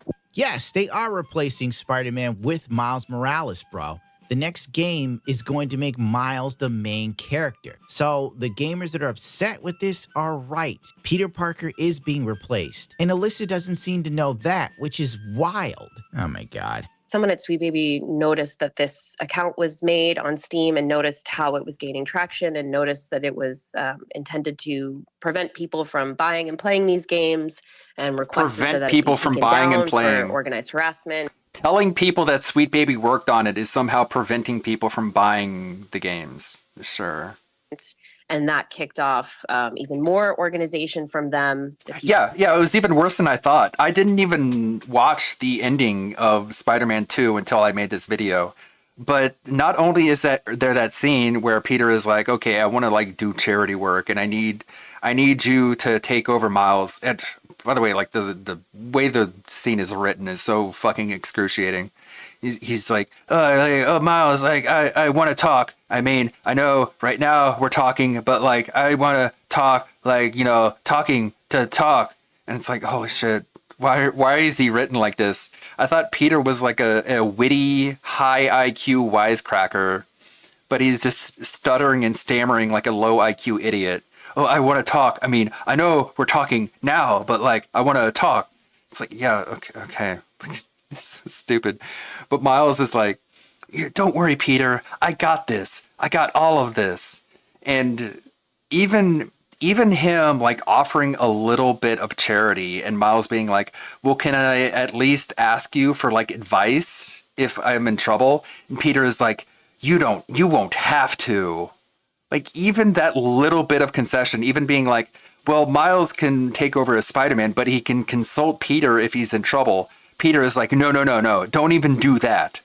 And it's like, dude, it's so much worse than I thought it was. Like, everything I read and see about Spider-Man 2, it's so much worse than I could ever imagine. It's like so shitty. People who made the Steam group. And then it just kind of leans into the conspiracy theories that plague the internet, that plagued the first iteration of this movement against wokeness or women or people of color in games, and, you know, ultimately led to the playbook of the Trump White House. Shut up, silly woman. Very nice. See how she rewrites history? Chris, the Sweet Baby Inc. developer, or whatever the hell he was always starting shit with people. God, they're so obsessed with Steve Bannon. Like, they bring up Steve Bannon in that interview like 4 or 5 times. It's like, good God. People on Twitter. Is he even a part of the Trump cabinet anymore? Famously, he was starting crap with Kyle on Twitter and calling him broke and dusty and all sorts of things. Now, if Chris never went after Sweet Baby Inc. Detected, none of us would have known it existed. On top of that, he tried to get it taken down with false reports. He literally said report the fuck out of this guy to get him to lose his Steam page. This is a Streisand effect. Everything happened because of the hubris of that man. It wasn't just random gamers pitchforking some stupid company we all knew sucked. Nobody cared beforehand. And as you can see, Melissa is clearly dishonest with the events that led up to the Streisand effect I just mentioned. So how can you trust her journalism? It's clearly biased. I'm sure that there are people in the Sweet Baby Inc. Detected group that might be a little wonky, but that's every group in the damn world, dude. On top of that, she said herself, if her journalism career does— Yeah, it's kind of crazy how overpowered they made Miles. Like, he can turn invisible, he can shoot lightning, like he can bring people back from the dead. Like, what the fuck? It's Mary Sue shit for sure. Doesn't pan out, she'll go back to camming. Yes, that's right. I'm not even joking. Here are a few tweets that have recently picked up some steam. I'm now best friends with a Miami stripper named Penny. We are quoting TikToks while jiggling her boobs. It'll be an easy transition for me. I'm just gonna go back to sex work because at least when I get fucked a lot, I get paid for it well. She's gone back to whoring. Oh God, if I ever get fired, I'm going back to bartending and sex work. Fuck this industry. Happy International Whores Day. I used to be a cam girl. Sex work is work. Let me be clear, OnlyFans good. Sex work is work. I hope he keeps the DSP PNGs there for the whole time. Not want to invalidate that in any capacity. Thank you for bringing this to my attention, and I'm sorry. Jesus Christ. Pancakes Bricks. Alyssa would rather sell her ass in the streets than write video game guides, laughing my ass off. Demonizing sex work, harassing women who speak out exponentially more than men. At least bring your misogyny out. How can you measure that? Like, what are you drawing that off of? The sources, I've made it the fuck up. How can you tell that women are harassed more than men? Of the men. Like, you have a bad take, you get made fun of. It's equal for everyone. Mad Men era, yawn. What Pancake Brick was pointing out is how your go-to if you get fired from Kotaku is to go back to sex work, which, by your own admission, is the only thing you can do that is profitable for you. It also speaks volumes for how much worse Kotaku actually is than we ever imagined. Oh, fuck. I see. On the original one, I had a picture from GTA 5 of prostitutes, and I'm guessing he didn't want that in the video because he was afraid that YouTube would flag the video as like human sex trafficking because there's pictures of prostitutes from GTA. for you. It also speaks volumes for how much worse I didn't think about that. Kotaku actually is than we ever imagined. Gone are the days of Jason Schreier. Now we have ex-cam girls with attitudes. Welcome to 2024. Oh, she replies to this tweet again. Laughing my ass off. How are you gonna demonize sex work when your entire personality hinges on wanting to crank it to every chick in a video game? The math is not mathing. She thinks she's so funny and witty, but she comes off as just so cringe to anyone that isn't terminally on TikTok. Yes, all male gamers that wanted to see an attractive Mary Jane more accurate to the comic book depiction of their most beloved character, everyone's favorite redhead. No, if they wanted that, they only wanted to yank their crank to her. Of course. Let's just all pretend that the queer fan base for Baldur's Gate aren't pumping out enough Rule 34 to last 10 lifetimes. It's only the straight white male gamers that are the sex pests and fiends. Okay, lady, you got us all. And I'm not even white. I've had enough of this stew. It is 12 midnight, and I've killed enough brain cells looking at this. Very nice. Good edits. I can see where I could have added. Like this whole section here was just more of the Baldur's Gate footage, but obviously I could have put more Mary Jane images in there. There's the GTA hookers that I should have realized shouldn't have been in there. But that's about it. Everything else is pretty much what it was originally. There's not a whole lot of editing that he has to do from my original Who made the Steam group upload, which is good to know. If you've been checking his Twitter, he's been painting a 3D printed Goku in memoriam for Akira Toriyama. It's a really cool looking 3D print, but that's over on Gundam's Twitter. And he's been working on that while he's paying me to edit the videos so he can have more time to do other videos that are more like passion projects, like the anime videos about Gundam series. Like that's one I didn't edit, and he was able to edit that because he didn't have to worry about other videos. And the Akira Toriyama video. Rockets is going RTU. What is it, this one? Speaking of terrorism. So Nick brought steel toe dent heads to his house, and I keep in mind that whenever Ricada streams, if you pan the camera down, there's like 40 bottles of alcohol just surrounding his chair. So I don't know if he cleaned up the bottles on the floor when he invited these two over. Who knows? Great. Let's bring Los Federales paid for this today, so thank him. Ladies and gentlemen, bringing his nipple. This is Steel Toe Podcast to e-beggars. Along, shirtless Nick Ricada. Bad hair. There he is. Oh, it's oh no, we have to prove that it's actually. looks- If you fucking don't Do it. Ow, don't God, you no. don't you don't. Oh, see how Tongue. More that could tongue. have got bad. Please. You just calm down over there before you fall off that chair. It's like an Abercrombie and Fitch model. Fuck. Just kidding. With more heroin. What? Oh, wow. Yeah, but what about Nick? Right. I would. Is that everything you ever wanted? I would. You didn't wear short enough shorts. Los Federales says $290 well spent. Wait a minute. Attaboy. I don't know how you get paid. It's good. Wow. Monetizing his body. Yes. I don't want to hear shit about my bikini shit now. Monetizing his body. We have our get ready. swimsuits upstairs. Get Oh, you're ready for both Ricada bad. to We be should all on be Red naked. Bar. That was disgusting. That was nauseating. I guess Nick is apparently too sick to stream, so he called in those two who tried to make fun of Phil, and then they got laughed out of the detractor community for being just as bad as he is. Dingus dissects. DSP was never racist. I'm sure there are things that I can't watch on Twitch in that video if he's going to be bringing up examples. How about an update on Jupiter? This one from Smokey. Well, ladies and gentlemen, did you miss him? Because Jupiter the Hybrid is back on TikTok, and I know I can hear the groans from here. But he thought it was long enough amount of time since the interview where he literally came out and admitted that he was a predator and that basically his entire family were predators, at least the male members, that is.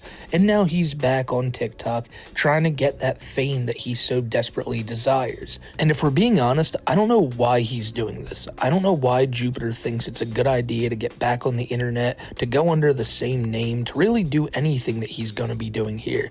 Jupiter knows that people don't like him. He's brought it up before that he's gone in public and people have brought up the fact that they've seen him online being called a predator and this, that, and the third. Jupiter knows that people really don't want to see him around, but he wants to stick it to these trolls to prove to everybody that, hey, yes, he may have a 15-year-old girlfriend. Yes, he may have admitted to doing some very, very terrible things, but people aren't going to slow him down from getting what he wants, and what he wants is international superstardom. I know that sounds crazy because this is the same guy who claims to be the devil at some points.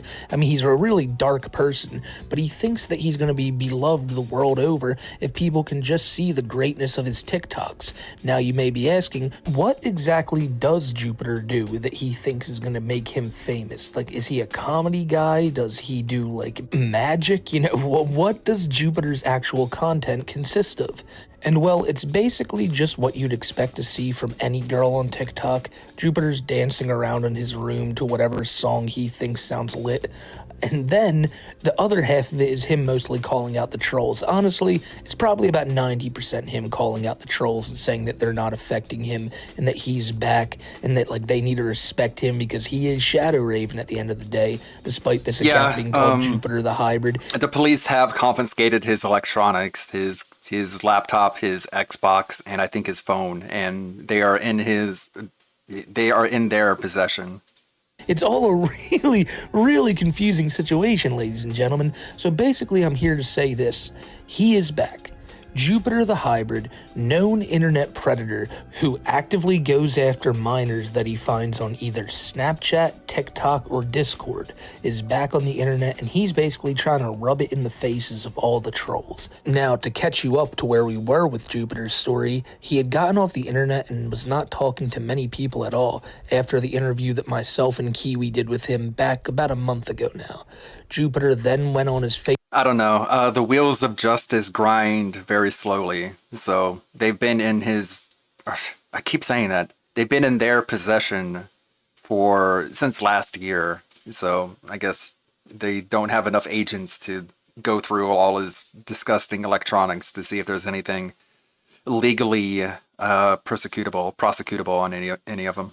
Facebook. It's just taking them a while. And said that despite saying he was going to break up with his 15-year-old girlfriend, that all the trolls and all aren't going to stop him from getting what he wants. Basically coming out and saying, yeah, he admitted it was wrong, but he's not going to stop it because why should he stop something that other people want him to stop? He's going to do what he wants. It's a really disgusting idea to have that when you want to do all these illegal things, the only reason you should stop it is so you don't get in trouble. And that's exactly what he tried to do. Key word being tried, because even faced with the threat of being arrested for this, even faced with the threat of being given the death penalty and Yeah, I mean, keep in mind this guy's really, really stupid and just mentally out there. So for all we know, he could think that there's nothing illegal on those devices. Because I think if there really was nothing illegal on them, he would have had them returned by now.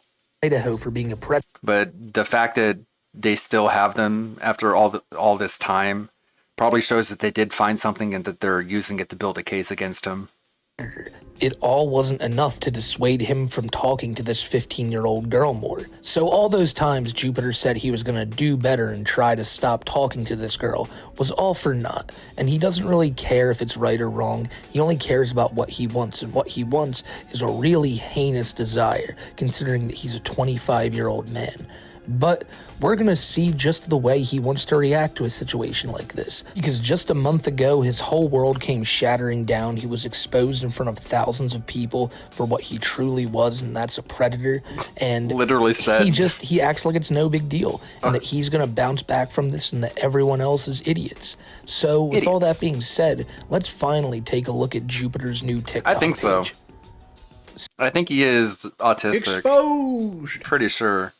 And he has this really weird way of speaking. If you've heard the interview of him with Kiwi Tapes and Smokey, he has this really high-pitched, sort of childish way of speaking, which is symptomatic of sexual abuse early on. Like when people suffer trauma at a certain age, they're sort of locked into that age personality-wise.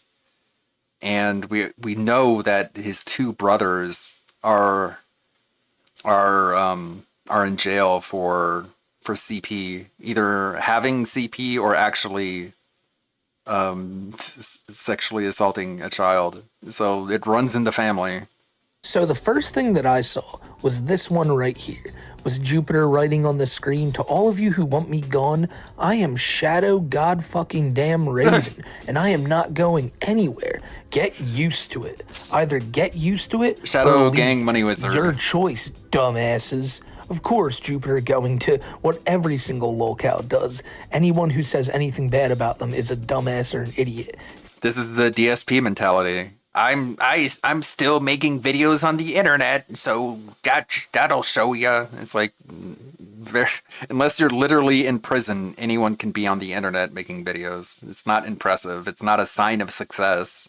Think King Cobra's girlfriend Jessica or DSP, which is a funny comparison. Jupiter and DSP. I mean, thank you, Smokey. Took the words right out of my mouth. They are homeboys though, but nonetheless, what's really funny about this video here, ladies and gentlemen, is that despite this message being on screen for like a good 10-15 seconds where you can read it and move on, Jupiter didn't think that was good enough. And he also decided that he himself needed to be on screen too. So for the next 2.5 minutes, Jupiter sits here in front of his camera and just kind of stares at the camera blankly sometimes, gets really awkwarded out and looks off screen at some points, starts like really giving strange faces and flipping off the camera. This is just the weirdest 2 minutes I've ever seen, because it's clear that Jupiter put his camera down and then didn't realize how long this was actually going to go, so he's just trying to bide his time. Like, honestly, I don't know why he just didn't cut his losses right here and end the video. The song he's playing isn't even a really good one too. I would play it here, but obviously I don't want to get copyright struck. But like every now and again, his eyes will shift. He'll kind of smile at the camera to look threatening. I think he's letting Lucifer overtake him again like he did in the interview with us. He's just trying to do the old Jupiter trick of looking menacing and trying to scare people. He even put the eye filter on to where he now has red eyes. So I mean, come on, like, how can you not think this guy is a demon? But it's so easy to see right through him, and again, that's what he's doing. He thinks that you should watch this and just get a chill down your spine, like, oh man, if I was thinking about calling out this predator, I better not do it, because, you know, he's saying I shouldn't. But I mean, it really is a strange couple of minutes. Jupiter tries nodding his head back and forth to get into the music a little more, but I just have to stress yet again, why did this have to be the full 2 minutes and 20 seconds? I'm showing it all here just so you guys can understand the absurdity of this. He's not saying anything, and the message on screen was already read like a minute and a half ago. So maybe he just couldn't figure out how to turn off his camera. I don't know, but this was, this being the first thing I saw, let me tell you about this. I saw it, I read the message, and I looked at the duration of this, and I'm like, all right, well, it obviously has to loop at some point here, maybe cut to black. No, it really was just Jupiter sitting here staring at you for 3 minutes.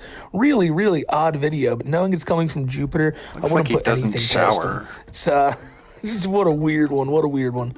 And this one's even more. His hair is so stringy and greasy. He looks like he doesn't shower at all. Him trying to act scary and sinister. Here he is trying to do the Call of Duty zombies laugh. Now, I have this down at like 5% volume, and it's still so freaking loud. So I'm just giving you a warning now for headphone users. About 3 seconds, he's going to start laughing. Good God.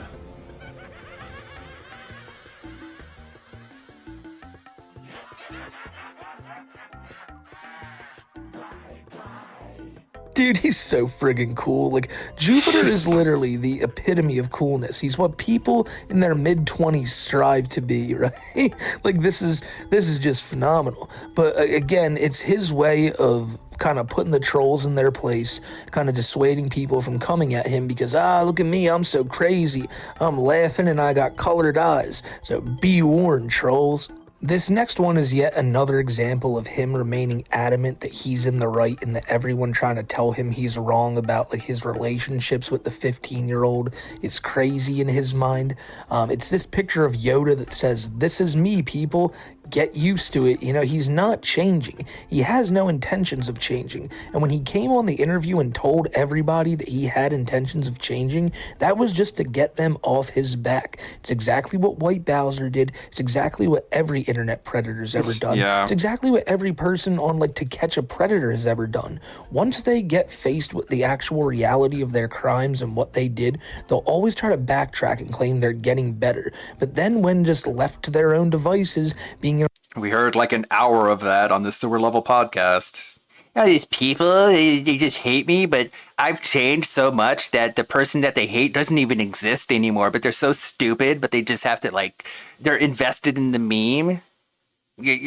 Like, I'm such a cool person now, and they're just too stupid to realize it. in a room by themselves with nothing but their phone, So typical. the thing they use to prey on victims, they go right back at it and say, hey, this is me, and I'm proud of me, and no one's going to change me. And then Jupiter will get on a call again with someone who's grilling him for it, and he'll walk this right back and say he's changing. You guys watch it. I don't know when it's going to happen, but inevitably Jupiter's going to get on another interview with somebody, and he's going to say the same exact goddamn thing again, that he's in the process of changing, and he's going to do it because he really wants to be a better person or he really cares. He does not, and he only doesn't want to get in trouble. This guy is one of the most sinister I've seen on here in quite some time, and we've covered a lot of whack jobs, but the way that Jupiter just so freely keeps going after victims and then claims that he's some innocent guy who wants to be looked at as a quote-unquote good boy is something that needs to be looked into. And he's so someone creepy. that should already be in jail because he's admitted to all these things and there's proof of it. The police have his phone and his laptop and all that. And it's stunning to me that someone like him isn't behind bars. But granted, I don't have much faith in the justice system where he lives, considering one of his brothers got CP on his phone, the other one actually did something to a child, and one of them is out of jail right now. And I actually think it's the one who did something to a child. So what? This is where Jupiter grew up. He grew up in a family with people like this, where this was probably something that they all did and didn't act like it was no big What deal the about. fuck? Because Jupiter himself was apparently even like touched or something by his older brother, and he still sits here and defends the guy. Is Jupiter a victim himself? Yes, he is, and that's something that you have to feel sorry for him about. But it absolutely does not excuse him from everything else he's doing today, and the fact that he's so flippantly out there about it that he's not going to change, and people just got to deal with it. And if you're someone who's not willing to change, you shouldn't be out in the public where you can be a threat to other people. And it's damn sure clear right here at all these screenshots we're seeing that he is not changing. But guess what? Look at the next TikTok we're about to look at. So remember what we just said about Jupiter saying he's not going to change or anything like that? Well, now let's read this one. Truth is hard to believe, but I am not a child predator, and I am taking responsibility for it because of the fact that I made my mistake and I know I have to live with them. But you can see I have changed, and it was hard, but I did, and I will continue to improve and change. That's a promise. So he says here that you can see he has changed. He's literally been saying, this is me, deal with it, take it or leave it, stuff like that. So he's saying that he is not going to change, but now here to try to get more criticism off him, yeah, guys, I've already changed and I'm not a child predator. He says that he's taking responsibility for it because he did make a mistake, which is him basically just admitting that, yes, he did do things that would make him a child predator, but because he doesn't want to be called one, and because in his mind he doesn't believe he is one. He may actually believe he is one, but doesn't want to get the consequences that come with being one. And for that reason, he's not. Again, it's the DSP thing. I did nothing wrong, but also I'm taking responsibility and I'm sorry for the things that I did wrong, which is nothing. One. So that's his logic. He doesn't. So he thinks he can just play both sides of it. Oh, for the people who believe me that I did nothing wrong, I did nothing wrong. And for the people who don't believe that I did nothing wrong, I'm sorry and I'm trying to be better. Want to be, so he isn't, despite doing things that a child predator would do. Which one is it? So I know it? I might seem a little more annoyed in this video than many of my other ones, but it is because this dude is just being so hypocritical on such a ridiculous level. One day he's changing, the next day he's not changing, and you better take it or leave it.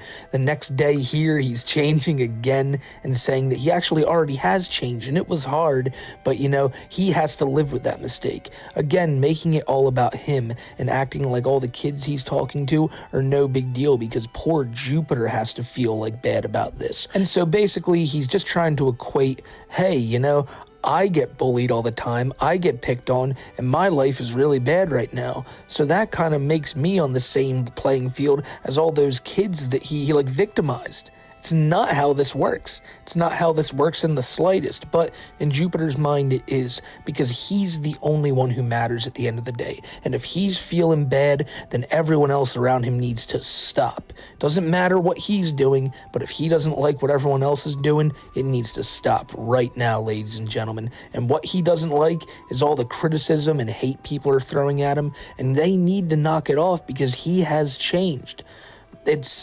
It's going to be ridiculous. I said it earlier, but you just watch. When he gets on another interview again, he's going to say the same things he did to me and Kiwi and then get caught another time. Please, just for the love of God, Melba Police Force, do something about this guy. So basically, what we have here is Jupiter finally, after a month, feeling like it's safe to come back to the internet, and maybe people's like criticisms of him will all be wiped away now. He can get on there, dance around like you're seeing him do on screen right now, and really get back to business and become like this TikTok celebrity. But we all know that it's not going to happen, and it never has any chance of happening. But expect people like Jupiter to do this for years to come. I say people like Jupiter because he's a dime a dozen. Nova Online does the same thing. Despite being caught having a weird Discord with kids in it, Nova comes on here almost every day and tries to like do something new to go viral. But that's the difference between somebody like Nova and somebody like Jupiter. Nova has been like known by a lot of people for quite a while now, back for the Wingstop review and the French onion soup stuff. So when all this terrible stuff that Nova did got leaked and people found out about it, Nova was basically shunned, and most people now know that Nova's some creep who's not to be trusted. And it makes me worry because Jupiter hasn't had that same fame, and I don't want him to have it by any sorts, but it really makes me worry because some people can see somebody like Jupiter, maybe some like random kid on TikTok, and goes, hey, I resonate with this guy, he's playing some music I like, I'll comment on him, maybe I'm a fan of him. And maybe with someone like Nova they know, oh no, that's that creepy dude. So basically what I'm saying here is spread the word about Jupiter the Hybrid. Let people know how much of a creep this dude is, and that he's back on the internet trying to make a fan base again, trying to make a name for himself again. And the only thing people should know him for is the fact that he's a notorious internet predator who constantly keeps doing the same thing, but yet does not ever face any repercussions. And granted, a lot of these guys on here do, but when they're not faced with repercussions, the second best thing is that the internet keeps their eyes solely focused on them, and that's exactly what's going to happen with old Jupiter here. So the name of his new TikTok account is simply Jupiter the Hybrid 1998. And if you guys see him post anything more, or him try to talk to any more people underage, or really do anything sinister like he's already been proven to do before, let other people know. You can let me know on Twitter at SmokeyMCC, or down here in the comments of this video. We just can't let people like Jupiter be running rampant without any type of eyes on them, because when they're left to their own devices, we've seen what people like Jupiter do. So I just pray to God that things can somehow, in some form or fashion, get better here. But knowing the strange guy like we're dealing with, it really makes me just worry. So ladies and gentlemen, I want to say thank you for getting to the end of this video, and of course if anything more comes out with Jupiter in the next few days, I'll let you guys know. Homie Kiwi Tapes did an awesome documentary on Jupiter a few days back, and that'll be linked in the description below. It gives a whole new look at the story to Jupiter, and then even get into the interview with us, which will also be linked in the description below. It's just so weird to me because I've talked to this guy on that interview now, and I know just how shady he is, and seeing that he's back out there and going to try to find a bunch of new victims who he's going to think are his fans is not something that I want to see, or I don't think anybody wants to see. So again, with all that being said, I am out of here, guys, and I hope you guys have a great rest of your day, great rest of your week, great rest of your goddamn life. Just be safe, and I will see you all in the next one. Take care. Another sicko. But yeah, that's the sicko. All these cows are hybrids, half regard, half predator. That's a good one. But Smokey, it was the nicotine and alcohol. I'm starting to think someone needs to bring an academic understanding of locale psychology to the criminal justice field. It seems like there are some seriously pervasive stereotypes about the harmlessness of people that have a particular combination of specific developmental intellectual disorders and mid-level functional impairment in care requirements. If they're weak, barely taking care of themselves, and nerdy, quote-unquote, i.e. obsessed over things the average cop or judge considers nerdy like anime or TikTok, they're assumed incapable of really harming someone, and it's bizarre. It's a good point. Why do locals have ungodly levels of plot armor? Huh. I don't know, we live in a very supportive society. I mean, look at Phil, he's able to exploit the extraordinarily generous gaming community and net one absolute down bad idiot into funding his entire lifestyle. Anyways, DSP hasn't gotten a tip since the podcast. Just not a single dollar since ending the sewer level podcast, but people really love his gameplay, you guys. They really love it. What the fuck?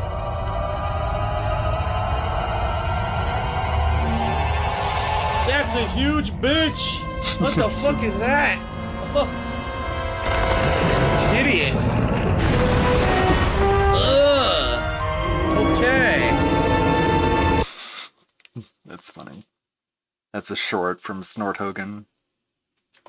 Let me hide the watching. Let's see what else there was. I think there was something else here. I believe. Unless I'm misremembering. There's a cobra. This cobra making food. It's awful. I can take a look at this. Curse of the 24-hour ribs.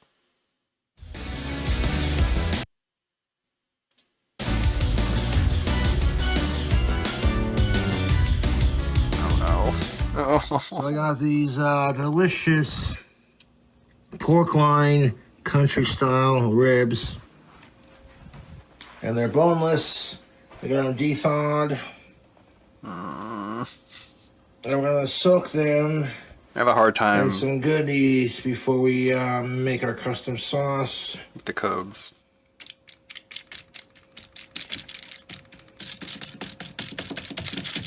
And stab the fuck out of these goddamn pork ribs. And I'm doing this because when I'm soaking these here barbecue boneless ribs and our pre-soak, all that flavor in the pre-soak is just going to absorb right into these delicious bastards. I've not cooked for Jessica yet, and she likes ribs. Making some ribs while sipping on some of that Irish crack. Wow. Drink I mean, what do we know about the shit that Jessica eats? Like, you would think like, of course he can make his own food and eat it for himself because he's got like autistic tongue blindness and can't even taste that the shit that he makes for himself is terrible and awful. Also, he's a narcissist who thinks that everything he makes is very, very good. But trying to make someone else eat it, they have to realize, oh god, this is horrible. This is awful. I wonder if he tries to give her his mead and she just Did you see her try his meat? No, I didn't. I didn't see that. Is that in this video? We need our other fork. We're going to use that later on to make the barbecue sauce. Some Red Hot Frank's Buffalo Ranch seasoning. Some Bangin' Chop House Burger seasoning. Look at that. Some Porking Good bacon seasoning. I mean, they are pork ribs. And some bone sucking sauce steaks seasoning right there, yes, sir. So we're gonna add these two ingredients to our bowl. We're gonna microwave it. It melts the bacon up and some. What's country wrong, crock. Andy? You barely touched your meat. We're gonna throw in a little of that bacon grease. Man, he gained like 50 pounds within the last 3 months. Grab a couple scoops of that.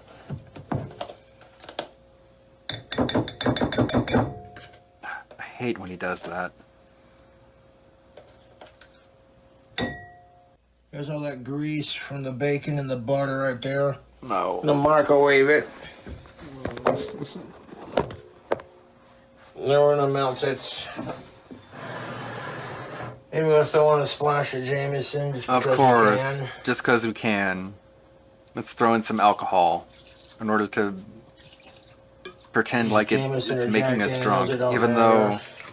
though once you heat it up, all the alcohol evaporates. Let's just throw some in there. Let's try a minute. And we get the beer open for it too. We got this honey orange triple from New Belgium Fat Tire.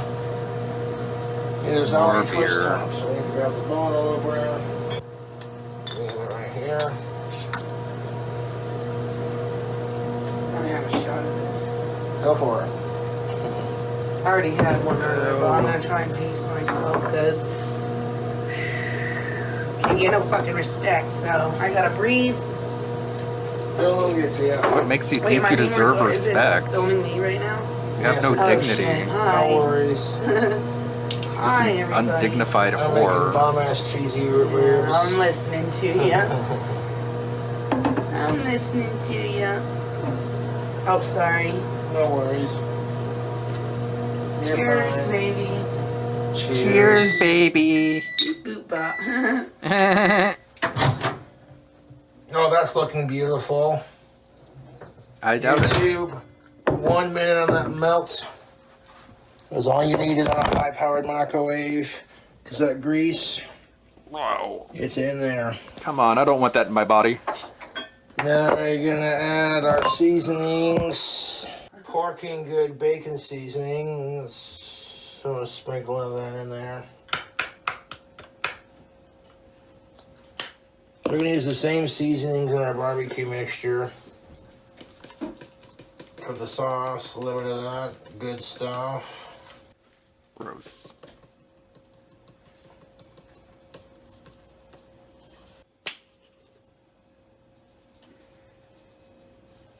Take our fork, I'm gonna stir the grease and the butter, the seasoning around. It's grease, butter, and salt. And we're gonna put it in the butter here. And I'll let these sons of bitches soak. That bowl is hot. You know, you can look up recipes and actually do this correctly. Grab our boneless ribs. I'll let these ribs soak in this butter.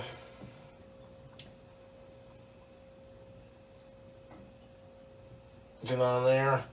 Pour a splash of beer on the top ones. Of course. 2 hours and a few drinks later. YouTube. What the fuck? Let's transfer So those. gross.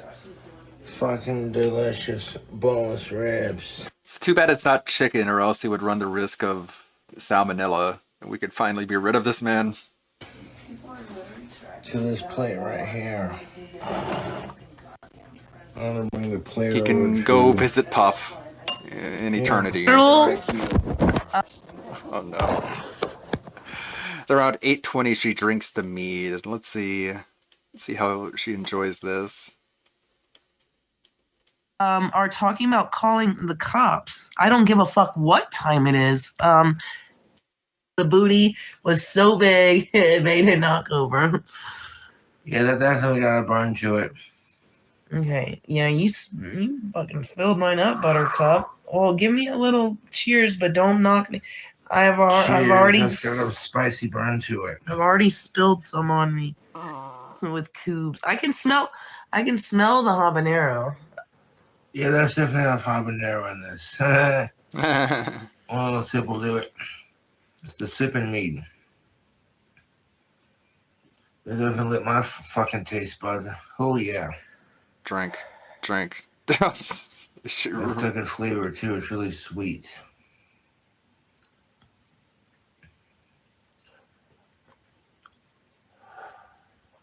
Holy fuck. That is hot honey. It really does look like a mother and son situation, doesn't it? She looks way too old. To it because it was dumbed down on the heat when I added it. I doubt she even drank any of it. That wasn't even like a sip. That was just like putting her lips on the liquid. It's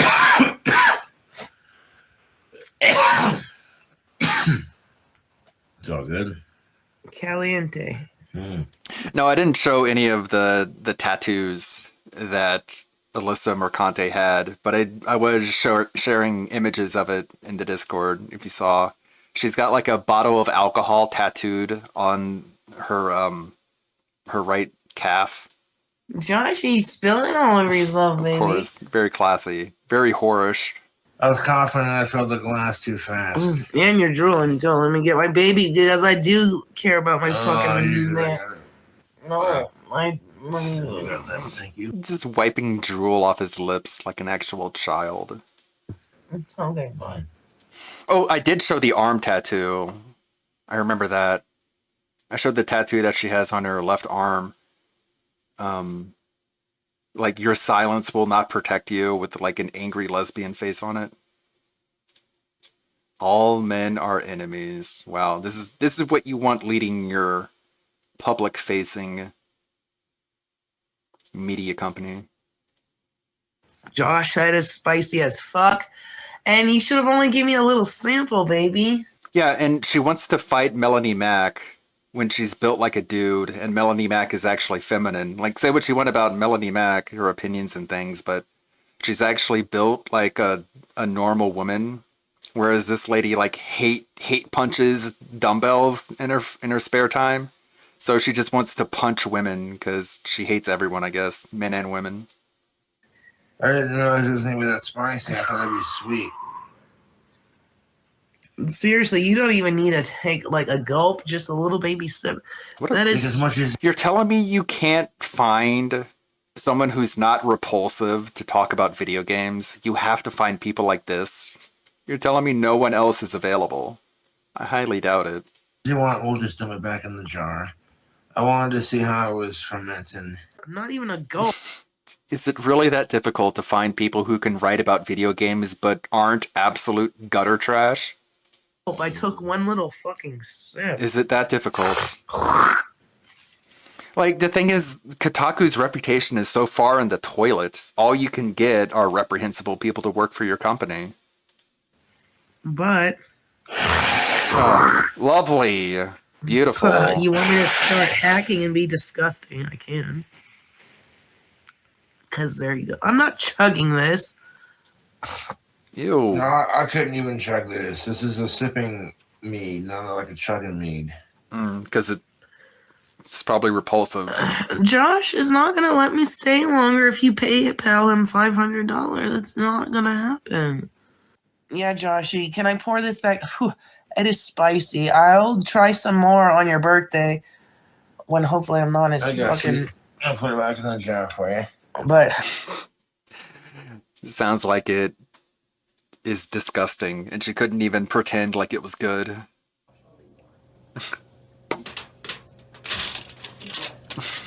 One repulsive thing to another. People are watching me do these food hacks.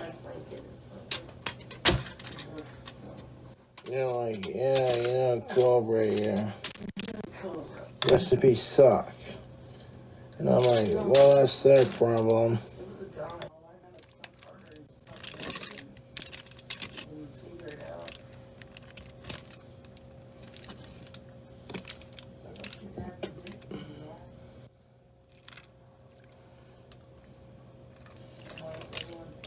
I'm taking that grease for all these.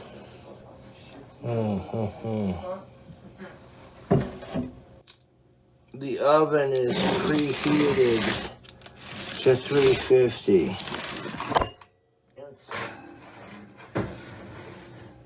Put those in there to cook and do their thing.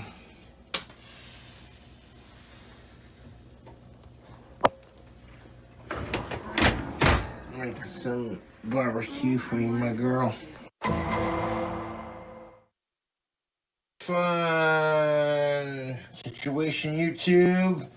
Then ribs are just about done. I got the oven preheated to 350, and we got some bacon grease, and we got some Country Crock Original. The ribs are pre-cooked. They're not fully done because we're gonna pull them out of the oven. They're probably so chewy and unpalatable. The oven on. I doubt he cooked them in a way that makes them like tasty and juicy. Often they're probably like fucking shoe leather. Cool off. Let him cool off. Sit on the table for 8 hours. And that's where you get oh my god, dude, all the grease all the grease is all congealed, and it's just like a layer of orange soapy just solidified garbage. The oven, and then we're gonna add like this crazy wacky sauce, and then I'm gonna pour beer on it and cover it in butter. The bacon up and the Country Crock. These are boneless ribs. I've been making them since last night, and would have got it done sooner, but you know how that goes, YouTube. You know. We got some A1 steak sauce. We're going to throw it in there. Yes, sir. A little bit of that. And some Frank's Red Hot Buffalo Wing sauce. Splash of that. And then we got some Famous Dave's Devil's Spit barbecue sauce.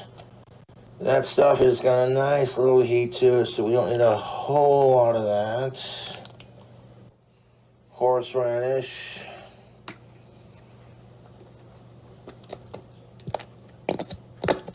Huh? Dude, the base of our rib sauce is They're going to already be cooked. the Sweet Honey Barbecue from Kraft. Oh, God. Kraft. It's the best sauce. So here's our rib sauce. Just gonna bloody well stir that around. Bloody well, because I'm so British like Ozzy Osbourne. And then we're gonna microwave it to melt all that butter and grease in there. Now, after I baste these ribs in the sauce, we're gonna bake them in the oven. And then when they're just about to be done, we're gonna add some cheese to these boneless ribs. We're gonna add all of our seasonings that we added before to our sauce. Porking good, bacon seasonings. We don't need a whole lot, just a little sprinkle of each of the seasonings. And some of that Buffalo Ranch seasoning. Like that. And I want to throw just a tiny splash of ranch into the sauce here. A little bit of ranch with some tang. That's looking nice. You want to mix that around with the butter and the grease. The butter spread and the grease.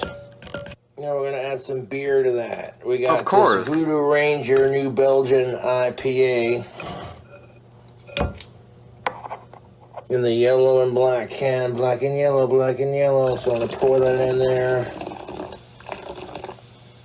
Pretty much the entire can. I want to microwave it, get this shit melted with the butter and all that, and then we're gonna drench the sauce onto said ribs. So that beer sauce is Yeah, this is rough. so all the butter and the grease melts in there. Look at that. And then we're gonna drizzle that all over each. It's already cooked. Of these here ribs. And it's been sitting out for hours. Stick it back in the oven. Well, I might add a little bit more honey barbecue at the end of it. See how thick it turns out when I melt it. I do wish people would fucking leave Jessica alone. She's in the other room yelling at her phone. Hey, go fuck your dad. I'm gonna poop on your dad and make her wanna pay me to We're gonna poop on. microwave that sauce, YouTube, for a minute, just to melt the butter. And I do wish people would just fucking leave Jessica alone. I'm so sick and tired of people bullying her. It's... Oh, so sad. Just bullying her. That minute as she goes seems to publicly have did the live trick and yells for at our people. Sauce. That's not melted to a point. But I'm gonna have to go a little bit longer because there's like a chunk of bacon grease in there. Yummy. Yummy. Like the combination of all the ingredients gives it like a marinara taste. What? They're pre-cooked to a point. You know what else could give it a marinara taste? Just getting a can of marinara sauce, and you don't have to do all this other shit. I don't know why you would want marinara sauce with your ribs, but I guess. So I'm gonna drizzle each. Oh my god. Boneless rib with these people. The sauce.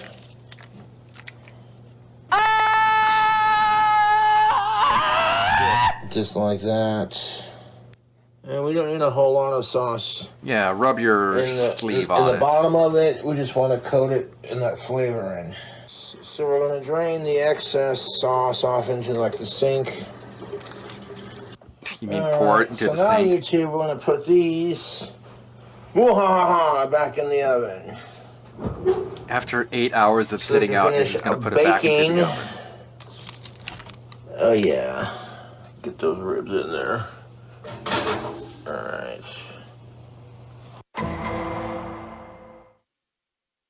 Took these ribs out of the oven. They're looking pretty fully cooked. God. But we're gonna add a little treat to them, you two. God, I hate my imagination allows me to imagine how those things taste. Bacon and horseradish cheese. And these are pork ribs that have been fried up in 2 different kinds of beer and some whiskey. And yeah, these are looking and smelling pretty fucking dank. I doubt it. I don't claim to be the world's greatest chef or an expert, but I've been cooking ribs for a hot minute, you know. No, I Got my own don't. technique down. So we're gonna take some of these Mozzarella? cheesies and stick them on top of our ribs. It's gonna put cheese on them, on your ribs. And that's enough for each little rib piece to have like a little cheese on top. That's looking beautiful. And then he's gonna put it back in the oven? Now I'm gonna put these back in the oven. So we can melt the cheese. What? On top of our ribs. I'm gonna throw it in the oven and hope for the best. Hope for the best. That's how it is with my cooking videos anymore.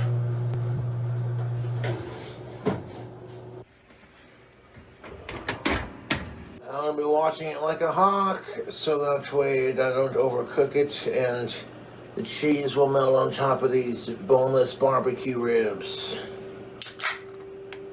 So I guess essentially you're replacing the bone with cheese. No. That's not how it works. These ribs, these dink. Look at this. Looks like boneless ribs. Looks like a medical diagram of a plaque-covered heart that's taken out of someone who has died. Ribs with cheese. Looks like a smoker's lung covered in cancer.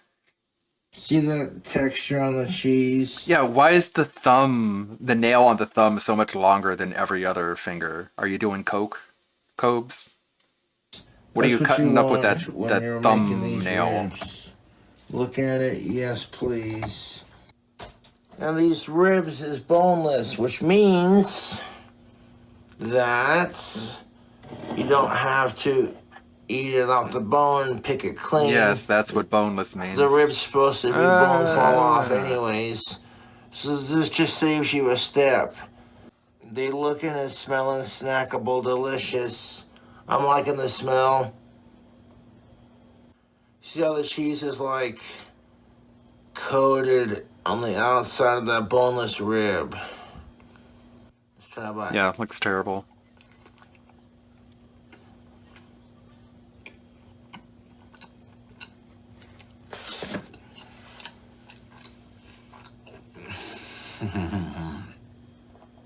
YouTube? What? YouTube, I'm a son of a bitch for making these ribs because I let them cool off because I didn't want to burn my mouth off and I didn't want Jessica. Yeah, like I said, it's like he's gained 30 pounds and like 50 pounds in 3 months. It's all that meat, all the sugar, all the just drinking massive amounts of calories. In her mouth. He's gained so much weight in such a short amount of time. It's really doesn't look very healthy. Off either. You know. You know. I wanted to be able to like make these fucking bomb-ass ribs. Oh man. Do a food hack. Man, that must make it taste so much better hearing Jessica in the other room just hawking loogies. Snack, you know. You know. And these, YouTube, that first bite was just like, what is this? Yeah, I'm sure it was. You take the bite and you go, what is this?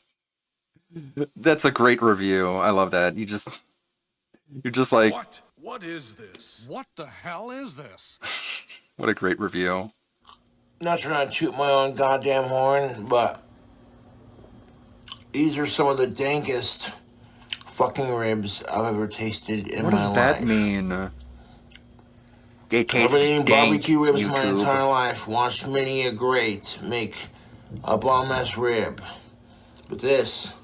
I doubt it. So good. Done to perfection. Nah. The cheese is not burnt. Looks burnt. All the sauces and the liquors and the beers and whatever I put into these. Whatever, I forgot. Yeah, this is getting the Cobra seal of approval, dude. Like, I ain't playing. Like, these are some Let's see someone else try and eat it. And once again, Cobra's showing you how to make them. You don't get exact time frames of when I pulled these out of the oven and how long I let them sit, you know. You know. I just got lucky on this. These ribs I would serve these at the Cobra's Cantina. These are that fucking good, okay? I'm not even fucking bullshitting you right now. And you'll get sued So it took me for like a couple days to negligence. make it, but I am not complaining. I ate one of those ribs. The flavor on that, you don't even taste alcohol. You don't even taste spice. A little bit spicy, but it's not like over the top, you know what I'm saying? People are like, oh, is Cobra gonna do any more food hacks? And I'm like, yeah, I'm working on it.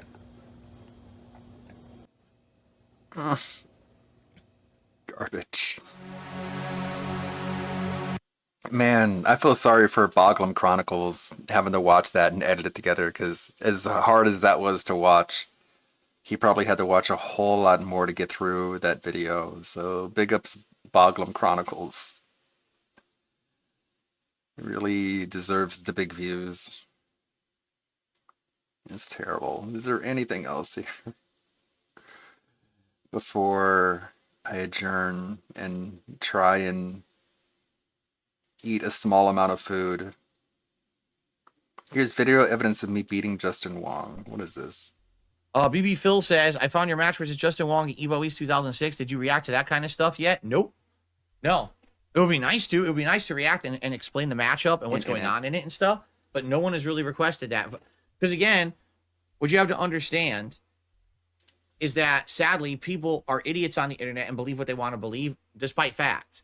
So even though there is video evidence of me beating top players at tournaments online, that doesn't exist. What are you talking about? The only time Phil ever did well was EVO, where he got 4th place, right? Against 3 Jack. Right. Well, Phil, there's a reason, like, it's like a 1st to 10 match. It's because you can win certain matches, but if you don't win the majority of them, you don't actually win. Like, isn't that weird? Like, you face someone in like a 1st to 10 match and you win one of the matches and you're like, see, I won. But people are like, what about the other matches where you lost? It's like, well, those don't count because you see, I there's footage of me beating them. You know, sometimes you win, sometimes you lose. So we're basically on the same level, right? Live footage of the current FBI raid on Sean Puffy P. Diddy Combs, aka the Diddler's home, all stemming for sex trafficking claims. Well, I don't know. Claims are claims. Who knows the validity of the claims, but I guess we'll keep an open mind and see if any of it is accurate. I just think it's weird. Like, what would a millionaire need to grape somebody? Like, a millionaire would not need to force themselves onto anyone. You know what I'm saying? But that's the thing about false allegations, is that it makes allegations hard to believe. I guess I'll wait for the evidence.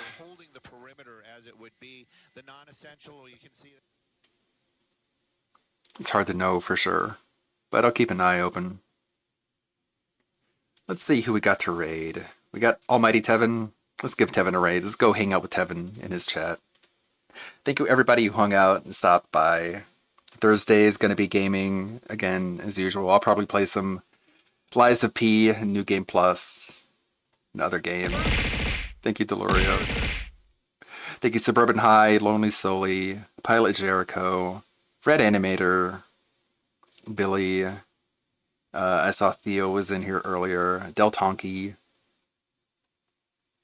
Ivan Zephyr, Frosty Beats, everyone who stopped by and hung out. Catching up on locale content. We saw Jupiter, we saw... Thank you. I love the hats. We saw Jupiter, we saw Cobes, we saw a bunch of different people. Saw the Sewer Level Podcast. Almighty _ Tevin. See what's going on. Oh no! I got an ad. Where's my gifted sub? 30 seconds of ads. Great. Wow, a 49-inch OLED. It's a really good looking monitor. I love those super wide monitors. Damn. That's really cool looking. Actually, I actually want that.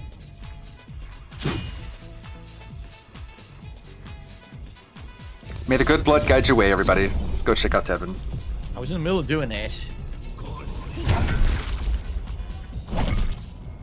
Down here and you get fucked. Where'd this guy come from? Bye-bye. I want you to think about how stupid this is about to be. All right, again, I have to call this game out on its shortcomings. I'm standing literally next to this man. I would like to attack him. It says the only way to attack him, instead of just swinging my sword and hitting him directly in his face because he's right